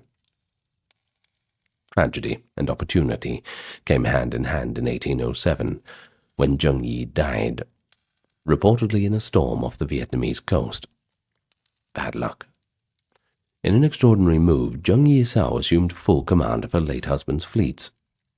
To solidify her position, she made an unconventional alliance with the fleet's top young commander, Zheng Bao. Now, Zheng Bao, also known as Cheng Po Cai, had been a fisherman's son whom Zheng Yi had earlier adopted as an heir, a common practice among pirate chiefs to groom successors. Now, Zheng Po was in his early 20s and respected among the men. Zheng Yisao, likely around 40, shrewdly saw that an alliance with him could keep her in power. She reportedly adopted him as her son, and soon after took him as her new husband. Far be it from me to judge. A situation that certainly appears unusual, but Remember, in the world of pirate custom, this was all done to just cement their family-like bond and co-leadership. You see, the adoption was perhaps a symbolic way to appease traditionalists about her remarriage. Now, with Zheng Bozai serving as their right-hand man and naval commander, Zheng Yisao, now often dubbed the Pirate Widow or Dragon Lady, maintained iron control over the Red Flag Fleet and the broader pirate alliance. Under Zheng Yisao's leadership, pirates reached new heights of audacity. They extorted coastal towns, imposed tolls on passing ships, and even engaged Qing naval forces in pitched battles. Operating from well-defended island bases like the Ladrones Islands, which is today's Wanshan archipelago near Macau, and various coves in the Leizhou Peninsula, they were effectively running a parallel government at sea. By 1809, some Chinese officials feared that the pirates intended to carve out an independent kingdom on the coast. There was talk, perhaps pirate propaganda, that Zheng Yisao dreamed of overthrowing the king and restoring a Chinese ruler, echoing the Ming loyalist sentiments. Now, whether or not that was true, their threat to commerce and security was existential for the Qing authorities in Guangdong. Zheng Yisao enforced a strict pirate code of laws to maintain discipline across her vast flotilla. By all accounts, her word was absolute. Disobedience and desertion was punishable by immediate beheading. Beautiful sentence. Immediate beheading. She insisted that all plunder be registered and fairly divided. Individual pirates were not allowed to skim off loot for themselves before it was tallied, under penalty of death or severe flogging for minor thefts. Perhaps most striking was her code for the protection of female captives. It was, of course, forbidden to SA or abuse captured women. If a pirate assaulted a woman without permission, the punishment was execution. If a pirate fancied a female captive, well, there was a formal process. He would have to take her as his wife, essentially marrying her with the fleet's approval, and be bound to treat her respectfully or face deadly consequences. These measures, far more progressive regarding women of most navies of the era, likely stemmed from Zheng Yisao's own position as a woman in power. They also had practical benefits. The code reduced quarrels among the crew, preserved the value of captives for ransom, and fostered a measure of loyalty and order within this floating society. The result? A fleet that was disciplined and cohesive, despite being a coalition of once rival gangs. So, throughout 1809, the Qing government tried to crush Zheng Yisao's pirates militarily, but they did not do very well. Limited success, if anything. Chinese naval officers, who were unused to such a large and mobile enemy, faced repeated defeats. In one notable incident in 1809, British East India Company merchant ships got caught up in the conflict. Several British vessels in the Po River Delta found themselves confronted by the Red Flag Fleet. The Red Flag Fleet just sounds so cool, doesn't it? Well, anyway, rather than fall prey, the British crews armed their merchantmen and actually engaged the pirates in a fierce gun battle at the mouth of the river. After a pitched fight, Zheng Yisao's fleet drove off the British ships, a startling demonstration that even foreign firepower was not guaranteed to outmatch her. Of course, the Qing, looking at that, well, they were probably thinking, well, what hope do we have? This clash also alarmed the colonial powers. The British and Portuguese in nearby Macau realized that the pirates threatened all shipping in the region. Well, eventually, something had to be done. By late 1809, the pressure on the pirates began to mount. The Qing authorities in Canton enlisted the help of European navies. The Portuguese, eager to curry favor and secure their trade routes, sent men of war to assist in the Qing battles. Now, in a series of battles, the pirates took some losses and found their supply lines tightening. An internal rift then weakened the pirate alliance. One of Zheng Yisao's deputies, Guo Dai, captain of the Black Flag Fleet, decided to break away. Sensing an opportunity for amnesty, Guo Dai communicated with the government and agreed to surrender in exchange for a pardon and military rank. In early 1810, Guo Dai led several hundred pirate vessels to lay down arms. Its massive defection significantly reduced the strength of the alliance, not to mention undercutting morale. Zheng Yisao, addressing the changed circumstances, chose negotiation over annihilation. Ever the astute strategist, she opened talks with the Governor-General of Guangdong. It was quite a spectacle, the infamous pirate queen coming ashore to parley with imperial officials, all on her own terms. She is said to have arrived at the conference escorted by scores of armed followers, a show of strength even as she offered peace. Zheng Posai, her adopted son and lieutenant, aided in the delicate diplomacy. But the pirates drove a hard bargain. They demanded, and received, a general amnesty for all pirates who surrendered, meaning they would not be punished for their crimes. They were allowed to keep their loot as personal property, too. Furthermore, Zheng Posai was granted an officer's position in the Qing Navy, essentially absorbing the best pirate talent into state service.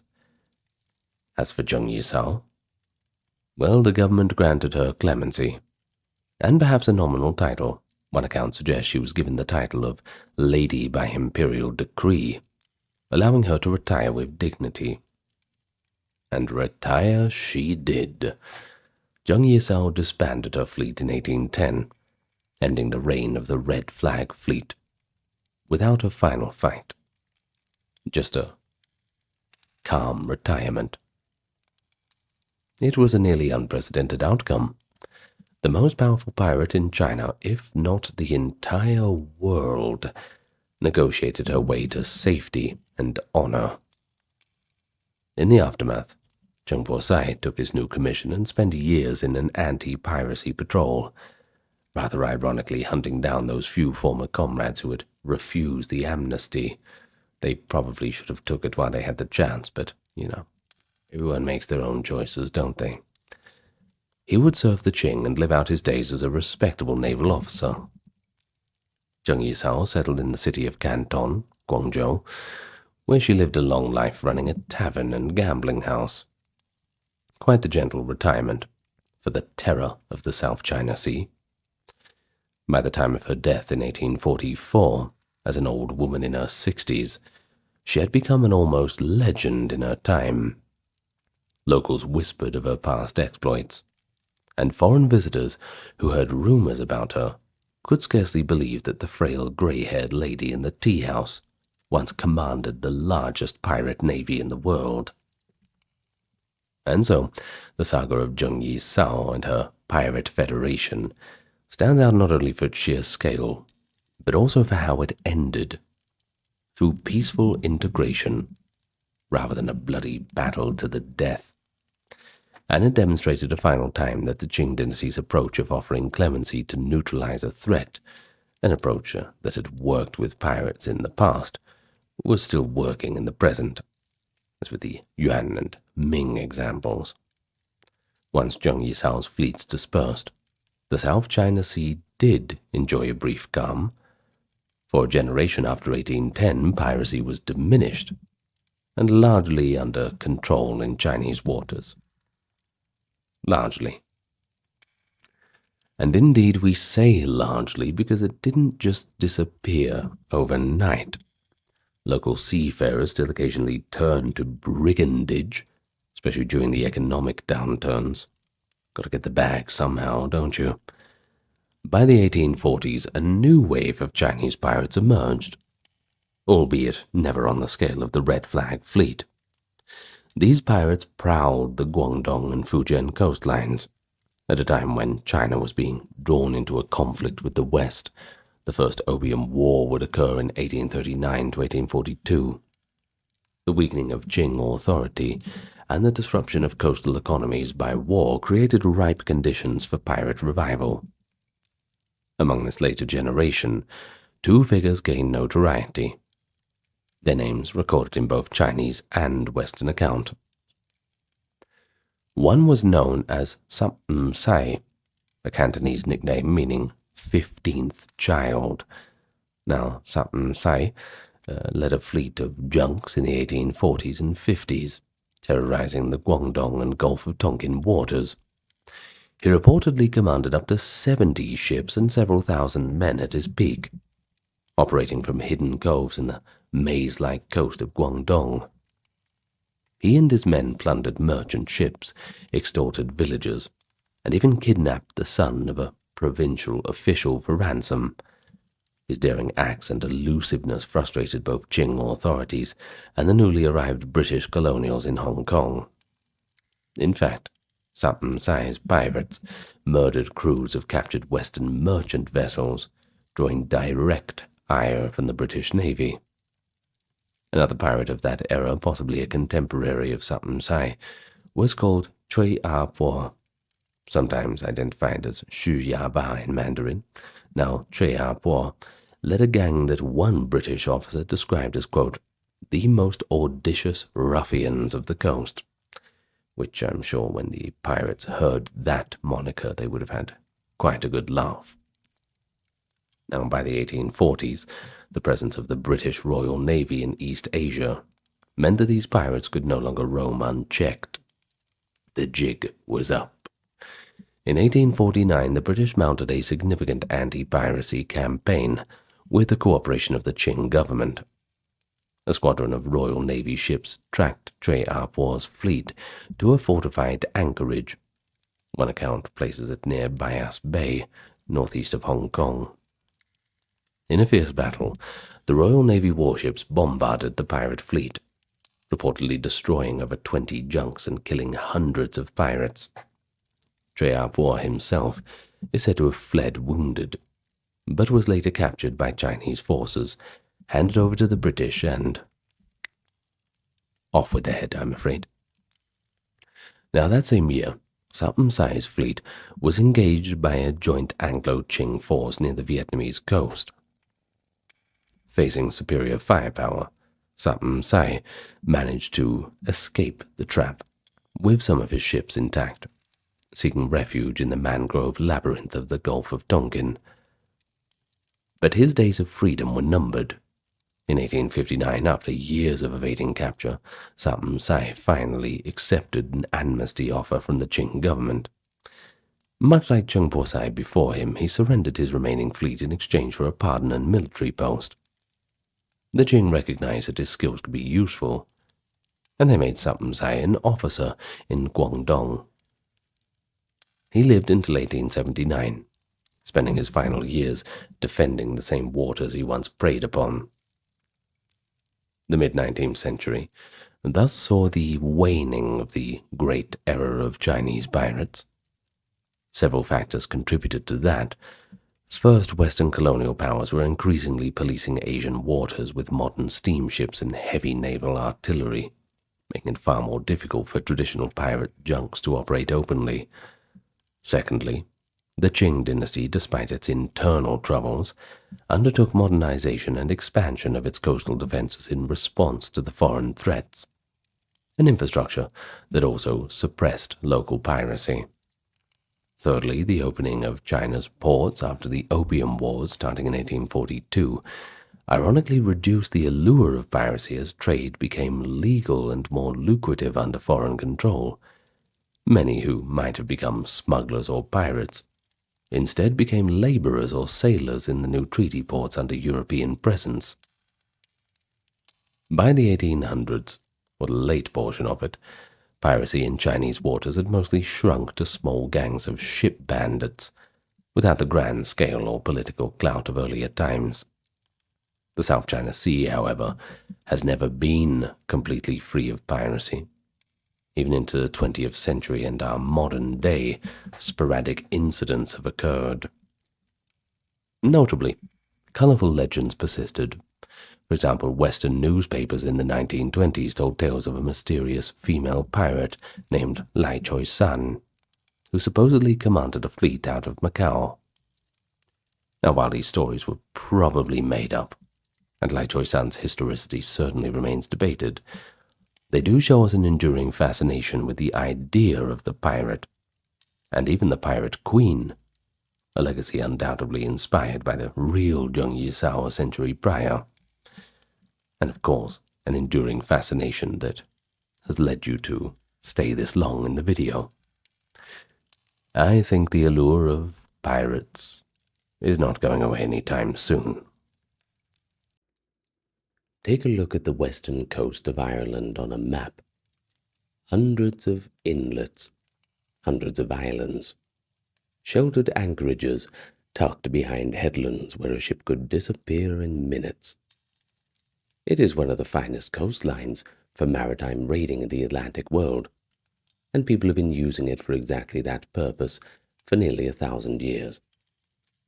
The Norse saw it first and merged their raiding tradition with the existing Irish clan structures around the sea. But what emerged was something distinctively Irish, a form of maritime power that operated outside whatever legal authority was claiming jurisdiction over those waters, whether that was English, Norman, or whatever else. The most famous product of that tradition was Grace O'Malley, a 16th century pirate queen who negotiated face-to-face with Elizabeth I. But she was neither the first or the last.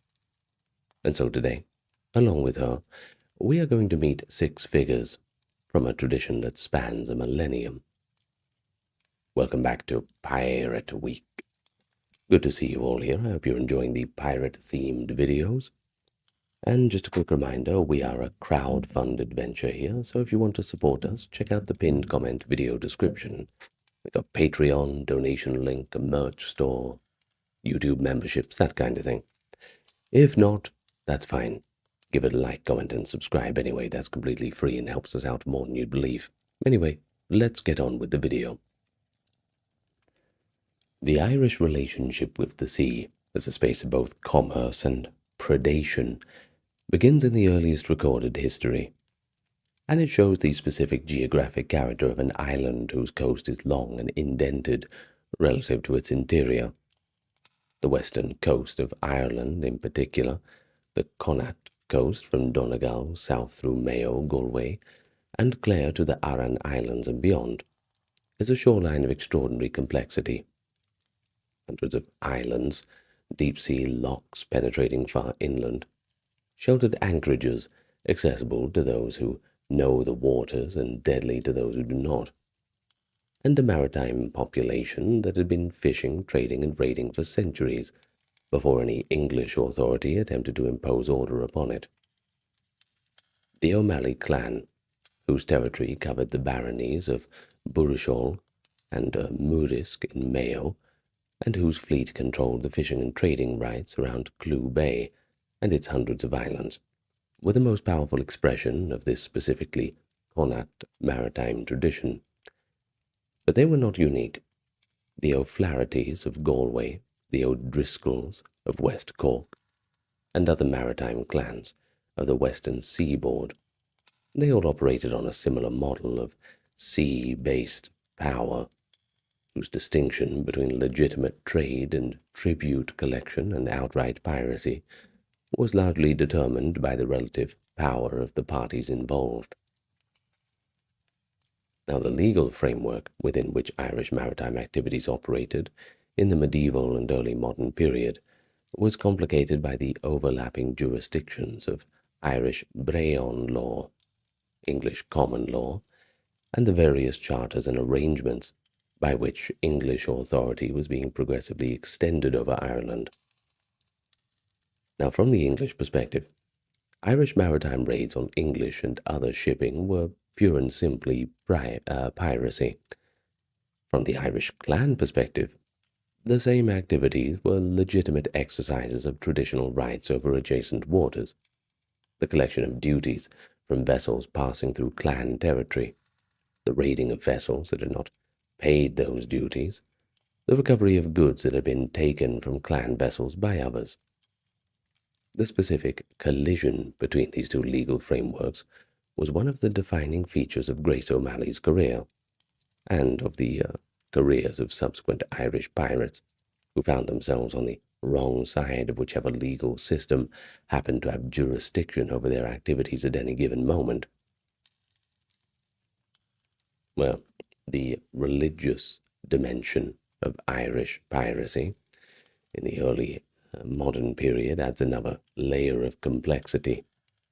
From the mid-16th century onward, the English crown's efforts to impose Protestant religious observance on an overwhelmingly Catholic Ireland created a political alignment between Irish resistance to English authority, in general that is, and Catholic resistance to Protestant authority in particular.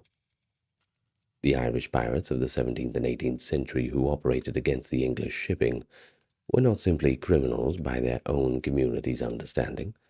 They were in many cases operating within a political tradition that regarded English authority as legitimate, or rather illegitimate, English property was fair game, and English law was an alien imposition without any moral force. Now, this does not make violence less violent or victims less victimized, but it does place their activities in a context that distinguishes Irish piracy from purely economically motivated thievery of the Caribbean buccaneers, or rather it adds a political dimension to what was already an economic activity in ways that the participants would have recognized as meaningful, even when their critics dismissed it as simple criminality.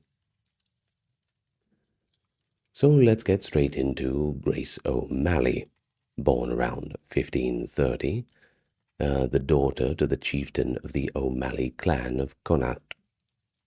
The O'Malley's clan motto was Terra Mari Potens, powerful by land and by sea.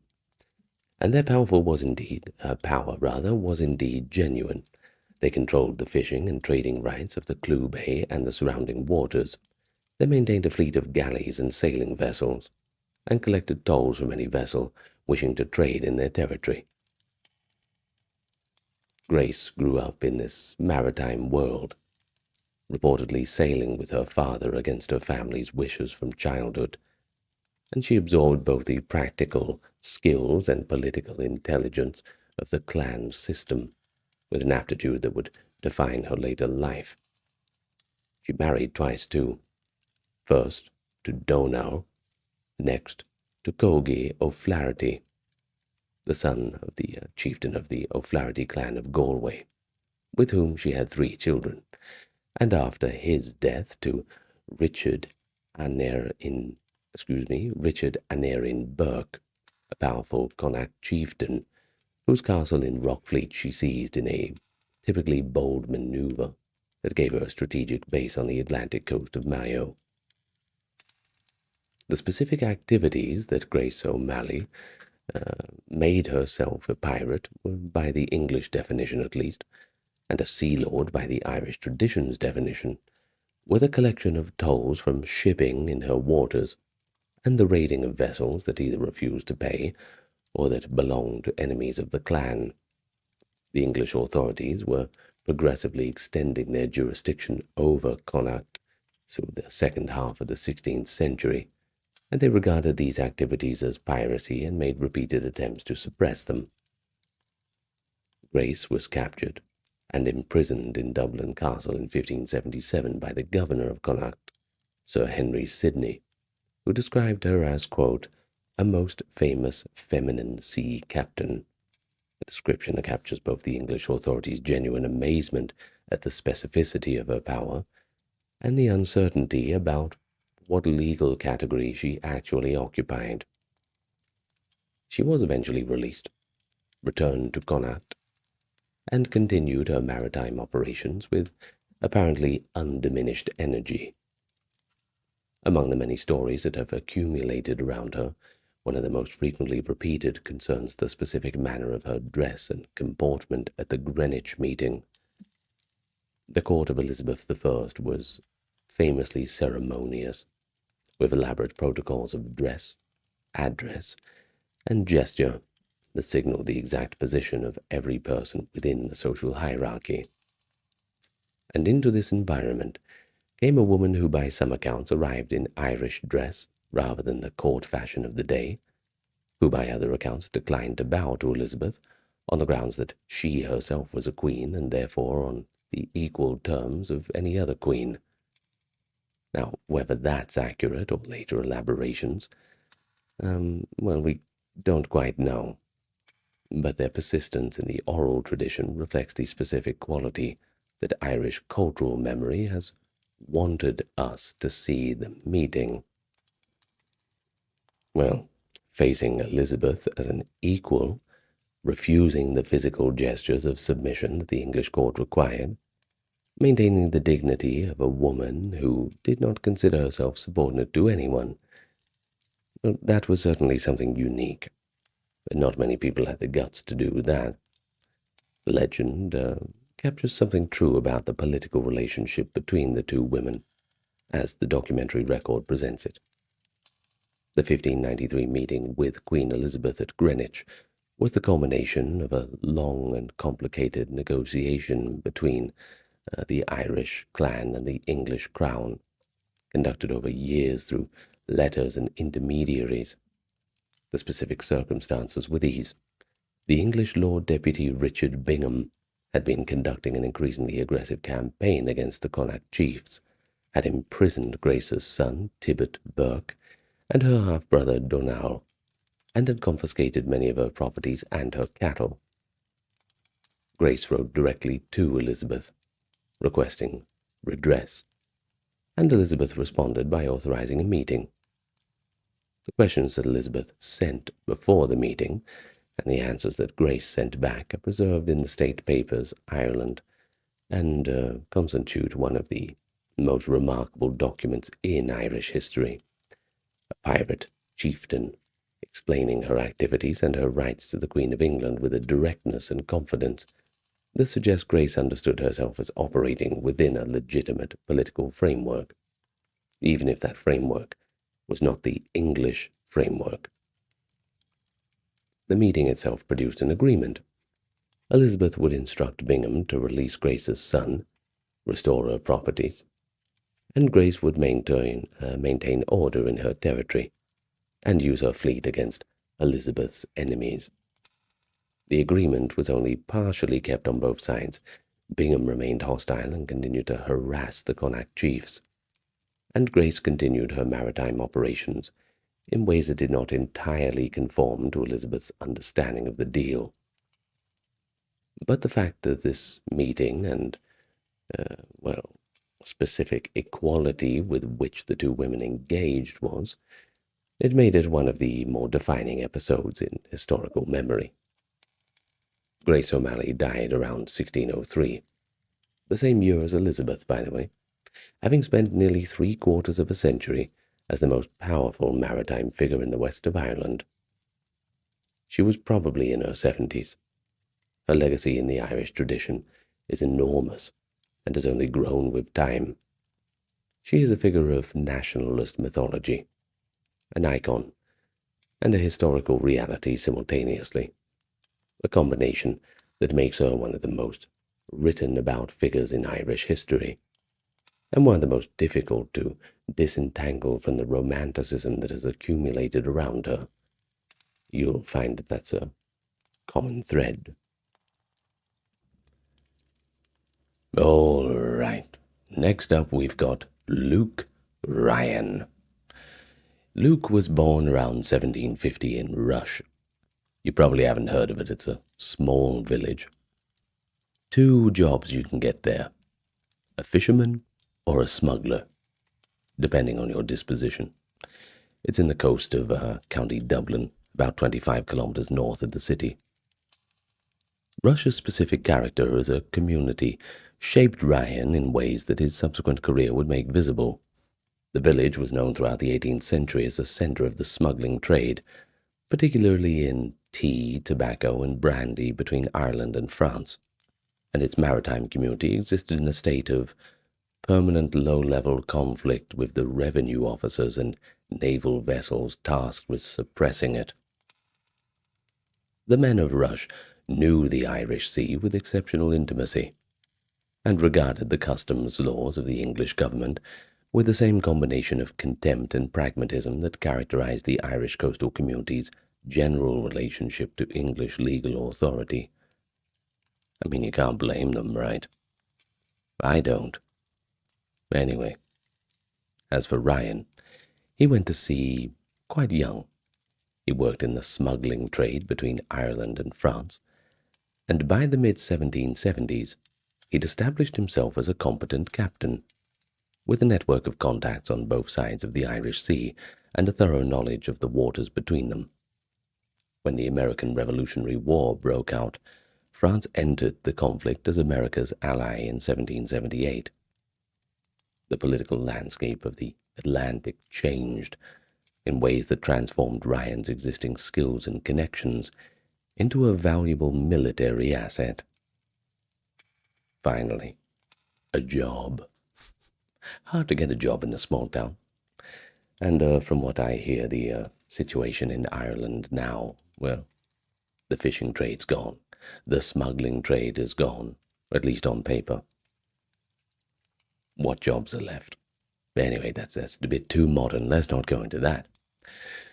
Benjamin Franklin, serving as American minister in Paris, was authorizing letters of marque to privateers, those willing to operate against British shipping under American commissions, a program whose practical effect was to turn the smugglers and adventurers of the Atlantic maritime world into officially sanctioned instruments of American foreign policy.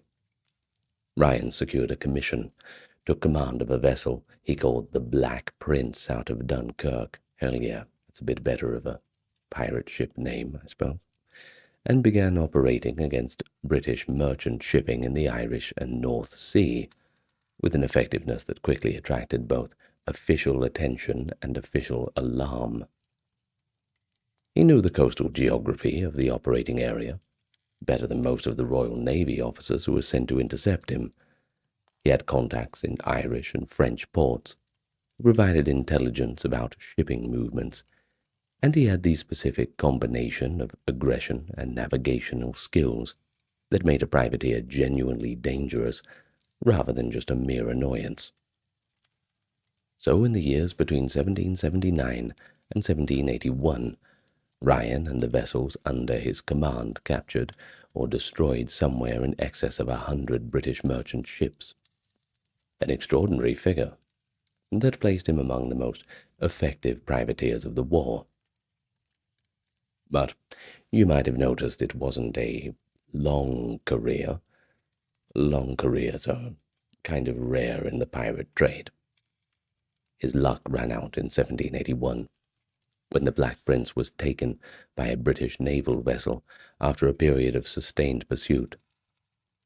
Ryan was brought to London, tried at the Old Bailey for piracy and high treason, and convicted on both counts.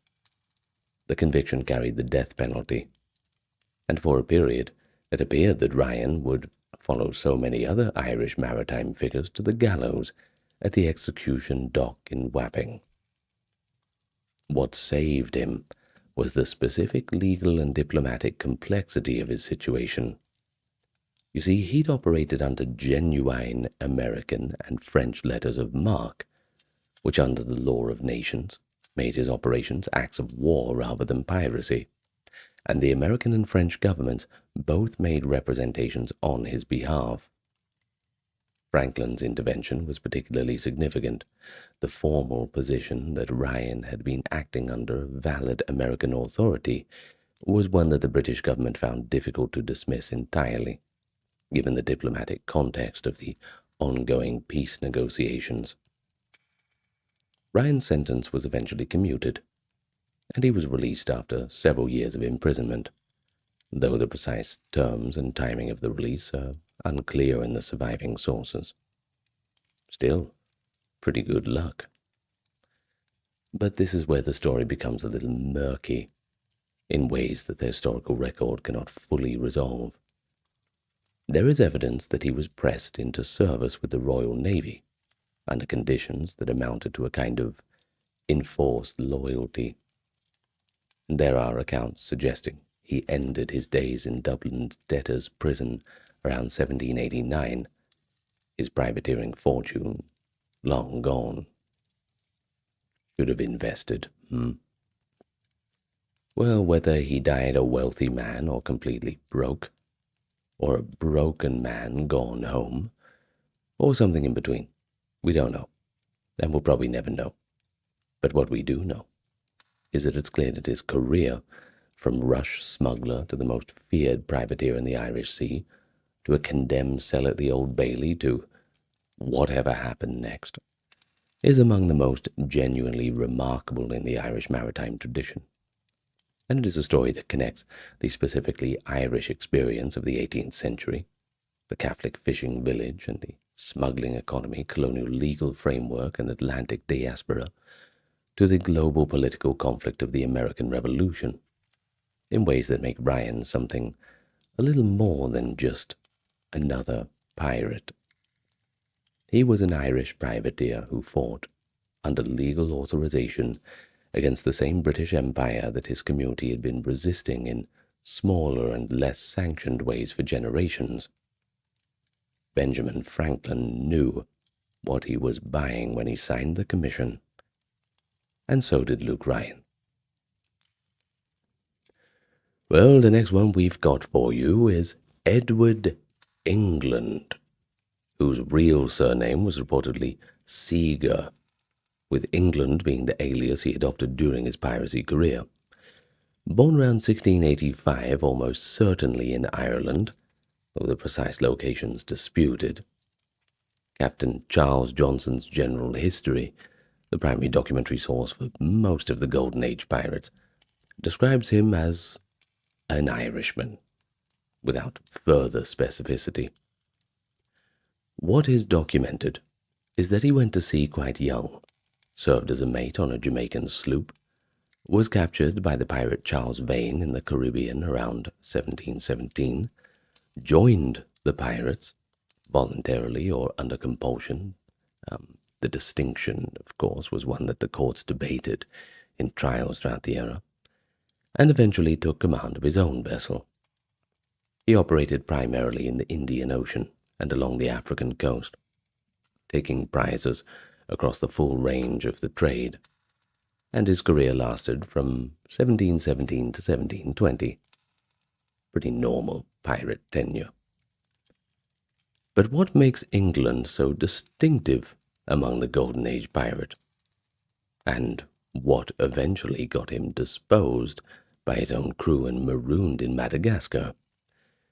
Well, that was his consistent reluctance to mistreat the crews of the vessels that he captured, because apparently he was quite a nice guy.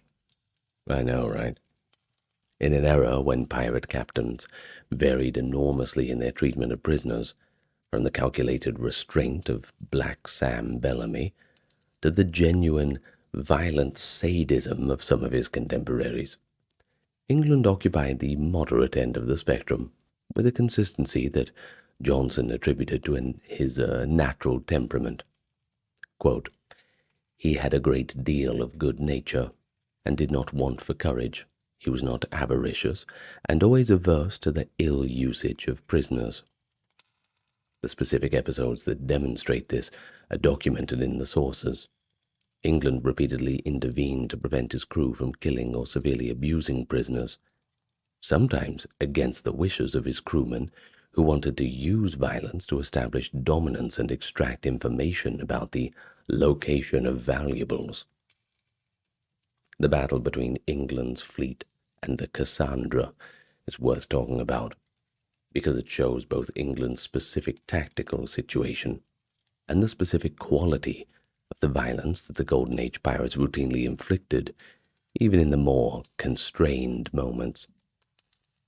The Cassandra and another East India Company vessel had been trading in the Indian Ocean.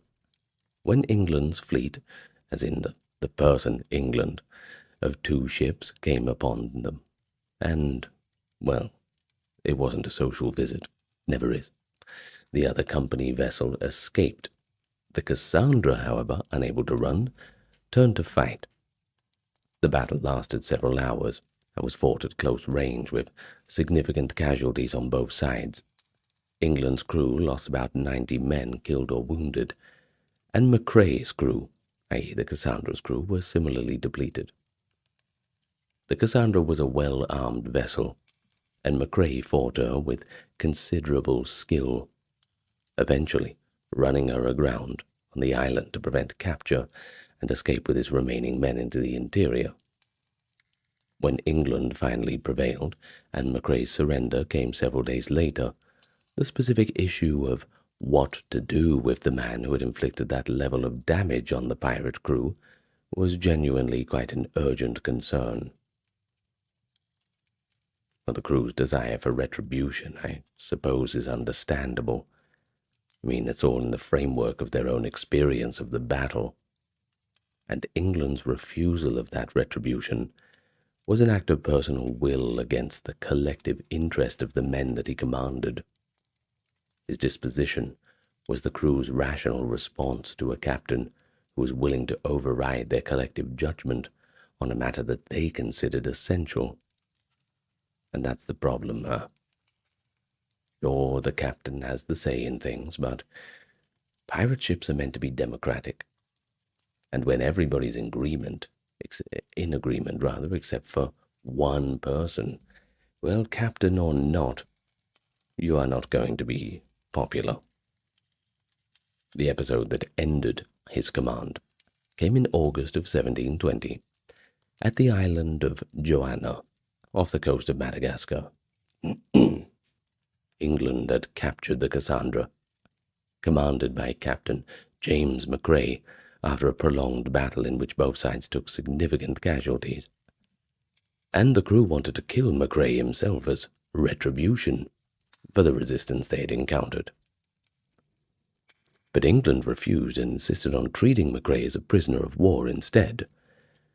So there was the confrontation between England and his crew, and it resulted in England being deposed from command, placed in a small, barley seaworthy boat, and marooned in Madagascar, with 3 other men who shared his views. He built a small vessel from the wreckage available on the island and eventually made his way to the private settlement, or rather the pirate settlement, on St. Augustine's Bay. That's somewhere on Madagascar's western coast. But he didn't do much after that. He died in poverty and obscurity, somewhere around 1720 to 21. As for Captain McCrae, the man that England had saved, he eventually rose to become the governor of Madras.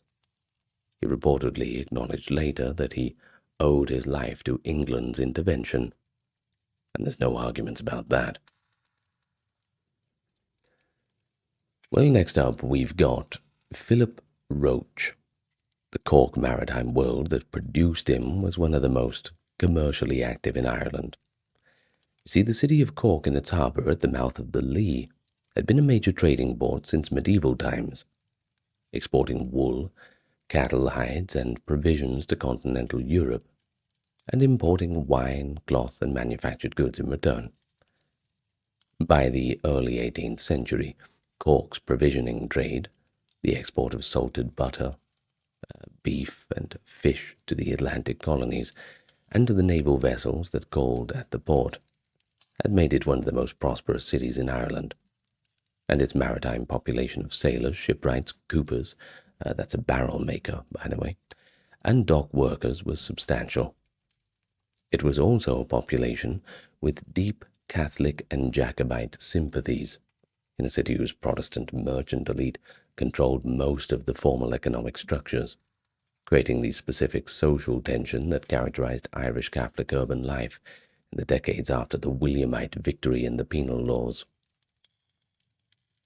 The men who went to sea from Cork went into a maritime world in which they were, as Irish Catholics, systematically excluded from the ranks of officers in the Royal Navy, and even from the senior positions in the legitimate merchant marine. Some of those men ended up as pirates, and Philip Roche was the most documented of all of them. He was a native of Cork, and he appears in the historical record in the early 1720s. His career provides one of the clearest documented examples of Irish piracy in the Golden Age. Now, unlike Blackbeard or Bartholomew Roberts, whose careers were defined by extended voyages across multiple ocean basins, Roche's piracy was more localized, more personal, more akin to opportunistic maritime criminality that had characterized the Irish coastal tradition for centuries than to the organized piracy of the Golden Age's most famous practitioners. His case is well documented in the general history and in the Admiralty Court, and in the Admiralty Court records that preserve the legal proceedings against him. And the specific details of his career show the specific texture of piracy in the post-Golden Age period, when the systematic suppression of the 1720s was making extended piracy careers increasingly difficult to sustain. Well, Roche had gone to sea from Cork. He worked his way through the merchant marine in the Mediterranean and Atlantic trades, and by the early 1720s had a position as a mate on various trading vessels. His specific transition into piracy appears to have been motivated by an opportunistic combination of circumstance and inclination. He was serving on a French vessel called the St. Caroline, when he and a small group of Confederates murdered the captain and most of the crew, took over the ship, and began operating as pirates in the waters between Ireland, France, and the broader Atlantic. Escalated quickly, didn't it? Well, the murders were characteristically brutal. The crew were killed and the bodies were thrown overboard, and the subsequent career of the St. Caroline under Roche's command was one of continuing violence against those he encountered. The specific episode that brought Roche to the attention of the authorities in a more decisive way came when he took a Dutch vessel and again murdered the entire crew. He was eventually captured, not through any dramatic naval action, but through the combination of accumulated suspicion in maritime communities that had heard reports of a murderous Irish sea captain, and the specific intelligence that found him in a port where he could be taken. He was tried in London in 1723 and hanged at the execution dock, the standard location for piracy execution.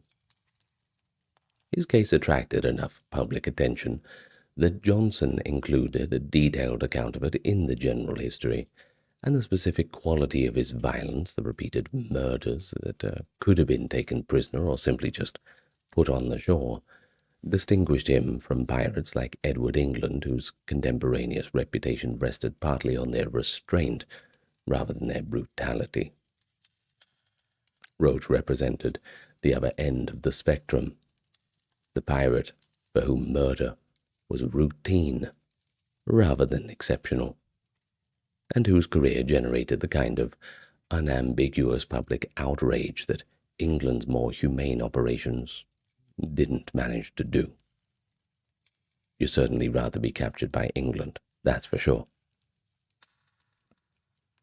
Next we've got Walter Kennedy, and he's perhaps one of the more complicated figures in this video, partly because his Irish origins are attested in a few sources, but disputed or unspecified in others, and partly because his career as a member of Bartholomew Roberts' fleet, subsequently as an independent operator, combined piracy with something close to mutiny and a spectacular failure of leadership that illustrates the specific dangers of the democratic pirate ship model, when the wrong man found himself in command, that is. Johnson's general history describes him as a native of Wapping, the East London district where Everybody gets hanged, but also the heart of the maritime working class. But other accounts has described him as Irish or of Irish extraction, and the specific detail of his career connects him to the broader Atlantic world of Irish maritime workers in the early 18th century. So it's best we include him in this video rather than the English pirates video. The specific character of Bartholomew Roberts' fleet, which Kennedy joined and eventually absconded from, is worth establishing because it was, in many respects, the apotheosis of the Golden Age pirate enterprise, per se. We could say that for sure, anyway. Roberts took more prizes than any other Golden Age pirate. Over 400 ships by the end of his career. An extraordinary number, and that shows both his tactical effectiveness and the scale of Atlantic shipping by the 1720s. His fleet at its height numbered several vessels and several hundred men of multiple nationalities across a range of Atlantic and Caribbean waters, with a freedom of movement that the Royal Navy found genuinely difficult to interdict. His crew operated under a set of articles that were among the most detailed and egalitarian of any Golden Age ship. They specified the exact shares of plunder for each rank, compensation for wounds, prohibition on gambling and women. We mentioned them a bit before, you know what I mean. But it also gave the right of every crew member to vote on major decisions, and that'll be important. Now Kennedy, operating within this structure, had risen to a position of sufficient trust to be given command of a vessel, which made his subsequent defection with the plunder by a specific betrayal of the collective trust on which the entire enterprise depended on. It stings when a friend stabs you in the back. Business is not good either.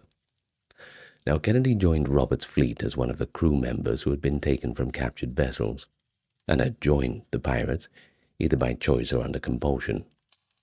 He rose to a position of some authority in the fleet, eventually being given command of a captured sloop. In 1720, when Roberts sailed away in pursuit of a prize, Kennedy used the opportunity to seize the sloop and sail away on his own, taking with him a substantial portion of the fleet's accumulated plunder, and a crew of friends who apparently preferred the immediate gratification of a share to the existing plunder, or to the risks of Roberts' operations. And they already had enough, and I think many of them just wanted to go home. Maybe. Now the mutiny, if it can be called that, given the ambiguous chain of command on pirate vessels, was a disaster from the beginning. Kennedy had very little navigational skill, and his attempt to sail to Ireland with the stolen plunder went completely wrong. He ended up on the coast of Scotland, where the ship was wrecked, and much of the crew was scattered. Kennedy himself made his way to Edinburgh, attempted to live quietly on the share of the plunder, but was eventually arrested and transported to London for trial. His defense at the Old Bailey was that he'd been taken by Roberts by force, and had never been a willing pirate. And this, by the way, was a claim that was standard in piracy trials, and it occasionally succeeded, but they hear it so many times that they're very rarely impressed by it anymore. In Kennedy's case, it did not work. He was convicted of piracy and hanged in July of 1721. The men he had led away from Roberts fared little better.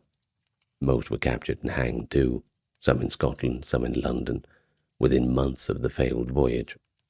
Roberts himself continued operating until his death in battle in February 1722, the most prolific of the Golden Age pirates, and also the last of the major ones.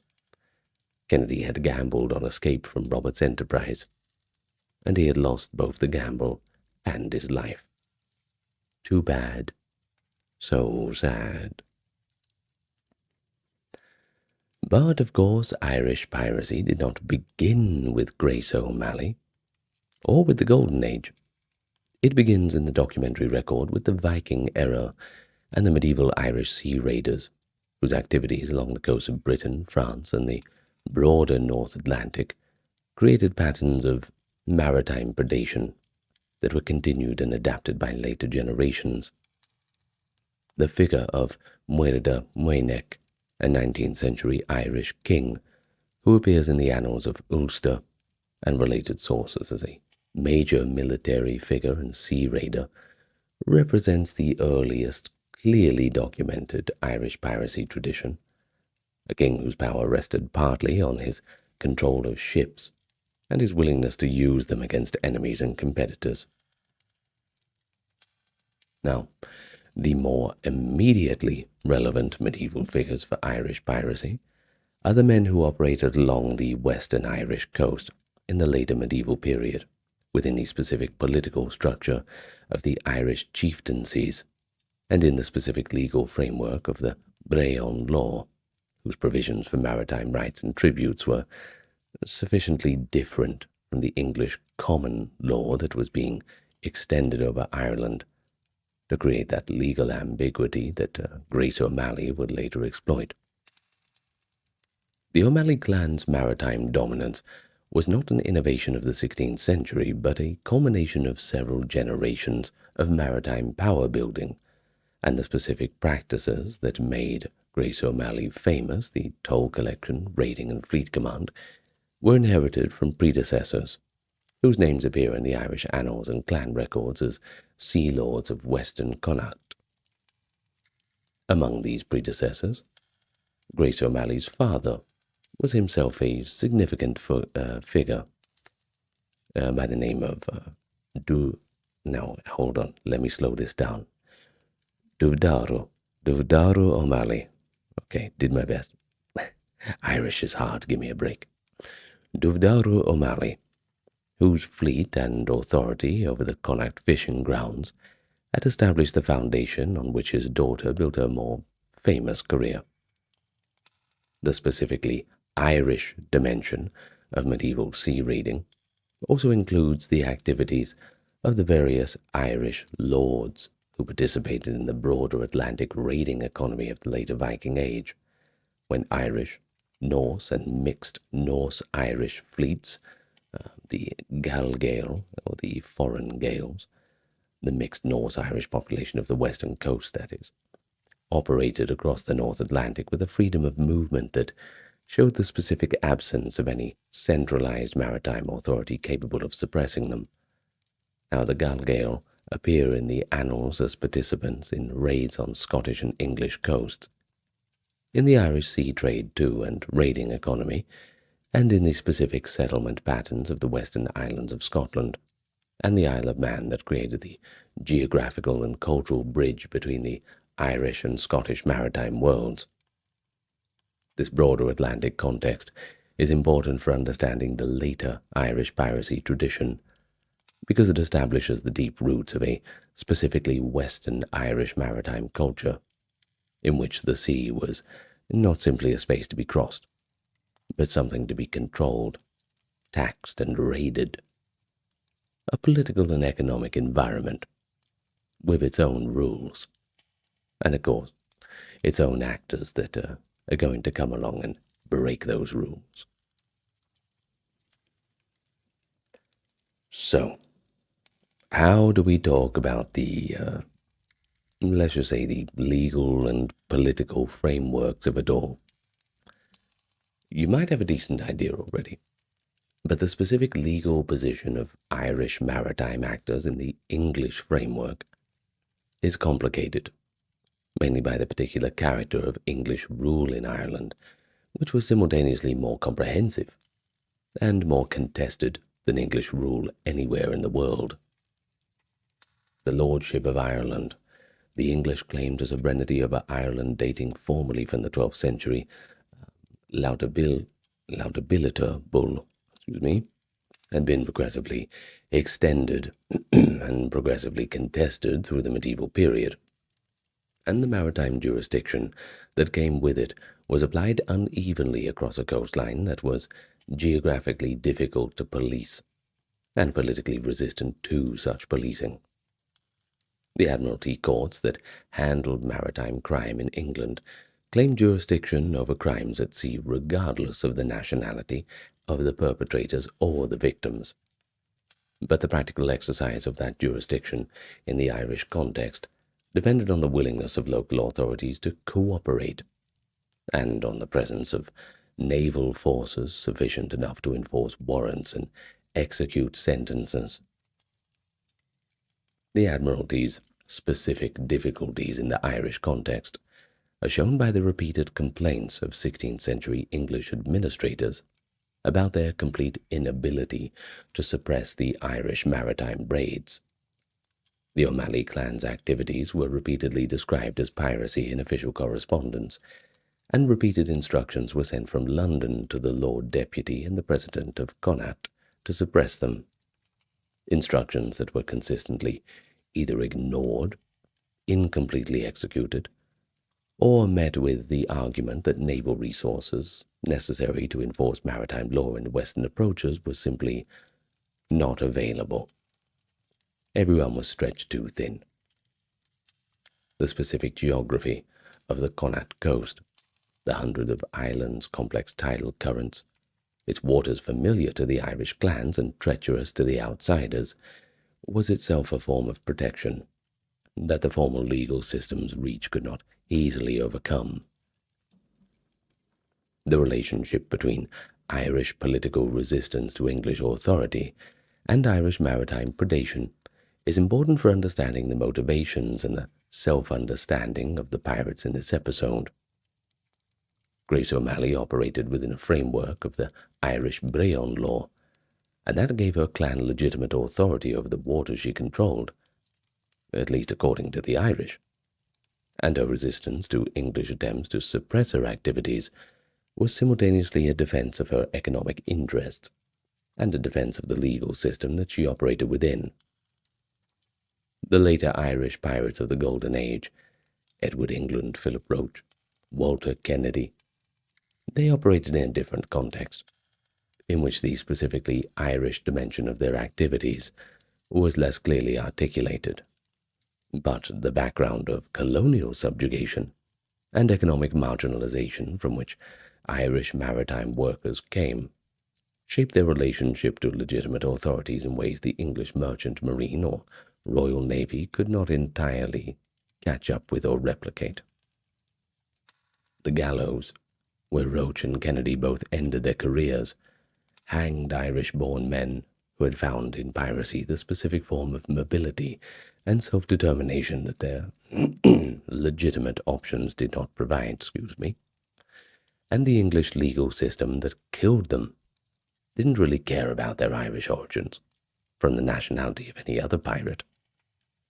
The law was English, and the rope was made in England too. Neither really cared. The Admiralty courts that processed piracy cases in the 18th century applied the same procedure to Irish pirates as to any other: arrest, trial, conviction, execution. Or from 1935 onward, at least the less theatrical but equally final location of the new drop in the Old Bailey compared to the publicness of Wapping. The piracy trial of this period was typically swift. The accused were not entitled to jury trial under Admiralty procedure before the 1700 Piracy Act reforms. And even after those reforms, the commission proceedings were designed to be efficient rather than scrupulous. The specific fate of the convicted pirate, the short rope, the Wapping Shaw, the gibbet afterward for the most notorious, that was a fate that Edward England briefly escaped by dying in poverty in Madagascar rather than being hanged, and that Kennedy and Roach, well, they met in the standard way. The English legal system treated their Irishness as irrelevant, which is itself a form of historical statement about the relationship between the two countries in this period. Irish pirates were not Irish criminals in the eyes of English law. They were simply goddamn pirates, subject to the same law and punishment as any other. Now, of course, this is not to say that this is some kind of egalitarian utopia. When you had things like the Royal Navy, you had certain positions, there were certainly barriers to entry, especially if you were Irish. But the main point was, if you weren't English, there'd be a barrier. But when it came to the law and the trials, at least all the pirates were equal. Equally screwed, but still equal. So the true legacy of Irish piracy is, at least in the Irish cultural tradition, dominated almost entirely by one figure. That's Grace O'Malley. You see, she's grown in the Irish cultural memory to a size that has made her not just a historical pirate, but a symbolic figure whose specific attributes, female power, resistance to English authority, maritime freedom, political intelligence, they all align precisely with the qualities that Irish nationalists and the old traditions would have wanted to celebrate the most. The songs about her are numerous, and quite old too. The stories about her are told across Connacht, in versions that blend documented history with a little bit of folklore. It makes them genuinely impossible to separate, but genuinely interesting. The specific episode of her meeting Elizabeth has been dramatized, novelized, and retold in so many forms that, remarkable as the documentary record is now a major tributary of the much larger river of cultural elaboration that has flowed around it for so long. The irony of this specific legacy is that the historical significance is genuinely substantial without any embellishment.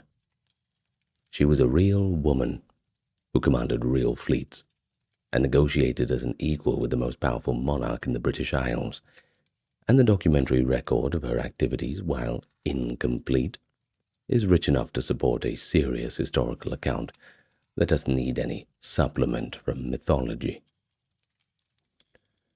But the mythology accumulates anyway, whether we like it or not. And I do like it.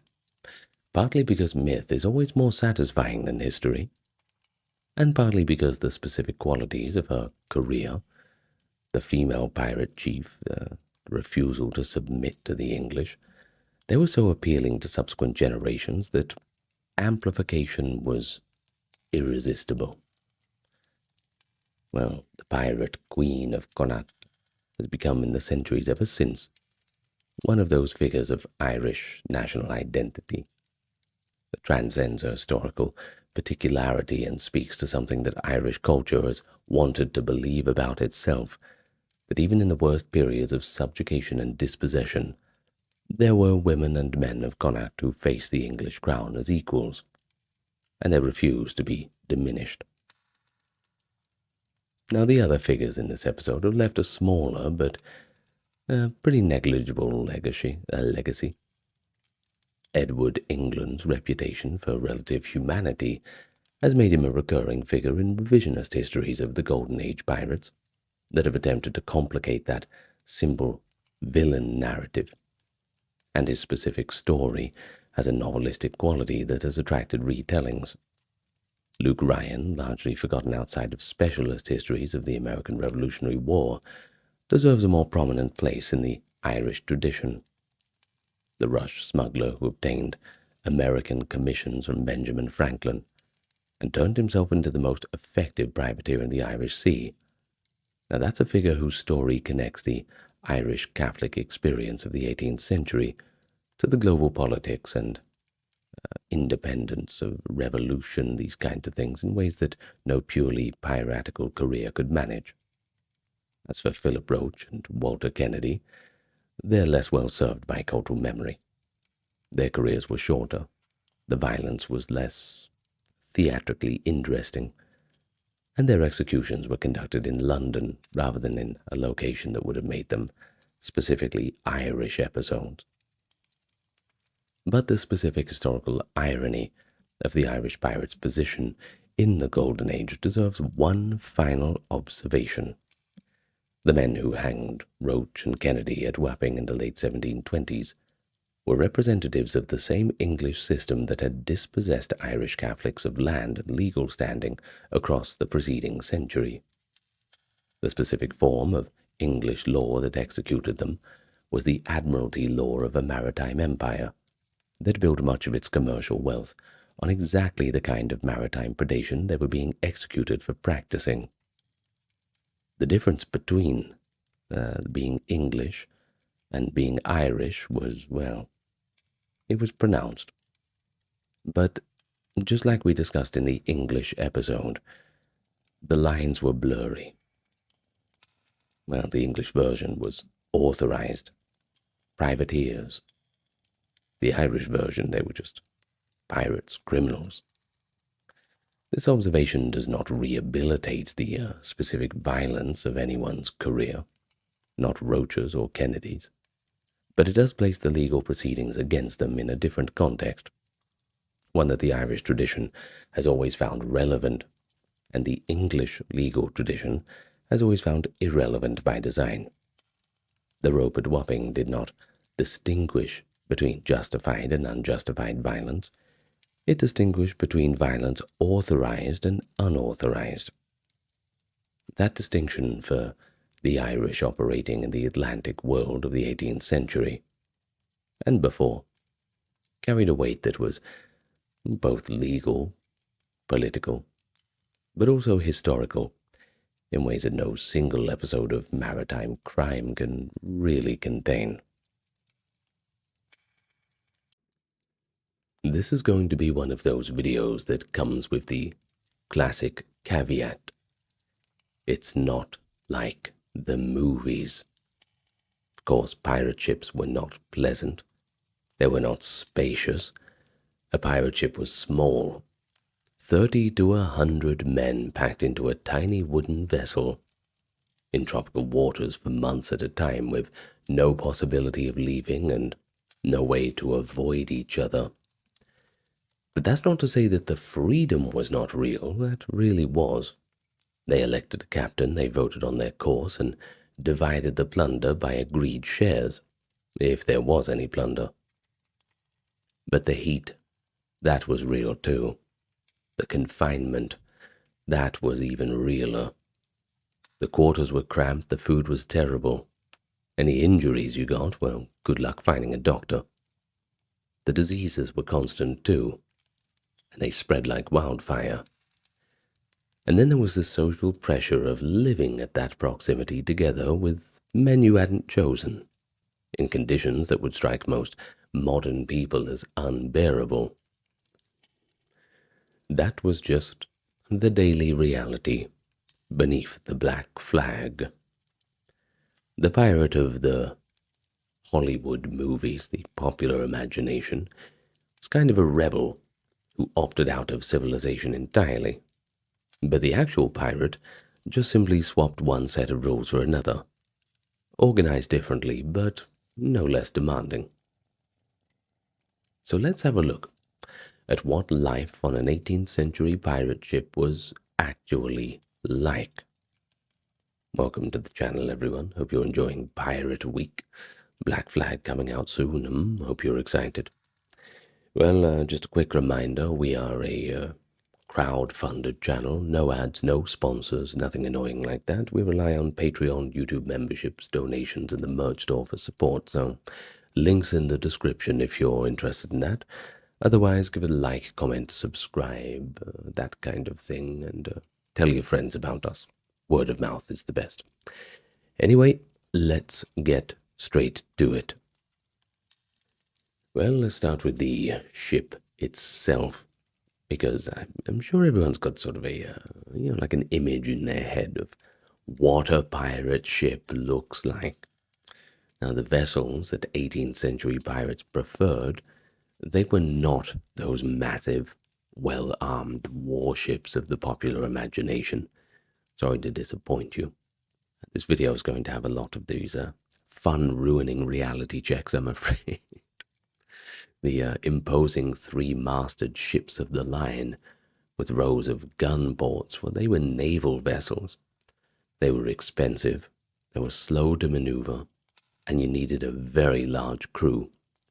They were deeply unsuited to the specific tactical requirements of piracy. You see, a pirate ship needed speed to catch its prey, and not to mention outrun the bulky naval vessels that were pursuing it. It needed a shallow enough draft to use the small harbors and river mouths that served as its hiding places. It also needed a crew small enough to be supported by prizes taken at sea, without a large shore base, and it needed enough firepower to intimidate merchant vessels into surrendering without a fight, since a fight damaged both the prize and the crew in ways that were, well, frankly, economically inefficient, let's put it that way. These requirements generally pointed toward the sloop or the brigantine, the small, fast, shallow drafted vessels of the Caribbean and Atlantic trades, rather than the deep-hulled, heavily armed ships that the romanticized image of piracy has fixed in the popular mind. The sloop that was the workhouse of Caribbean piracy in the early 18th century was typically between 50 and 150 tons, roughly 20 to 30 meters in length, with a single large fore and aft mainsail, supplemented by additional head sails that gave it exceptional speed and maneuverability under a range of different wind conditions. The Fancy, which Henry Every used to take the Mughal treasure ship in 1695, was a 46-gun vessel, around 500 tons, pretty big by pirate standards. Blackbeard's Queen Anne's Revenge, built originally as a French slaver, was similarly large, but most pirates operated smaller vessels. Calico Jack Rackham's vessel at the time of his 1720 capture was the sloop of perhaps 12 guns and a crew of about 25. The modest scale was a tactical choice. The small, fast sloop could approach a merchant vessel quickly, get alongside before the prey could run, and intimidate it into surrender with a crew that was large enough to overwhelm the merchant's handful of sailors, but small enough to feed and pay from the prizes taken. The physical condition of the average pirate vessel was frequently poor, and this was a persistent operational problem that shaped the daily realities of life aboard. You see, wooden ships were, well, they were difficult to deal with. They required constant maintenance. The seams between the hull planks needed to be recorked regularly with oakum and pitch to prevent leaking. The hull below the waterline accumulated barnacles and marine growth that slowed the vessel's speed dramatically. The rigging stretched and frayed and needed constant adjustment and replacement, and the sails wore out under the stress of offshore wind and salt spray in ways that required frequent repair. Now, naval ships and wealthy merchant vessels had the resources to maintain things properly, but pirate ships, which typically couldn't just show up at a legitimate port and ask for a service and cleanup, had to manage this maintenance problem through a process called careening. Basically, you'd run the vessel aground on a deserted beach, tilt it onto its side, and scrape and recork the bottom of it while it was accessible. Now, if you hadn't noticed, this is a real pain to do.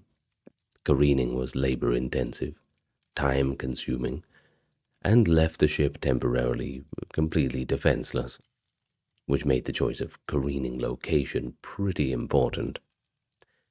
The beaches and islands of the Caribbean and Carolina coast that served as pirate bases were partly chosen for their suitability as careening sites. The interior of a pirate sloop was a study in organized scarcity. The hold was divided into storage for provisions, water casks, powder, shot, and any plunder taken from prizes. The crew lived in the forecastle, the space in the bow of the ship, below decks, or in whatever space was available between the cargo and guns. There were no individual cabins for ordinary crew members. The captain might have a small cabin, if the vessel was large enough. Hammocks were the standard sleeping arrangement, slung from the deck beams at intervals that at full occupancy meant hammocks touching each other on all sides. The standard naval allocation was 14 inches per man, 14 inches of horizontal space in which to sleep, and pirates, who typically carried more men per ton than merchant vessels, may have been even more crowded than that. Well, the alternative to the hammock was sleeping on the deck itself, on coiled rope or whatever soft material was available, which was the arrangement for the crew members who could not secure a hammock space, or those who preferred the open air to the close atmosphere below decks, which you can't really blame them. In tropical climates, deck sleeping was actually most comfortable than the hammock in the forecastle, where the combination of body heat, bilge smell, imagine the smell, right, and restricted ventilation made the atmosphere genuinely quite oppressive. But here's perhaps the most genuinely distinctive feature of the Golden Age pirate ship. And yes, we are firmly within the Golden Age before the reforms and amnesties, all the rest. We'll get to that a little bit later, but for now, let's talk about the articles, a system of governance that the pirates developed and maintained through the instrument of the ship's rules and regulations. You see, before a pirate voyage began, the crew would gather, sometimes on the beach, sometimes on the ship itself, and collectively agree on the rules that would govern the operation. Excuse me. You'd have the division of plunder, the authority of the captain, the rights and obligations of every crew member, compensation for wounds, and punishments for violation of agreed rules. Every man signed or made his mark on the articles, which then served as the legal and constitutional framework for the voyage. The articles were not simply a practical division of profits. That would be a little bit too simple to put it like that. When you look at the actual things, they were more of a social contract, sort of something agreed among equals. It created an organizational structure where no such structure had previously existed, and it gave every crew member a stake in the success of the enterprise, a defined set of rights within it, too. Good to have everything clear from the beginning, I suppose. Now, the specific content of the articles, of course, varies between crews and captains. There's no pirate code or anything like that. That's nonsense.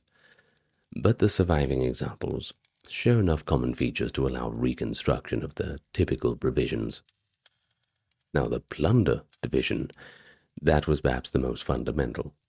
Shares were assigned to each rank, with the captain typically receiving 1.5 to 2 shares, the quartermaster 1.25, and the ordinary crew member 1 share each. This was a more egalitarian distribution than any legitimate maritime employment offered. Merchant vessels paid fixed wages in which the captain earned many times the ordinary sailor's rate, and the owners received the profit, while the crew received the wages, regardless of how much was actually taken. On a pirate ship, every member of the crew shared in the actual proceeds, well, at least according to the formula they'd agreed on in advance. And a successful trip could make an ordinary crew member wealthy in ways that no number of voyagers on a merchant vessel could really ever achieve. The wound compensation clauses of the articles are among the most humanly interesting provisions because they represent an attempt to manage the specific financial risks of a profession in which being shot, stabbed, or injured by falling rigging, among many other things, was a constant occupational hazard. Now, the articles of Bartholomew Roberts' crew, which are among the most complete surviving examples, specified for the loss of a right arm 600 pieces or 600 pieces of 8, or 6 slaves. For a loss of a left arm, 500 pieces of 8, or 5 slaves. For a right leg, 500 pieces of 8, or 5 slaves. For a left leg, 400 pieces of 8, or 4 slaves. For an eye, you'd get 100 or 1 slave. For a finger, the same. These were substantial sums. 600 pieces of 8 represented months of wages in legitimate employment, and they were paid from the common fund before the general division of plunder, giving the wounded crew member a financial kind of insurance, a bit of a safety net that no legitimate maritime employer of the era offered. The inclusion of enslaved people as alternative compensation shows the prevalence of the slave trade in the Atlantic economy, the period, and the specific morality of the era, which saw no contradiction between pirates' egalitarianism among themselves and their participation in the trade in human beings. It is what it is, I'm afraid. Now, the captain's authority in the pirate articles was specifically constrained in ways that would have seemed quite extraordinary to anyone familiar with the general naval discipline of the day. A naval captain had near absolute authority over his crew, the specific power to flog, confine, and in extreme cases execute. That was his prerogative, subject only to the broadly interpreted requirements of naval discipline and the distant oversight of naval command. The pirate captain's authority was defined and limited by the articles. He commanded in battle and in the management of the ship's navigation, but his authority in other matters was subject to the crew's collective judgment.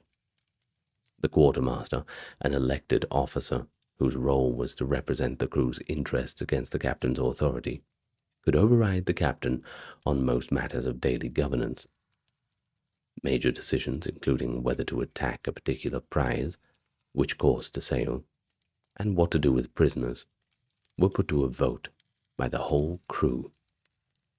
A captain who lost the confidence of his crew could be voted out of command, as Edward England discovered to his cost on the Madagascar coast, and as various other captains experienced through the Golden Age. The democracy was real, if imperfect, if rough-edged, but it was still better than what you got on shore, that's for sure. Ooh, was that a pun? Maybe. I don't know. Let's move on. But what about the crew, though? Can't have a pirate ship without a pirate crew. Arr. Well, the men who composed a typical Golden Age pirate crew came from a surprisingly wide range of backgrounds and nationalities. Understanding who they were means you've got to challenge both the stereotype of the bloodthirsty villain and also the revisionist counter-narrative of this noble maritime proletarian, if we can use that kind of wording, which I think we certainly can. Well, the truth was, as usual, messier than either account. Somewhere in the middle, I guess.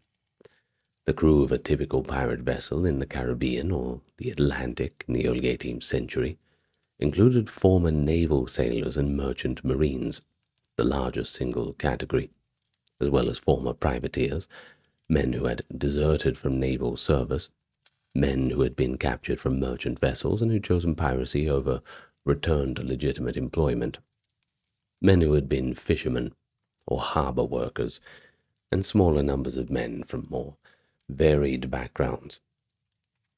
Now, a lot of this included former slaves who had escaped plantation, indentured servants who had run from their masters, and in a few documented cases, men who had previously been criminals of entirely land-based operations. The proportion of the crew who had joined piracy voluntarily versus those who had been taken from captured vessels and remained under some degree of compulsion was a question of enormous legal significance, because a man who could demonstrate that he had been taken by pirates by force had no realistic choice but to remain with them, had a plausible defense at a trial, that a genuine volunteer did not. This legal significance meant that the question of voluntariness was contested in both directions at the time. Accused pirates in the dock had every reason to claim that they were taken by force, and I assume the majority of them did make this defense, but the authorities had every reason to be skeptical of that claim. In comes the modern historian. Working with court records and other sources, we've tried to assess the actual distribution, and we've generally concluded that the proportion of unwilling captives on pirate vessels was real but smaller than the trial records suggest, and the proportion of men who had genuinely chosen piracy was a lot larger than the authorities' narrative of universal innocence really allowed. Well, the racial composition of Golden Age pirate crews was actually pretty diverse, more than the standard historical narrative has acknowledged at least, and the specific presence of men of African descent, both formerly enslaved men who had escaped the plantations, but also free blacks who had been part of the Atlantic maritime economy. That was documented enough in the sources to be treated as a constant rather than an exceptional feature. The Waida's crew at the time of her 1717 wreck included a significant number of black sailors, and the trial records of the two survivors describe a crew in which African descendant men were full participants in the enterprise rather than just prisoners or servants. Samuel Bellamy's specific reputation for welcoming men of any background into his crew showed an egalitarianism that went beyond the article's equal shares provisions to something that looked, in more specific cases, like genuine indifference to racial hierarchies. A lot of pirates had left all of this behind. Whether this represented any deeper ideological commitment to racial equality, we can't really tell, and it most likely didn't. It's probably just practicalities. The simple pragmatism of a captain who needed crew members and was willing to take them wherever he found them. Historians will debate that vigorously, but I don't think there's any trailblazing rights advocates in the pirate sphere, but hey, who knows? Now, the age distribution of the pirates skewed towards the young. The maritime trades generally drew their labor from the young male population, and piracy drew specifically from the portion of the young maritime population that had the combination of physical energy for demanding work, and a sufficient desperation about their legitimate prospects, and enough risk tolerance to make the specific gamble of piracy seem something that was worth the risk. The quarter of a pirate crew, who were over 35, were quite unusual. The captain was often the oldest man aboard.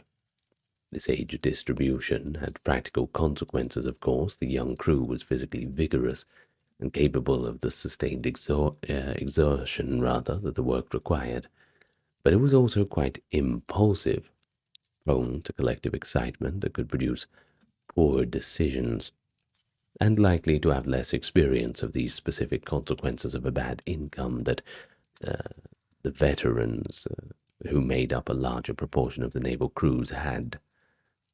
The energy of a successful pirate crew was the energy of young men who had taken an enormous gamble and were winning, which was one of the most intensely euphoric states available to human psychology, back then and now, really.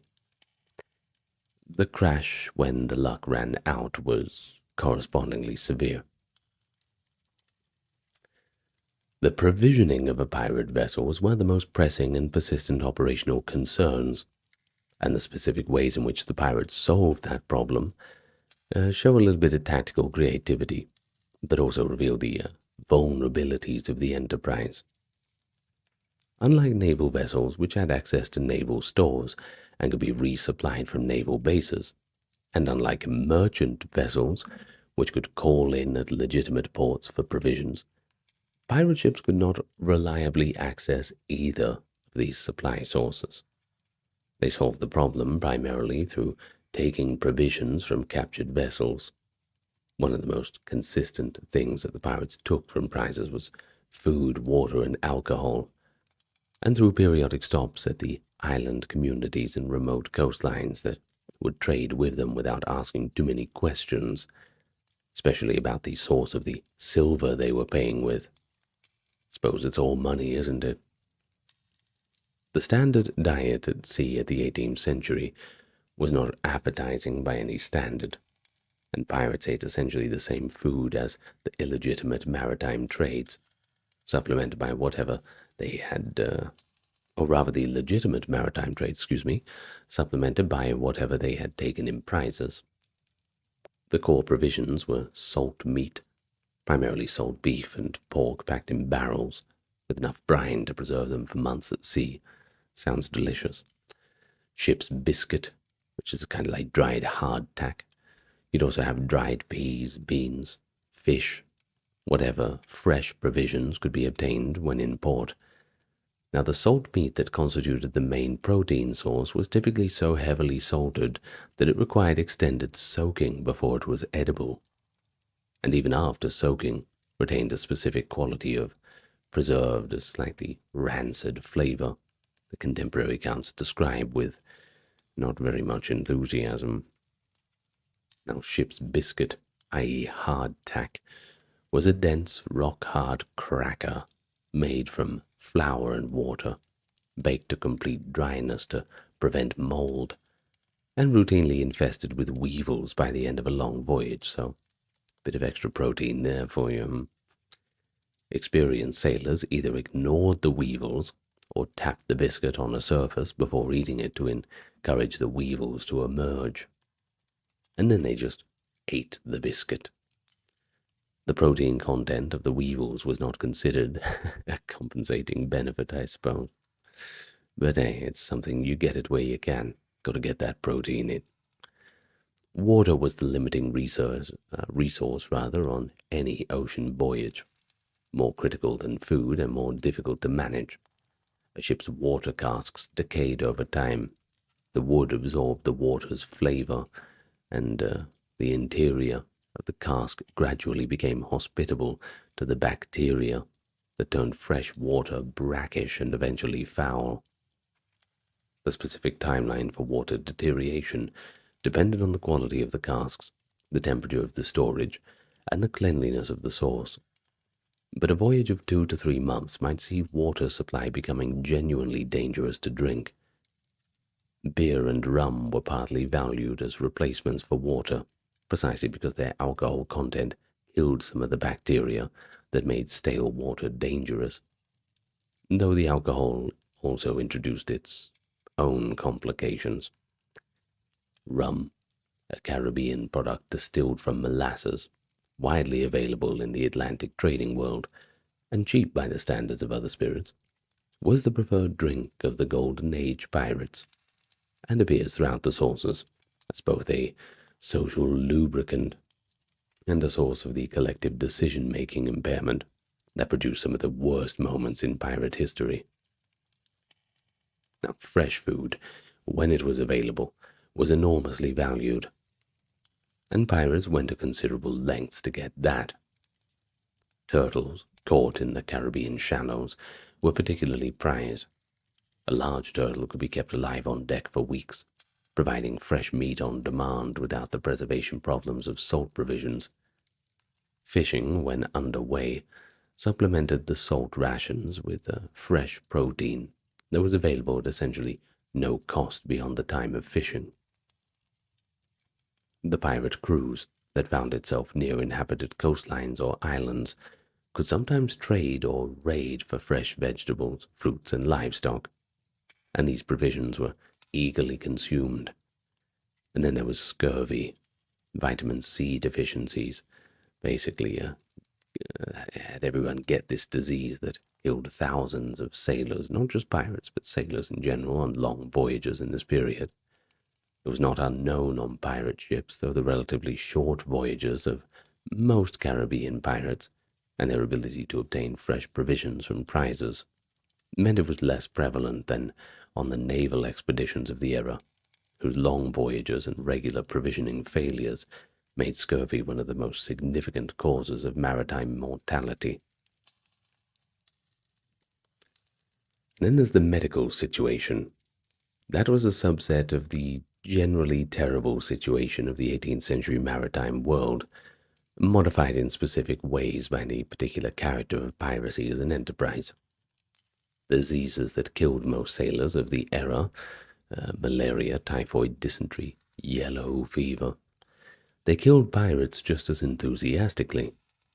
And the specific operating environments of the Golden Age pirates, particularly the Caribbean and West African coast, were among the most disease-hostile environments that European sailors encountered anywhere in the world. Now, first of all, you had yellow fever, the yellow jack of contemporary accounts, that was endemic in the Caribbean ports and coastal anchorages where the pirates frequently operated, and it killed quickly and unpredictably, in ways that made it one of the most feared hazards of the region. A pirate crew that put into a Caribbean port during a yellow fever outbreak could lose a substantial fraction of its men within weeks. The pirate article's wound compensation clauses showed the specific recognition that combat injuries were routine hazard that required systematic management. The injuries sustained in a successful boarding action, musket balls, sword cuts, splinters from shot-damaged woodwork, maybe a burn from a powder flash, they were treated by whatever medical knowledge was available on the vessel, and sometimes, well, that could vary quite widely. Some pirate ships had a surgeon, a man with some medical training who had typically been taken from a captured vessel and persuaded or compelled to join the pirates. The surgeon was one of the categories of skilled professional that pirates consistently tried to recruit from their prizes, alongside carpenters, navigators, and musicians, because his skills were directly useful to the enterprise. A surgeon who was effectively kidnapped from a prize vessel and brought aboard a pirate ship against his will occupied a pretty interesting social position. He was certainly not a volunteer, but his presence was valued, and his services were protected by the article's provisions for the care of the injured. The specific medical treatments available to an 18th century maritime surgeon were limited by the state of medical knowledge to a degree that makes the wound compensation clauses of the articles look almost grim in their specificity. But hey, it's better to make things clear, I suppose. A musket ball that had lodged in the body needed to be extracted with probes and forceps, without any anesthesia, without any antiseptic, and without any understanding of the germ theory of disease that would not be established for another 150 years. The specific danger of wound infection, what contemporaries call gangrene or corruption, was well understood, even if its causes were not. And the primary treatment available for a limb wound that had become infected was amputation. You'd have to cut off the entire thing before the infection spread to the trunk. But of course, that wound can also become infected, so, yeah, good luck, it's not going to go too well for you either way. Well, of course, this required the patient to be held down. It was performed with a saw and a tourniquet, no anesthesia, and you'd have a bunch of strong men stopping the patient from moving while the surgeon worked as quickly as possible. The standard for a competent amputation was that it should be completed in under a minute. Experienced surgeons could achieve this. The patient's survival depended on their own physical constitution and on the luck of not contracting a secondary infection in the wound, which in the septic environment of a ship was not guaranteed. The specific drugs available to the maritime surgeon of the early 18th century were primarily those that managed pain and anxiety rather than treated underlying conditions. Laudanum and opium for pain, alcohol for both pain management and surgical courage, and a range of botanical preparations, whose efficacy varied from genuine to wishful thinking. The surgeon, who ran out of laudanum, as could easily happen on a long cruise, was left with alcohol as the only available anesthetic, which was sufficient to dull the senses but insufficient to prevent the specific hell of a conscious amputation. Nothing could really stop that. The fortitude required of the patient in this situation, well, yes, it was a little bit about personal courage, but it was a genuine physical demand. Many people simply couldn't meet it, and the accounts of surgical procedures in this era are among the more harrowing documents in the history of medicine.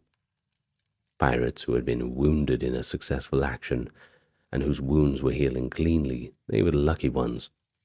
Those whose wounds became infected faced a medical situation whose resolution was genuinely uncertain. The only thing that was certain was that the process was going to be genuinely agonizing. The governance of a pirate ship was a continuous practical problem that the articles addressed in principle, but that the daily reality of shipboard life complicated in ways that the article's drafters had not always anticipated. There were disputes over plunder, there were accusations of theft in the common store, there were conflicts between crew members that escalated from argument to violence, failures of duty during a chase or battle. All of these required resolution in an environment that had no external legal authority to appeal to, and that needed to maintain a collective cohesion on which the enterprise's success depended completely. It's a bit awkward when you have an argument with someone and you're stuck with them on a boat for the next 3 months, good lord. Well, there were specific mechanisms by which pirate crews managed the eternal conflict. They're documented in the sources. They reveal a system that was simultaneously rougher and more formally constituted than the romantic image of anarchic freedom suggests. Theft from fellow crew members was treated with particular seriousness in the pirate articles, partly because the specific intimacy of shipboard life made petty theft both prevalent and deeply disruptive, and partly because the entire enterprise of piracy depended on the crew's collective willingness to follow the agreed division of plunder. A man who stole from the common share was undermining the specific social contract that made piracy a viable enterprise, rather than simply just a collective of individuals pursuing their own private interests. You see, if they were all going to get rich, they all had to work together. It wasn't going to be a every man for himself sort of thing. It just wouldn't work that way. The punishment for theft was typically marooning, being put ashore on a deserted beach or island with a pistol, a supply of powder and shot and nothing else, which was simultaneously an act of collective justice and a severe practical sentence, an era before search and rescue. The marooned man's chances of survival depended on the specific geography of his marooning. A Caribbean island with fresh water and edible plants was pretty survivable, as Alexander Selkirk had demonstrated. A sandbar without fresh water was effectively a slow death sentence. Violence between crew members, the drunken brawl, a knife fight over a woman in port, maybe a personal dispute that had been simmering for weeks and finally boiled over. That was addressed by the article's provisions for dueling, which was sufficiently specific to suggest that the problem of intra-crew violence was anticipated by the drafters quite clearly. The Roberts articles specified that any quarrel between crew members was to be settled on shore with pistol and sword, in a formal duel under the supervision of the quartermaster. This provision served two practical purposes. It prevented the specific danger of a brawl on a moving ship whose equipment included loaded firearms and whose proximity to sails and rigging made any significant disturbance potentially catastrophic. And it also imposed a formal structure on the resolution of personal disputes. That at least created the possibility of a negotiated settlement before violence became inevitable. Now, whether the dueling provision was consistently followed is unknown, and there's really no way for us to get that information. But here's the point. The point is that the provision existed in the first place, and that tells us that the pirates who thought carefully about the management of intra-crew conflict had to make rules to govern it.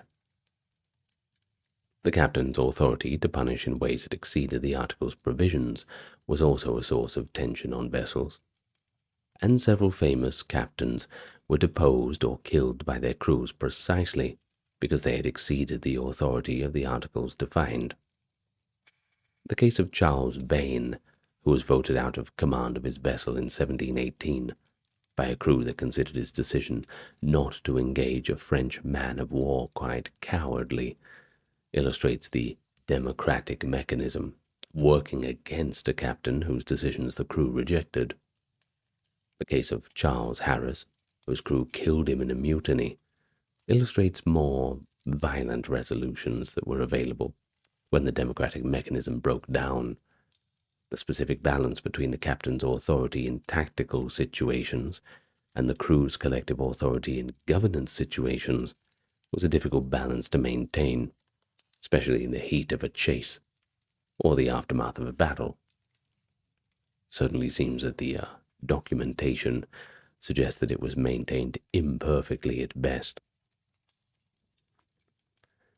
The popular image of the pirate ship as a site of continuous and dramatic adventure is a significant misinterpretation of the actual temporal experience at play. The chase and the battle, the boarding and the plundering, the moments of intense collective action that define the pirate narrative in fiction and in most historical accounts, occupied only a small fraction of the actual time at sea. The majority of a pirate cruise was spent sailing, crossing the ocean between operational areas, cruising in search of prey, waiting for the wind to change, maintaining the vessel, and doing the 100 unremarkable tasks of shipboard life that constituted the actual texture of most days. In the intervals between action, the pirate crew needed to be kept occupied, and the specific forms of entertainment and social life that developed on pirate ships are among the more interesting aspects of the historical record. There was music. Now that was central to the social life of the pirate ship, and the article's specific protection of the ship's musician, the clause in Snellgrave's account requiring the musician to play every day the crew demanded, Sunday excepted of course, shows the understanding that music served functions beyond entertainment. Music accompanied the physical labor of the ship, the rhythmic work songs that coordinated the hauling of ropes and the raising of anchors required a musician, or at least a singer with a strong voice, and it provided the collective emotional experience that sustained morale on long voyages without action. The specific instruments documented in the pirate context include the fiddle, the drums, various wind instruments. The repertoire was drawn from the folk and popular music of the Atlantic maritime world, which meant English, Irish, West African musical traditions all contributed to the specific sound of a pirate ship in the early 18th century.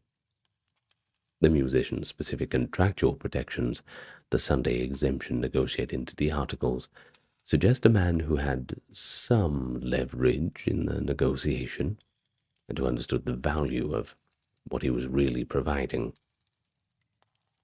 Gambling was among the most constantly documented and most consistently prohibited activities on pirate ships, and the specific combination of prohibition and prevalence tells us something important about the social dynamic of the crew. The articles of most well-documented pirate ships specifically prohibited gambling with cards or dice, on the practical grounds that gambling created debts between crew members, and debts create conflict. conflict undermines the whole cohesion on which the entire enterprise depended. The prohibition was almost certainly violated because the specific conditions of shipboard life, i.e., long periods of enforced idleness in close quarters with a group of men who had nothing to lose, are exactly the conditions that make gambling irresistible. The dice and the cards that have been found in the archaeological excavation of the Wider are evidence that the crew of that particular vessel, were playing in defiance of whatever rules they nominally operated under. The specific game most commonly documented in pirate contexts was a dice game called Passage or Hazard, which required minimal equipment and could be played in cramped spaces available on the gun deck or in the forecastle. The storytelling, the singing, the collective recall of previous adventures, the specific oral culture of men who spent months together with limited access to other entertainment, these are the aspects of pirate life that the documentary record touches on only intermittently, because they were the activities that produced no official record and attracted the attention of outside observers only accidentally. Captain Johnson's General History of Pirates preserves some of this oral culture in the form of the pirate biographies he collected from survivors and witnesses, and the specific quality of the stories he tells suggests a culture of narrative that was as central to pirate social life as the music and gambling. The man who could tell the best story about a previous trip, who remembered the most memorable captures, who could turn the specific indignities of the rather legitimate maritime world into the most satirical, satisfying account, was performing a social function that the article's formal provisions did not address, but that the daily life of a ship required. Now, the actual violence of piracy, the thing that the public records focused on, and, I suppose the imagination is most elaborated, was from the crew's perspective something to be minimalized rather than sought out wherever possible. Now, I know what you're thinking. This seems counterintuitive, and I would agree with you, until you understand the specific economics of the enterprise. A merchant vessel that surrendered without resistance could be taken at almost no cost. The cargo was intact, the crew was available to provide information about the vessel's contents and concealment, and the pirate crew had suffered no casualties that needed to be compensated from the common fund. A merchant vessel that fought back caused no damage, not to the pirate ship rigging, not to the crew themselves, and not to their own vessel's hull and cargo. It was easy.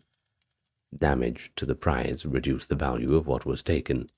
Damage to the pirate ship required time and resources to repair, and deaths in the crew were, they were deaths in the crew. They reduced the shares for survivors out of compensation, but also reduced the operational capacity of the ship. And if one of your crew members loses an arm, they get their pieces of 8, and, once again, it's not good news. The rational economic calculation pointed toward prizes taken without resistance, which meant that the primary investment for a pirate captain was the reputation for violence rather than the actual exercise of it. Basically, look as threatening and scary as possible. The mechanism of a typical pirate engagement was therefore considerably less dramatic than the popular imagination suggests. The pirate vessel would approach the target, flying false colors, if possible, that is, to get close before revealing its true nature. When within range, the pirate would run up a flag, maybe the famous skull and crossbones or the Jolly Roger in its specific forms. Blackbeard used a skeleton with a bleeding heart and an hourglass. Bartholomew Roberts used a standing figure of himself with a flaming sword, this kind of thing. Well, once their presence was made known, they would fire out a warning shot. The merchant captain, assessing the situation, would typically calculate that resistance was futile. The pirate vessel was faster, better armed for short-range fighting, and crewed by men with nothing to lose. So he would strike his colors in surrender. The boarding party would then come over to the merchant vessel. The crew would be questioned about the contents of the cargo and the location of any concealed valuables. The most useful items would be transferred to the pirate vessel, and the decision would be made about what to do with the prize and its crew. The treatment of prisoners was one of the areas where pirate crews' behaviors varied most widely, and where the specific culture of the individual ship made the most difference. Some pirate captains, like Bellamy and England, treated prisoners with relative civility, releasing them with their vessel and their personal possessions intact, or at least with enough to survive and get some help. Others were brutal towards those who had resisted, or who were associated with the maritime or commercial establishment that the pirates saw as their particular enemy. The captains of slave ships, the officers of naval vessels, the representatives of the hated East India Company. They were all categories of prisoner who faced specific hostility from crews who had their own reasons to resent those institutions. The specific animus that some pirate crews directed at captains who were known to have flogged their sailors was documented. The captain, who had earned a reputation for brutality toward his crew, faced a specifically hostile reception from a pirate crew that included men who had been subjected to similar treatment.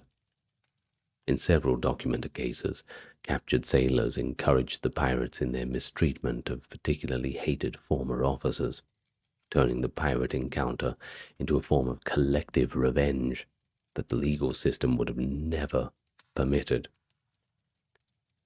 Well, when a merchant ship did resist, the engagement could get genuinely violent. The standard approach in a fight was to get alongside the target vessel, throw grappling hooks to prevent her escaping, and then board, swarm over the rail onto the enemy deck, and fight hand to hand with whatever weapons you had: boarding axes, cutlasses, pistols, and in close quarters, the belaying pins that were used to secure rope around the ship's cleats. All of these appear in the accounts of boarding actions.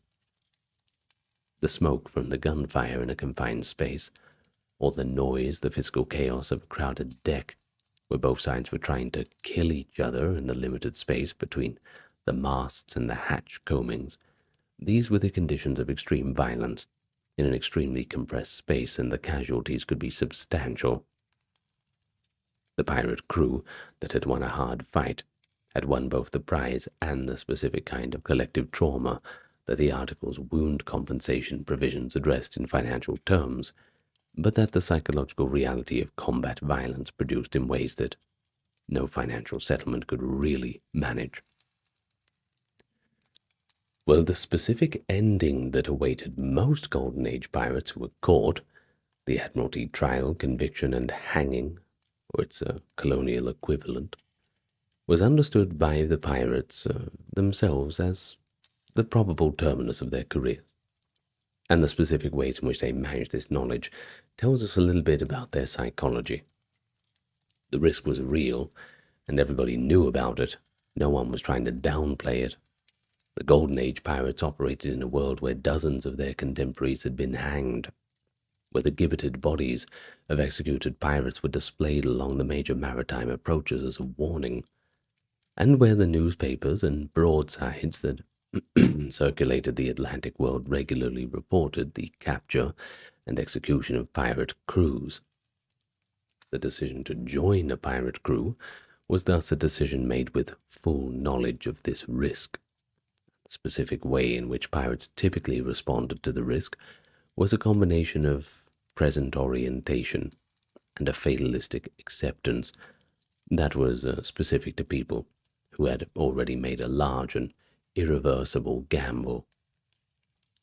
The Admiralty trial, when it came, was typically a rapid and efficient proceeding, oriented towards conviction. The Piracy Act of 1700 had established the commission procedure that allowed piracy to be tried in colonial ports before naval officers, rather than requiring transport back to England.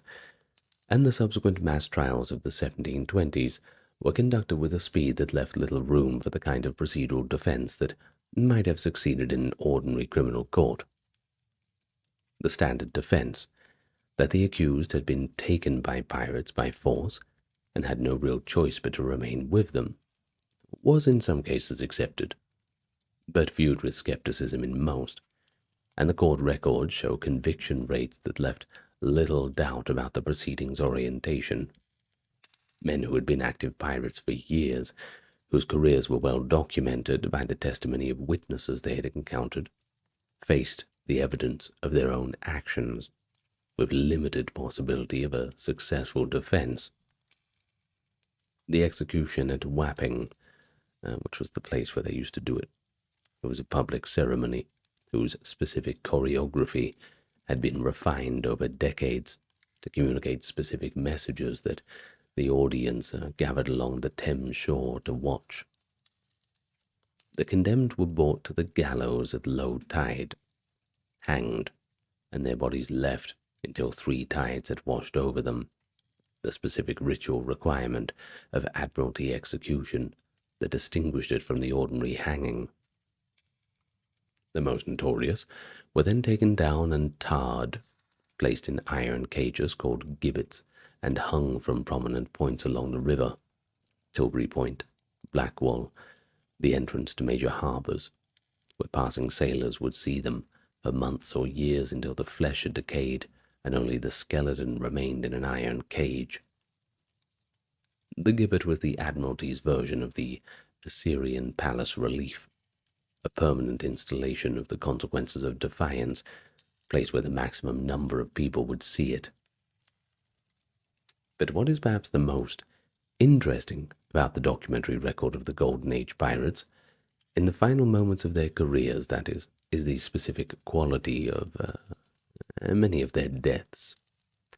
The minister, Cotton Mather, who attended multiple piracy executions in Boston in the early 18th century and published his sermons and observations on these events, was struck by the fact that many of the condemned faced death with an equanimity that he found more troubling than simple fear would have been.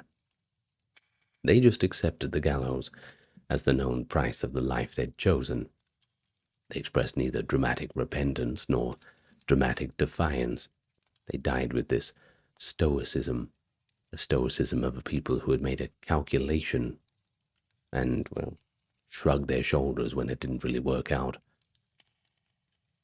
Bartholomew Roberts, who was killed in battle rather than hanged, had reportedly said, quote, "A merry life and a short one," was his preference over a long life of toil.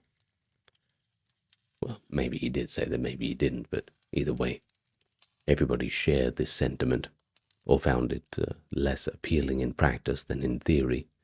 It's something the documentary record can't really tell us, but hey, most pirates seem to have felt this way. But what it can tell us is that the life they had chosen was a life that thousands of men in the Atlantic maritime world in the early 18th century chose with full knowledge of how it was probably going to end. And that tells us something about the pirates, sure, but it also tells us about what the alternative looked like to them. Something about what the life itself offered that the straight and noble path could not. Freedom at all costs, I suppose. Anyway, thank you very much for joining me today. I hope you've enjoyed our life on a pirate ship. Could be worse. Suppose it could be worse. Could be better, right? Could be better, that's for sure. But hey, could be worse. I have been your host again. I hope you've learned something. And that's it for today. So thank you to those supporting financially, keeping us ad-free, sponsor-free, annoyance-free. And thank you for everybody who liked, commented, and subscribed. Good night, and farewell for now.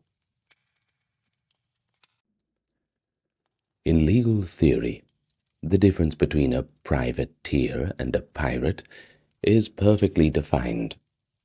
You see, the privateer holds a government license to attack enemy shipping, and the pirate holds nothing and attacks whoever he likes. One is a soldier, an employee of the government, and the other is an enemy of all mankind. But in practice, the line was a complete joke. Letters of marque were issued in wartime and revoked in peace. The enemies they authorized violence against changed with the diplomatic tides, and the men holding these letters of marque were often operating thousands of miles from anyone who could even tell them whether the license was still valid or not. Several of the figures that we'll meet today crossed that line repeatedly, sometimes without even knowing what side they were on. The lawyers were generally more certain than the sailors, which is one of the reasons why the sailors ended up hanged and the lawyers went off to a nice retirement. In any case, this is the story of English piracy. A bit of a continuation from our Pirate Week, celebrating the release of Black Flag. Hope you're all having fun with that if you're so inclined. And, well, just before we start, thank you to those keeping us ad and sponsor free by supporting on Patreon, YouTube memberships, donations, merch store, all that good stuff. Links in comment and description, pinned comment rather. And thank you for liking, subscribing, commenting, sharing with your friends. You know what to do if you want to do it. Yeah, okay.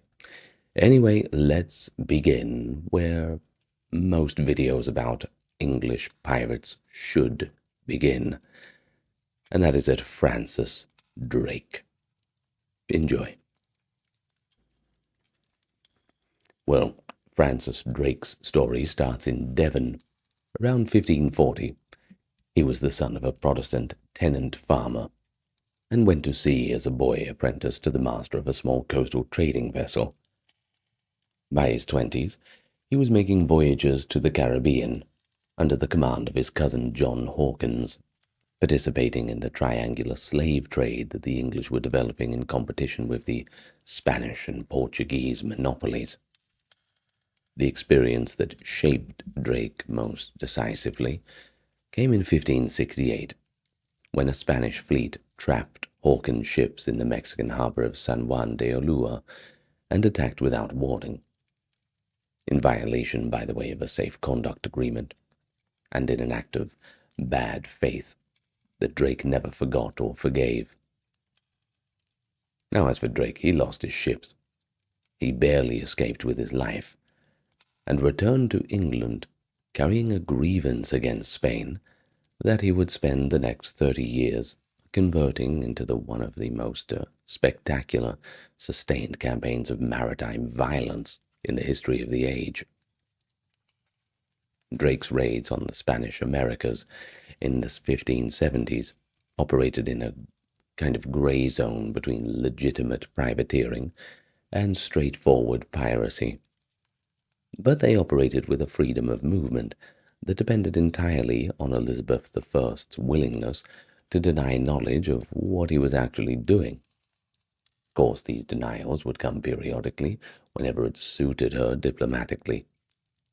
But she also had to claim him enthusiastically when it did not.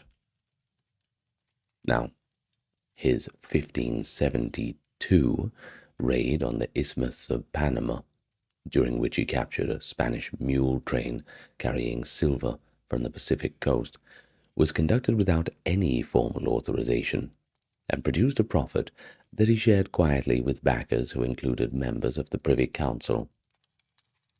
Elizabeth was at that moment negotiating with Spain, so the raid was publicly disavowed. But once again, thousands of kilometers away. News does not travel quickly back in those days. In any case, Elizabeth, even though she disavowed everything, she still accepted her share of the profits nonetheless, so perhaps that tells you a little bit about the inner workings.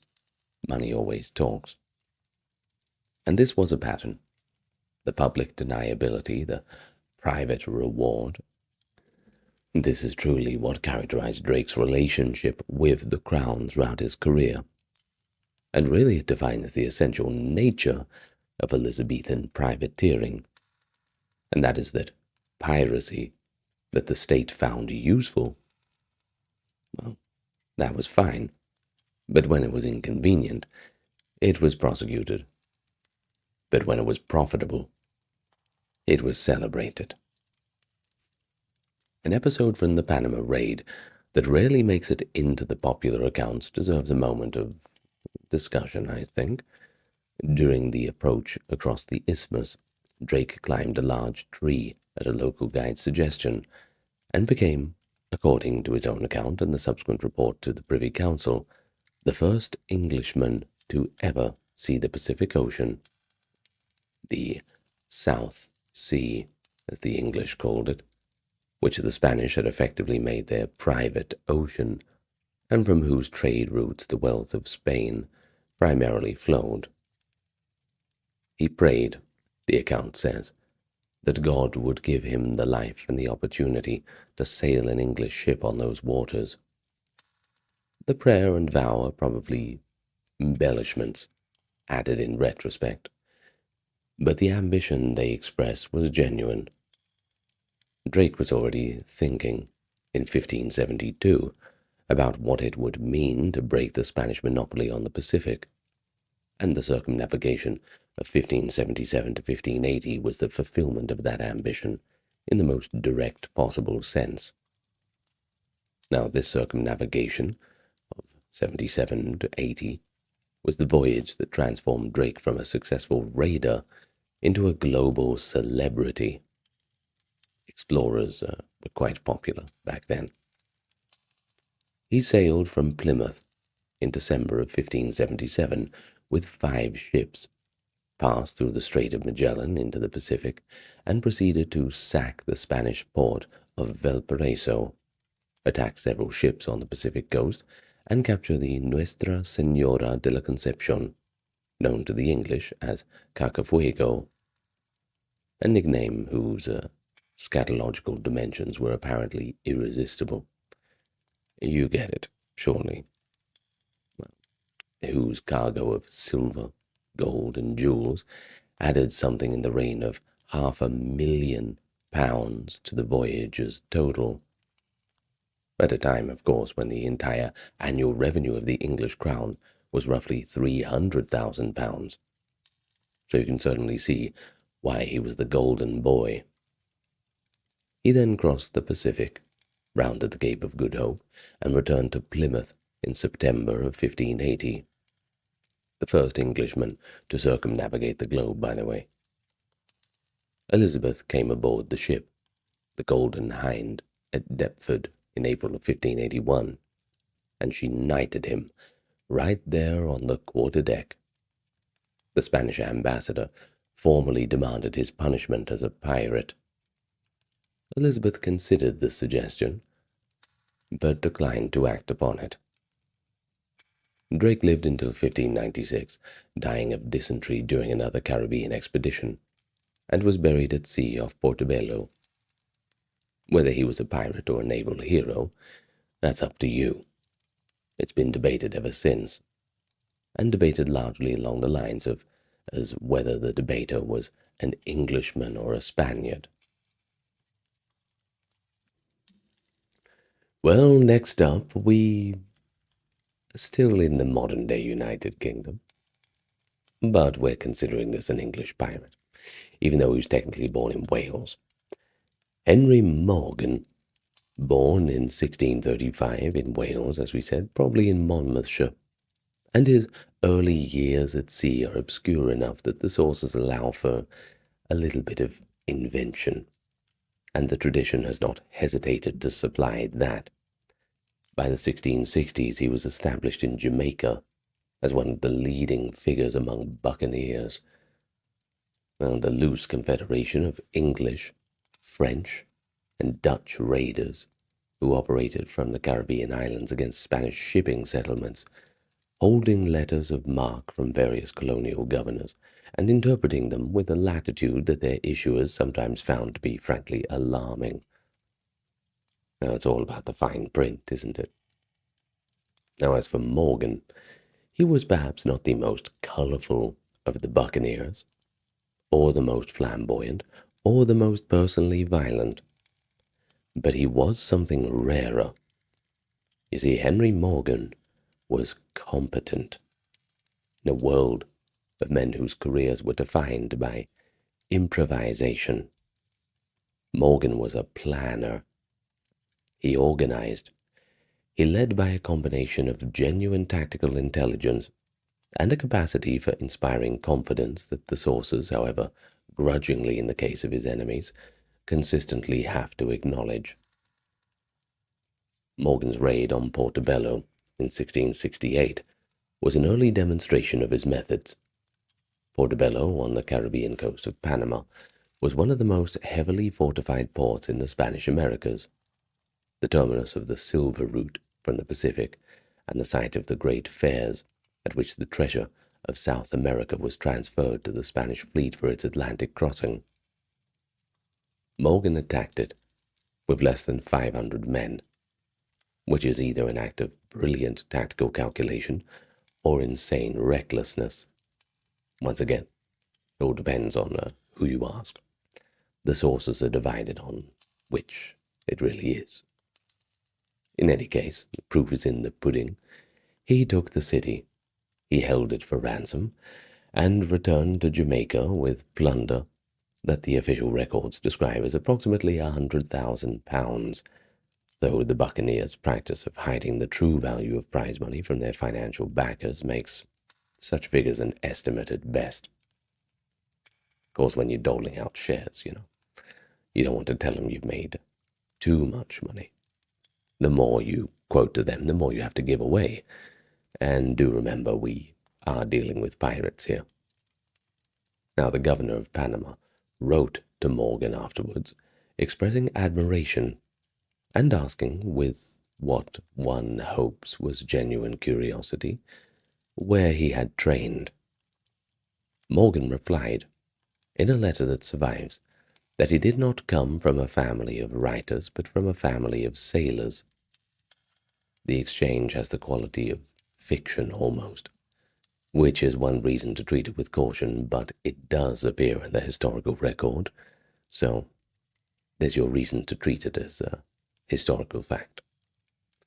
The Portobello raid also produced an episode that later propagandists for the Spanish cause cited extensively, and that Morgan himself never adequately explained. His alleged use of Catholic priests and nuns as human shields, while his men carried scaling ladders toward the castle walls, forcing the Spanish defenders to choose between firing on their own clergy and allowing the assault to proceed unimpeded. Well, Morgan denied this, by the way, in subsequent correspondence. The Spanish sources assert it with consistent specificity. The truth is probably somewhere between the two accounts, and the incident illustrates a broader truth about Morgan's career, that the violence was real, that its extent was disputed by parties with obvious interests in their respective versions, excuse me, and that Morgan's relationship to the facts of his own biography was flexible enough to accommodate whatever interpretation a given audience required. Because after all, what's better than a good story? Now, the sack of Panama in 1671 was Morgan's masterpiece and his most legally problematic act. He crossed the isthmus with approximately 1,400 men, the largest buccaneer force ever assembled, defeated a Spanish army in the field, and burned Panama City to the ground, sacking one of the great cities in the Spanish New World. The problem was that England and Spain had signed a peace treaty in 1670, just before Morgan sailed, news of which had not reached Jamaica in time. The letter of marque under which Morgan operated had been issued before the treaty. Whether it covered the Panama raid was a question whose answer depended on which lawyer you asked. the Spanish demanded Morgan's punishment. The English government, embarrassed, and I suppose you can't really blame them, arrested him and sent him to London in 1672. But he was never tried. As a matter of fact, 2 years later, he was knighted in 1674. He was appointed Lieutenant Governor of Jamaica 4 years later in 78, and he died in 1688. Celebrated and apparently quite fat. Apparently it was a bloody good retirement. In any case, he died in his own bed, which is not how most of his contemporaries ended up, so blessings duly counted. Now, the trajectory of his career, from buccaneer to colonial officer, from outlaw to knight, that is the English imperial project's relationship to maritime violence. Interesting, don't you think? All right, next one. Henry Every, born in Plymouth around 1659, spent his early career in the Royal Navy and then in the employ of various trading companies, accumulating the expertise and the accumulated grievances that seem to have been the standard career preparation for a Golden Age pirate. In 1694, he was the first mate on the Charles II, a Spanish privateer operating out of A Coruña, whose crew had actually not been paid in months, and whose officers had been making increasingly desperate representations to their employers about this fact. In May of 1694, Every led a mutiny, but it was pretty bloodless. He took the ship. He renamed it the Fancy, which he could have chose a little bit more of an intimidating name, but I won't judge. And he sailed for the Indian Ocean with a crew of 85 men, and a plan whose ambition was by any standard remarkable. They were going to raid the Red Sea trade routes, specifically the Mughal treasure fleets that made the annual run between Surat and the Arabian Peninsula, carrying the proceeds of the Hajj. The Ganji Sawai, which names means exceeding treasure in Persian, which, given what happened to it, reads in retrospect like an invitation, kind of putting a big target on your forehead with that one, aren't you? Well, it was the largest ship in the Mughal fleet, carrying perhaps 600 passengers, and a crew and a cargo whose value had been estimated between 325 and 600,000 pounds in that day's money, though the genuine figure is irrecoverable, since Every's crew had every incentive to understate the amount when they later came to spend it. So Every and his boys attacked the convoy on the 7th of September, 1695, taking a smaller escort ship first, and then fighting the Ganji Sawai over several hours in a battle that the Mughal sources describe as far more sustained and costly than the English accounts suggest. Among the passengers were members of the Mughal aristocracy, including, in some accounts, a relative of Aurangzeb himself. Pretty important guy. Well, the treatment of the passengers during the several days the pirates spent on the prize ship was, according to testimony given at that subsequent trials of Every's crew members, extremely violent. The diplomatic consequences were immediate and severe. Aurangzeb imprisoned the East India Company's factors in Surat, seized their lands, and threatened to expel the company from India entirely unless the perpetrators were found and punished. And that would really beat up the British economy. Now Every distributed the plunder and dispersed his crew across the Atlantic world, and then he just disappeared. 6 of his crew members apparently couldn't keep their mouths shut, and they were captured in Ireland, tried in London in 1696, and then hanged. 4 more of them were tried in a separate proceeding.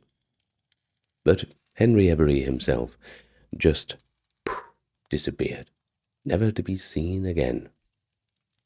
The reward offered for his capture, £500, a substantial sum, by the way, produced information and rumors, a great deal of creative fiction, but there was no arrest. A popular account published shortly after the raids described him as living in luxury in Madagascar, having married a Mughal princess from among the Ganges Sawai's passengers. Now, this was certainly invented, but it did capture the public imagination in a way that the truth, probably a quiet, anonymous retirement somewhere in the English-speaking world, could not have matched. A 1709 play called The Successful Pirate portrayed him as an essentially admirable figure, which caused significant controversy that it was eventually banned. Every became the template against which subsequent pirates were measured. The man who took the greatest prize and got away with it clean. Now, whether he enjoyed it, that's a question that we don't have the answer to. Next up, we have Sir Walter Raleigh, and you'll notice there's a lot of knightly prefixes before a lot of the English pirates/privateers. Funny how that works. Now, Sir Walter Raleigh was born in Devon around 1554, the son of a Protestant gentleman farmer, and he entered the world of Elizabethan maritime enterprise, not primarily as a sailor, but a courtier. His extraordinary personal presence, wit, and calculated charm made him a favorite of Elizabeth to a degree that converted royal favor into substantial material advantage. The monopoly on wine licenses in England, the right to license tin working in Cornwall, extensive lands in Ireland taken from the Desmond Earls after the rebellions of the 1580s, and a knighthood in 1585. That's a pretty good list of things. Hard not to be successful with that. Well, these were the rewards of proximity to power, rather than of sea service, and they distinguished Raleigh from Drake and Hawkins, who had built their reputations from the water up. But Raleigh understood maritime enterprise well enough to sponsor it extravagantly.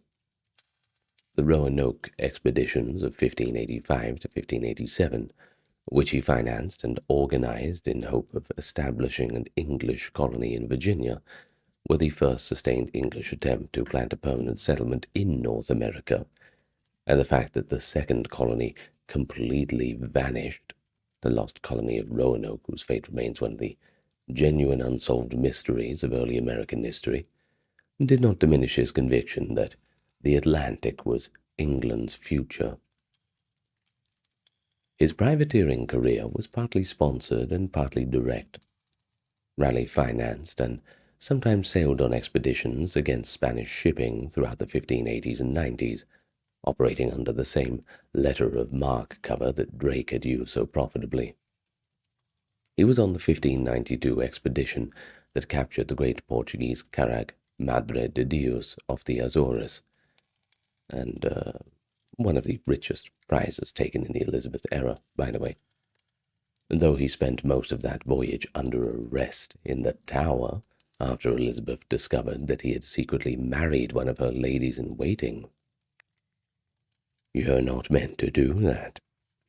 Certainly a transgression that she regarded as a personal betrayal, as much as a political insubordination. Who knows? Maybe Elizabeth had a bit of a thing for old Walter and was a little jealous, Now that is historical speculation. Need us say more about that? Well, but the venture that defined his later career and eventually destroyed it was not a raid on Spanish silver, but an obsession. El Dorado, the legendary golden city that Spanish explorers had been reporting from the South American interior for decades, and that Raleigh became convinced was real, findable, and the key to a new English empire in the Western Hemisphere. And don't bloody laugh either. They laughed at Troy until Heinrich Schliemann found it.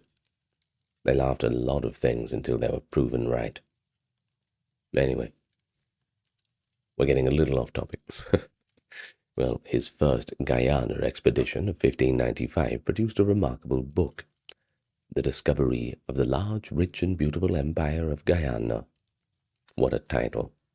Full of vivid description and strategic argument for English colonization. But alas, no gold. His relationship with Elizabeth's successor James I was disastrous from the start. James arrested him in 1603 on a treason charge, whose basis in evidence was thin, but political usefulness very sufficient, and Raleigh spent 13 years in the Tower of London, writing his History of the World, conducting chemical experiments in the garden, and maintaining a correspondence that filled volumes, petitioning also for release on the grounds that he knew where El Dorado was, and he could deliver it for the crown. Now the History of the World, which he was never able to finish, ran to over 1,000,000 words. That's right, 1,000,000 words, and still not finished. It's a long book. I suppose he had a lot of time. Now the Tower had given him time, if nothing else, so I suppose you do with it what you can. But James eventually released him in 1616 to lead a second expedition to Guyana, on the strict condition that he not attack any Spanish settlement, the peace with Spain that James valued above almost everything else in his foreign policy depended upon it. So Raleigh sailed. He found no gold, and his men attacked the Spanish settlement of San Tome in explicit violation of the condition. He returned to England, having failed to find El Dorado, broken the peace, and lost his own son Lawrence in the raid. James had him arrested and executed under the old 1603 conviction, which had been suspended but never formally quashed. On the scaffold at Westminster on the 29th of October, 1618, Raleigh reportedly felt the blade of the executioner's axe and remarked, "This is a sharp medicine, but it is a physician for all diseases and miseries." Then he placed his own head on the block. His wife, also named Elizabeth, by the way, kept his embalmed head in a red leather bag for the remaining 29 years of her life. I don't know why, but that's what she did. Everybody grieves differently, I suppose. Raleigh's execution marked the precise end of the Elizabethan privateer's world, the era of Drake, in which the Crown used maritime violence against Spain as an instrument of policy and celebrated its practitioners, and had given way to James's era, in which the same violence was a diplomatic embarrassment to be suppressed. The sea was the same. The sea didn't change, but politics always does. Next up we've got Bartholomew Roberts, who has actually been called the greatest pirate who ever lived. He was born in Pembrokeshire, Wales, in 1682, the son of a miner, or a farmer, depending on the source. It doesn't really matter. What does matter is he went to the sea in the legitimate merchant trade, and he accumulated navigational skills and professional competence that would later make him the most effective pirate of the Golden Age. He was 40 years old when his pirate career began, which is late by the standards of a profession whose practitioners rarely survived long enough to draw a pension, and the circumstances of his entry into it were involuntary. He was a third mate on a slave ship called Princess when it was captured in 1719 by the pirate Howell Davis, who was also a fellow Welshman, who impressed several of the Princess's crew into his company. Now, when we say impress, we don't mean, they were really happy to see him. Impress just means to force. Another old word for it is Shanghaiing, when you Shanghai someone into doing something. Because Shanghai was the longest route back to America in those old shipping days, so If you were at a port, someone would get you drunk, they would force you to sign a contract, and you'd wake up the next morning on a ship in the middle of nowhere, and you'd have to work your way out of it.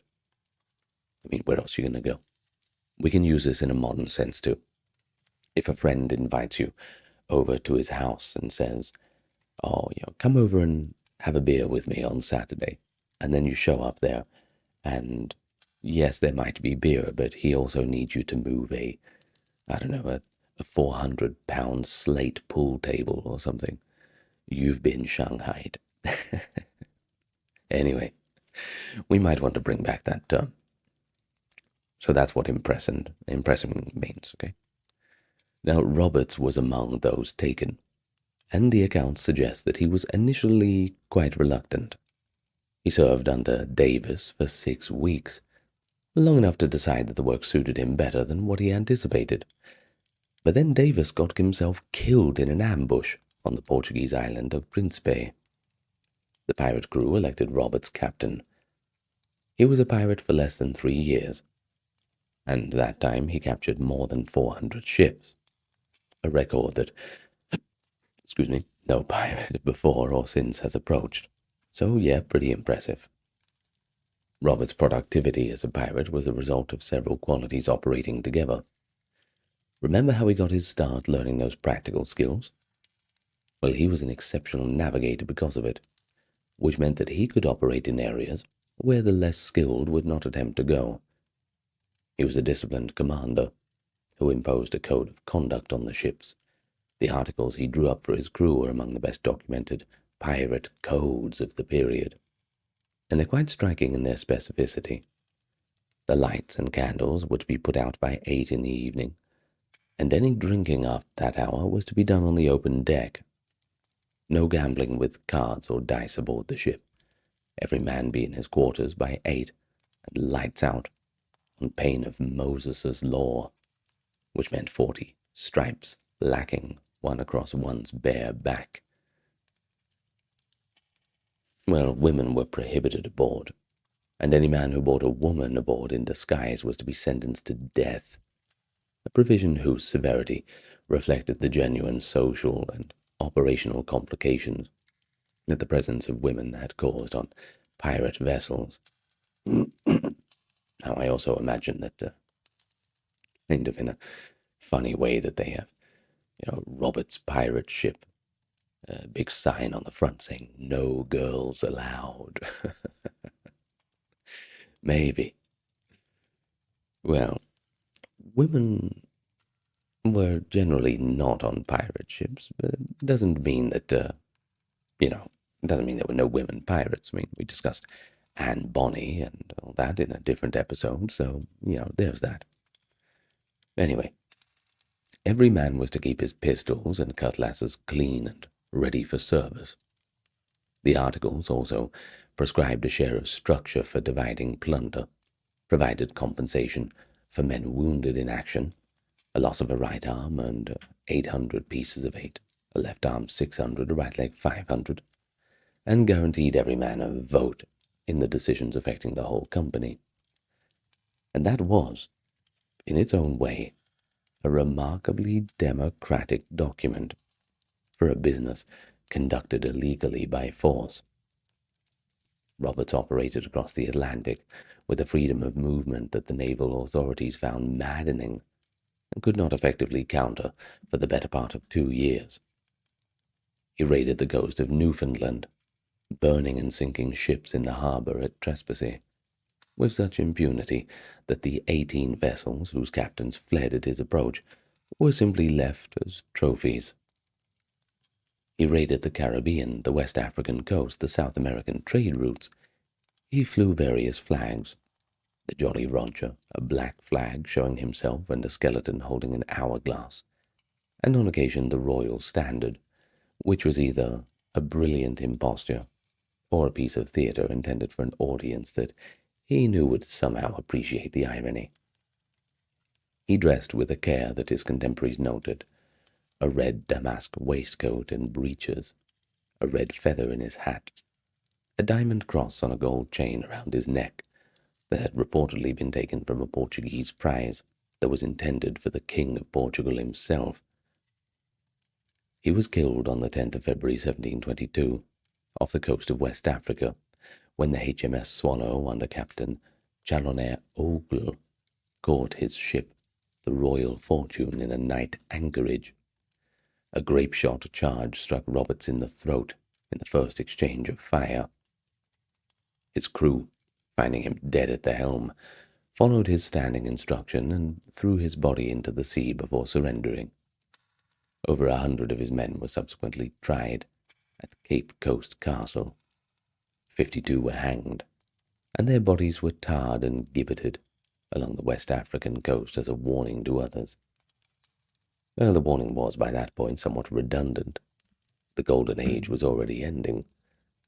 But hey, may as well go out with a bang. Or go out with a hang, as they say.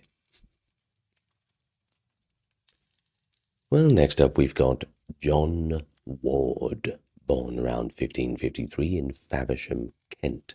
Love that name for a town, Faversham. The son of a fisherman, and he lived the unremarkable early life of a man who made his living on the water in an age when the water offered an exceptional range of livelihoods, provided you were willing to ask few questions about their legality. Now, he served as a privateer during the long war with Spain, licensed to prey on Spanish shipping, and compensated reasonably well by the prizes that he brought in. The peace that James I made with Spain in the Treaty of London in 1604 ended that arrangement quite abruptly. The licenses expired and the prizes dried up. The men who had been trained and encouraged to practice maritime violence against England's enemies suddenly found that the skill without an employer was simple vagrancy, and the maritime labor market flooded with experienced sea raiders who had no legal outlet for their special skills. No wonder everyone became pirates. I mean, they were kind of shoehorned into it, right? Well, it was the same structural condition that produced piracy at the end of, well, every privateering war. The state created the capacity, then withdrew the sanction, and was then surprised when the capacity found other application. Ward's response was entirely practical. He seized a small vessel in Portsmouth Harbor, gathered a crew of men in similar circumstances, and headed off for the Mediterranean. His first significant prize was a Flemish ship of reasonable size. He used it to take a much larger French vessel, and then he used that, in turn, to establish himself as a serious operator. The logic was one of graduated leverage.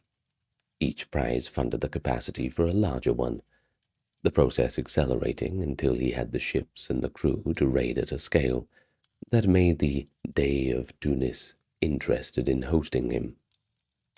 Within a few years, Ward had established himself as one of the most feared corsairs in the Mediterranean, operating from Tunis under the protection of the Ottoman-aligned Dey, Uthman Dey, that is. A day will come. Well, who found an experienced English sea captain with a well-armed crew quite a useful asset, and asked relatively few questions about the provenance of the cargoes he brought in. Ward's operations targeted Venetian, Genoese, and Dutch shipping primarily. The account suggests that he made a deliberate point of not attacking English vessels, a gesture of residual national sentiment from a man who had otherwise cut himself loose from everything England represented.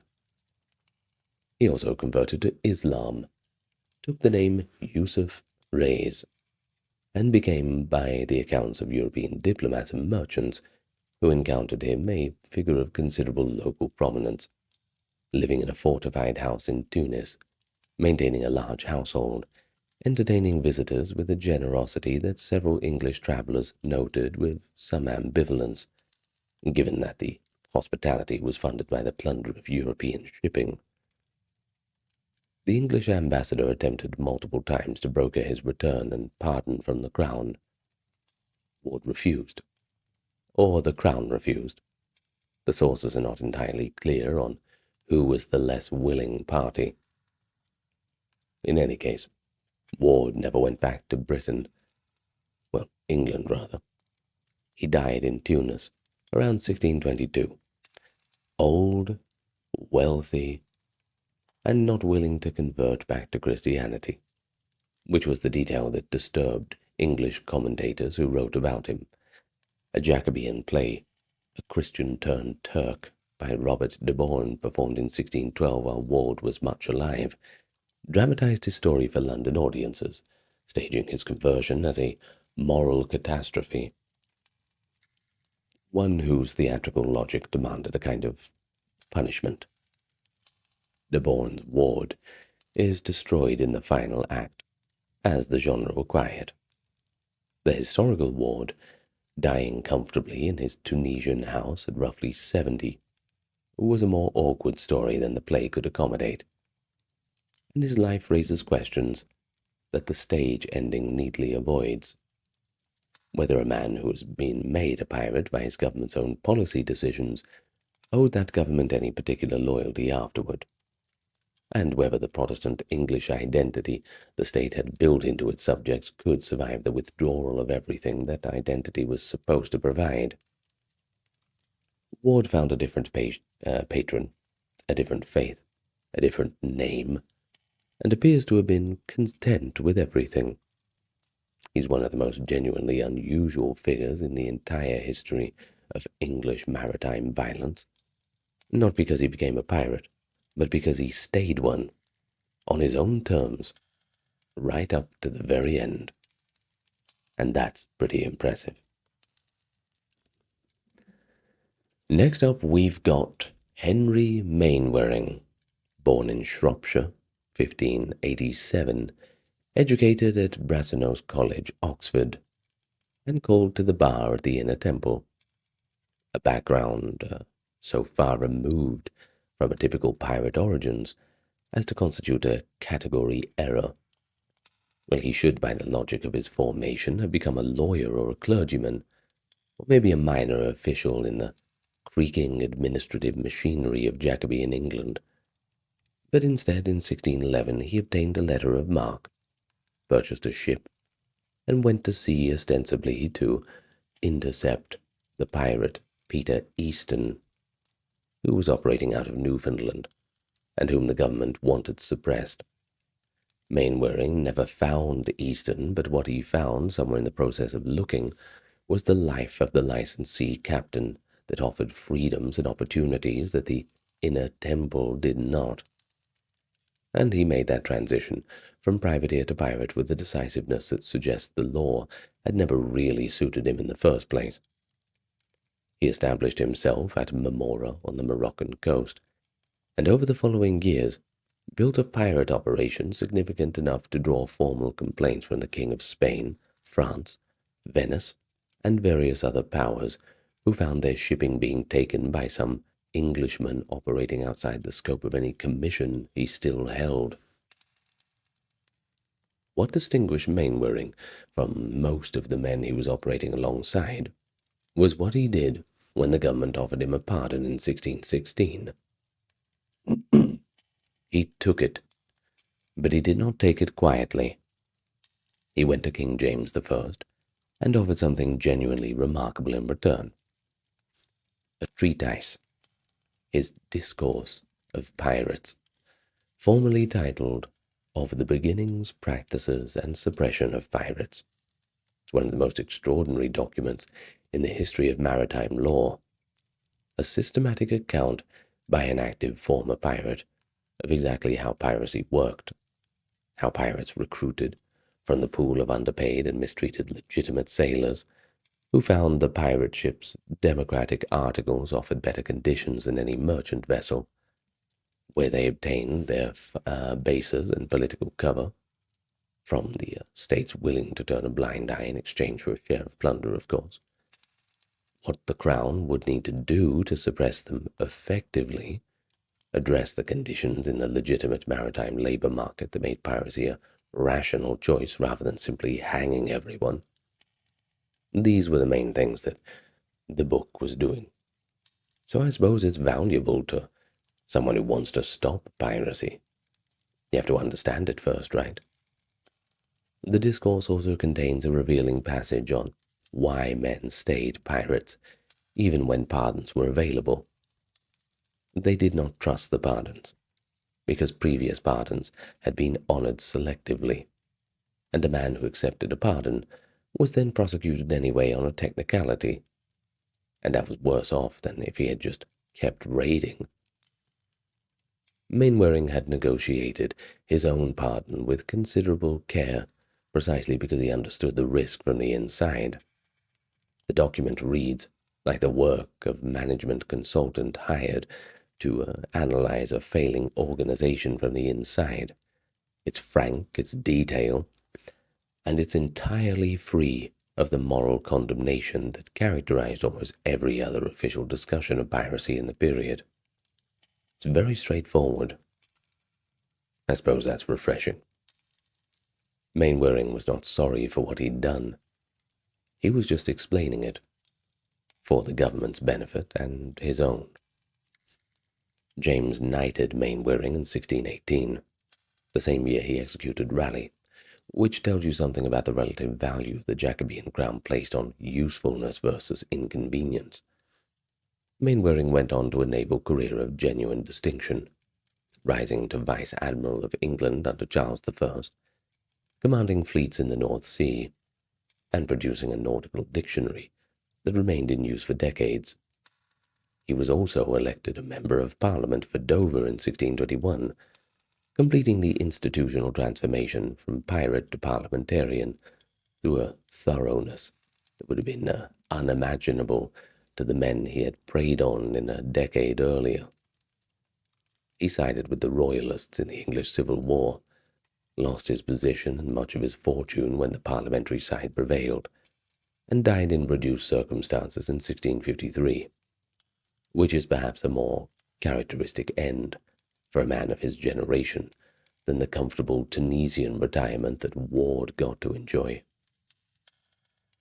But his career arc, that covers more institutional ground than almost any other figure in the history of the English maritime violence, and the treatise he produced at its midpoint remains the document that most clearly illuminates the logic of the system he had inhabited from both directions, a system in which the state made pirates and unmade them, deployed them, and discarded them, and rewarded those who timed their transitions well. Mainwaring timed his quite correctly. In this particular world, timing was everything. Well, let's move on a little bit from the individuals and just talk about the Nassau Pirate Republic. Between approximately 1715 and 18, the port of Nassau on the island of New Providence in the Bahamas functioned as the closest thing the Golden Age produced to a pirate republic, a community of several thousand men and women, most of them engaged in piracy or in trades that sustained it, operating in a political vacuum created by the collapse of legitimate colonial governance, and maintained by the informal authority of the pirate captains who had made Nassau their base. The town itself was not much, a cluster of houses and taverns around a harbor shallow enough to prevent the Royal Navy frigates from entering, which was the primary feature that, well, made it perfect for the pirates. The social organization was horizontal in ways that the legitimate world was not. Captains were elected and could be deposed.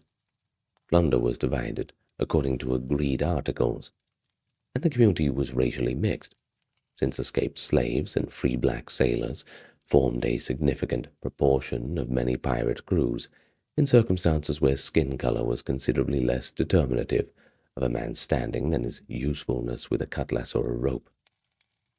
Around this core orbited the economic infrastructure, without which the pirate project could not have functioned.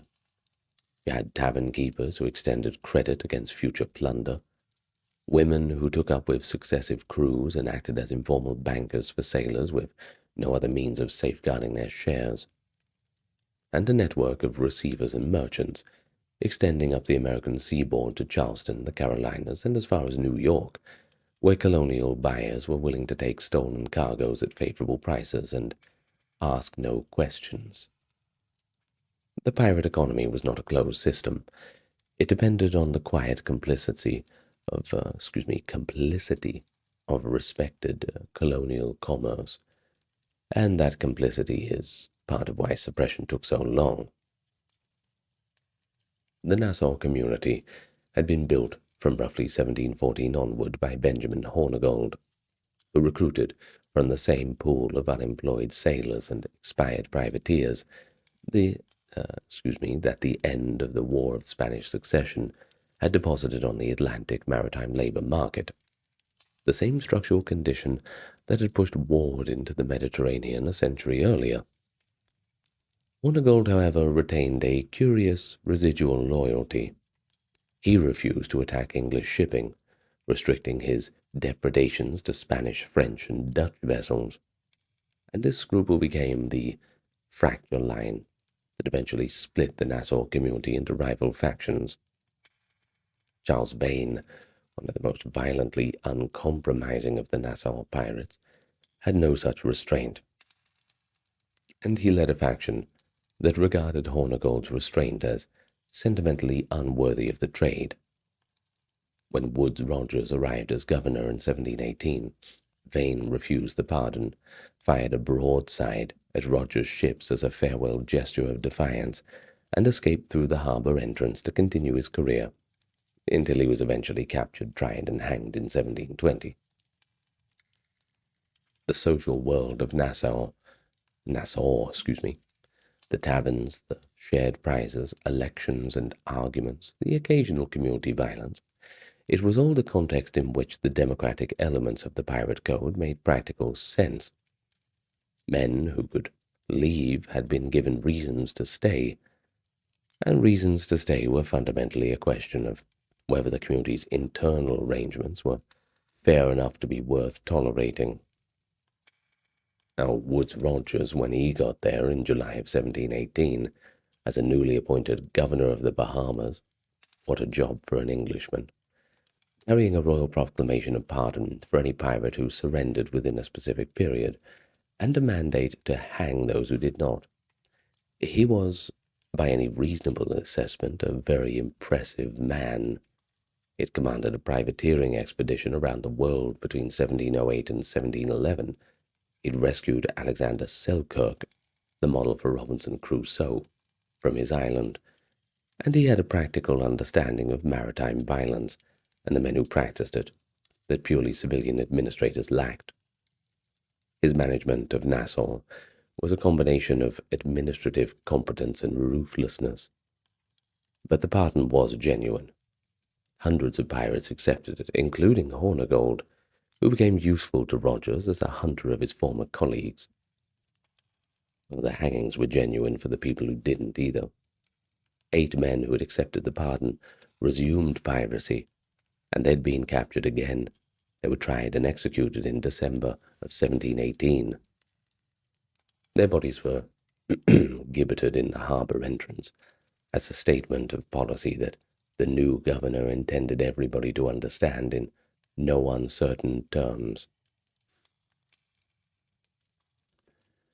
Now, just before we finish up today, the legacy of English piracy in the cultural imagination is a subject that deserves a little bit of extended treatment. But a few observations are necessary here. The transformation of the Golden Age pirate into the jovial, rum-soaked, treasure-burying figure of popular fiction began almost straight away after the period ended, and Charles Johnson's General History of the Pirates, published in 1724, was the primary vehicle for that. Johnson, whose identity has been disputed, with Daniel Defoe proposed as the most plausible candidate and then contested and not resolved. I probably advise you not to bother trying to figure out who really wrote it. It's not important anyway.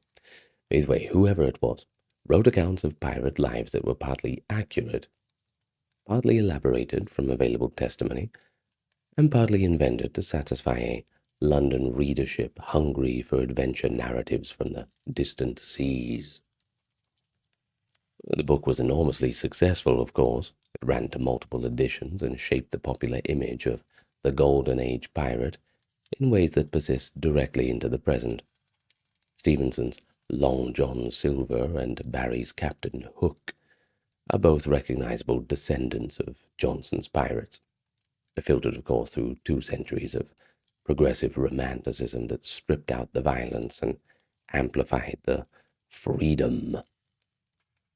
But what the romanticism consistently obscures is the economic and social reality of what piracy meant for its practitioners.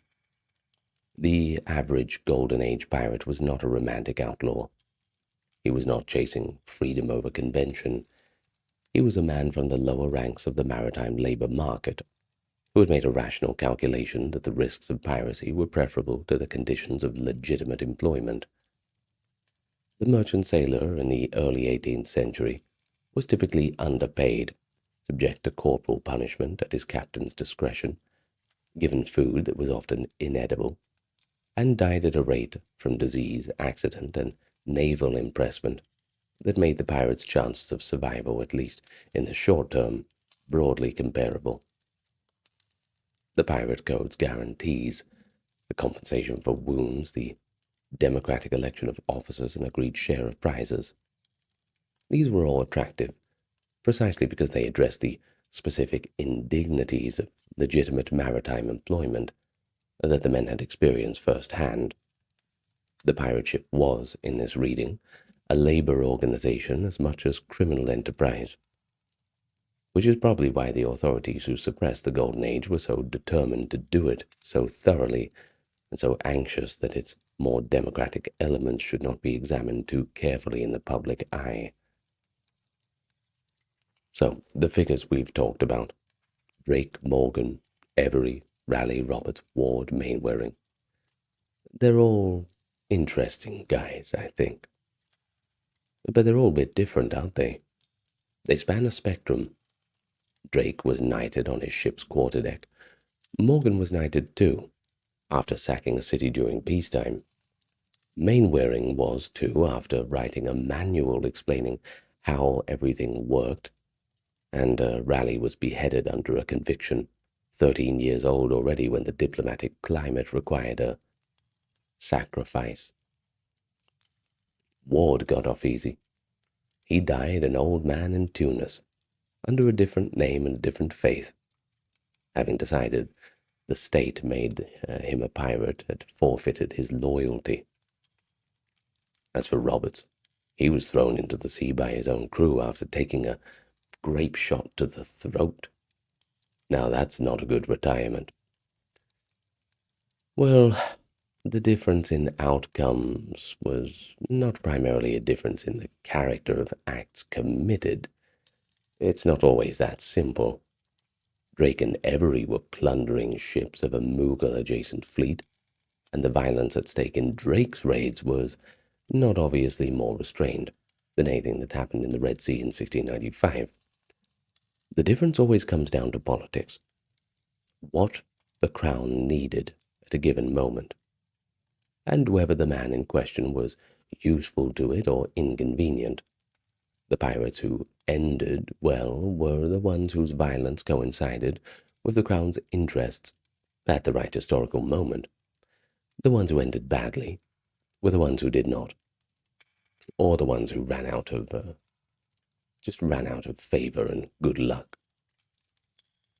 The difference always ends up on land, because, as we said, the sea doesn't change.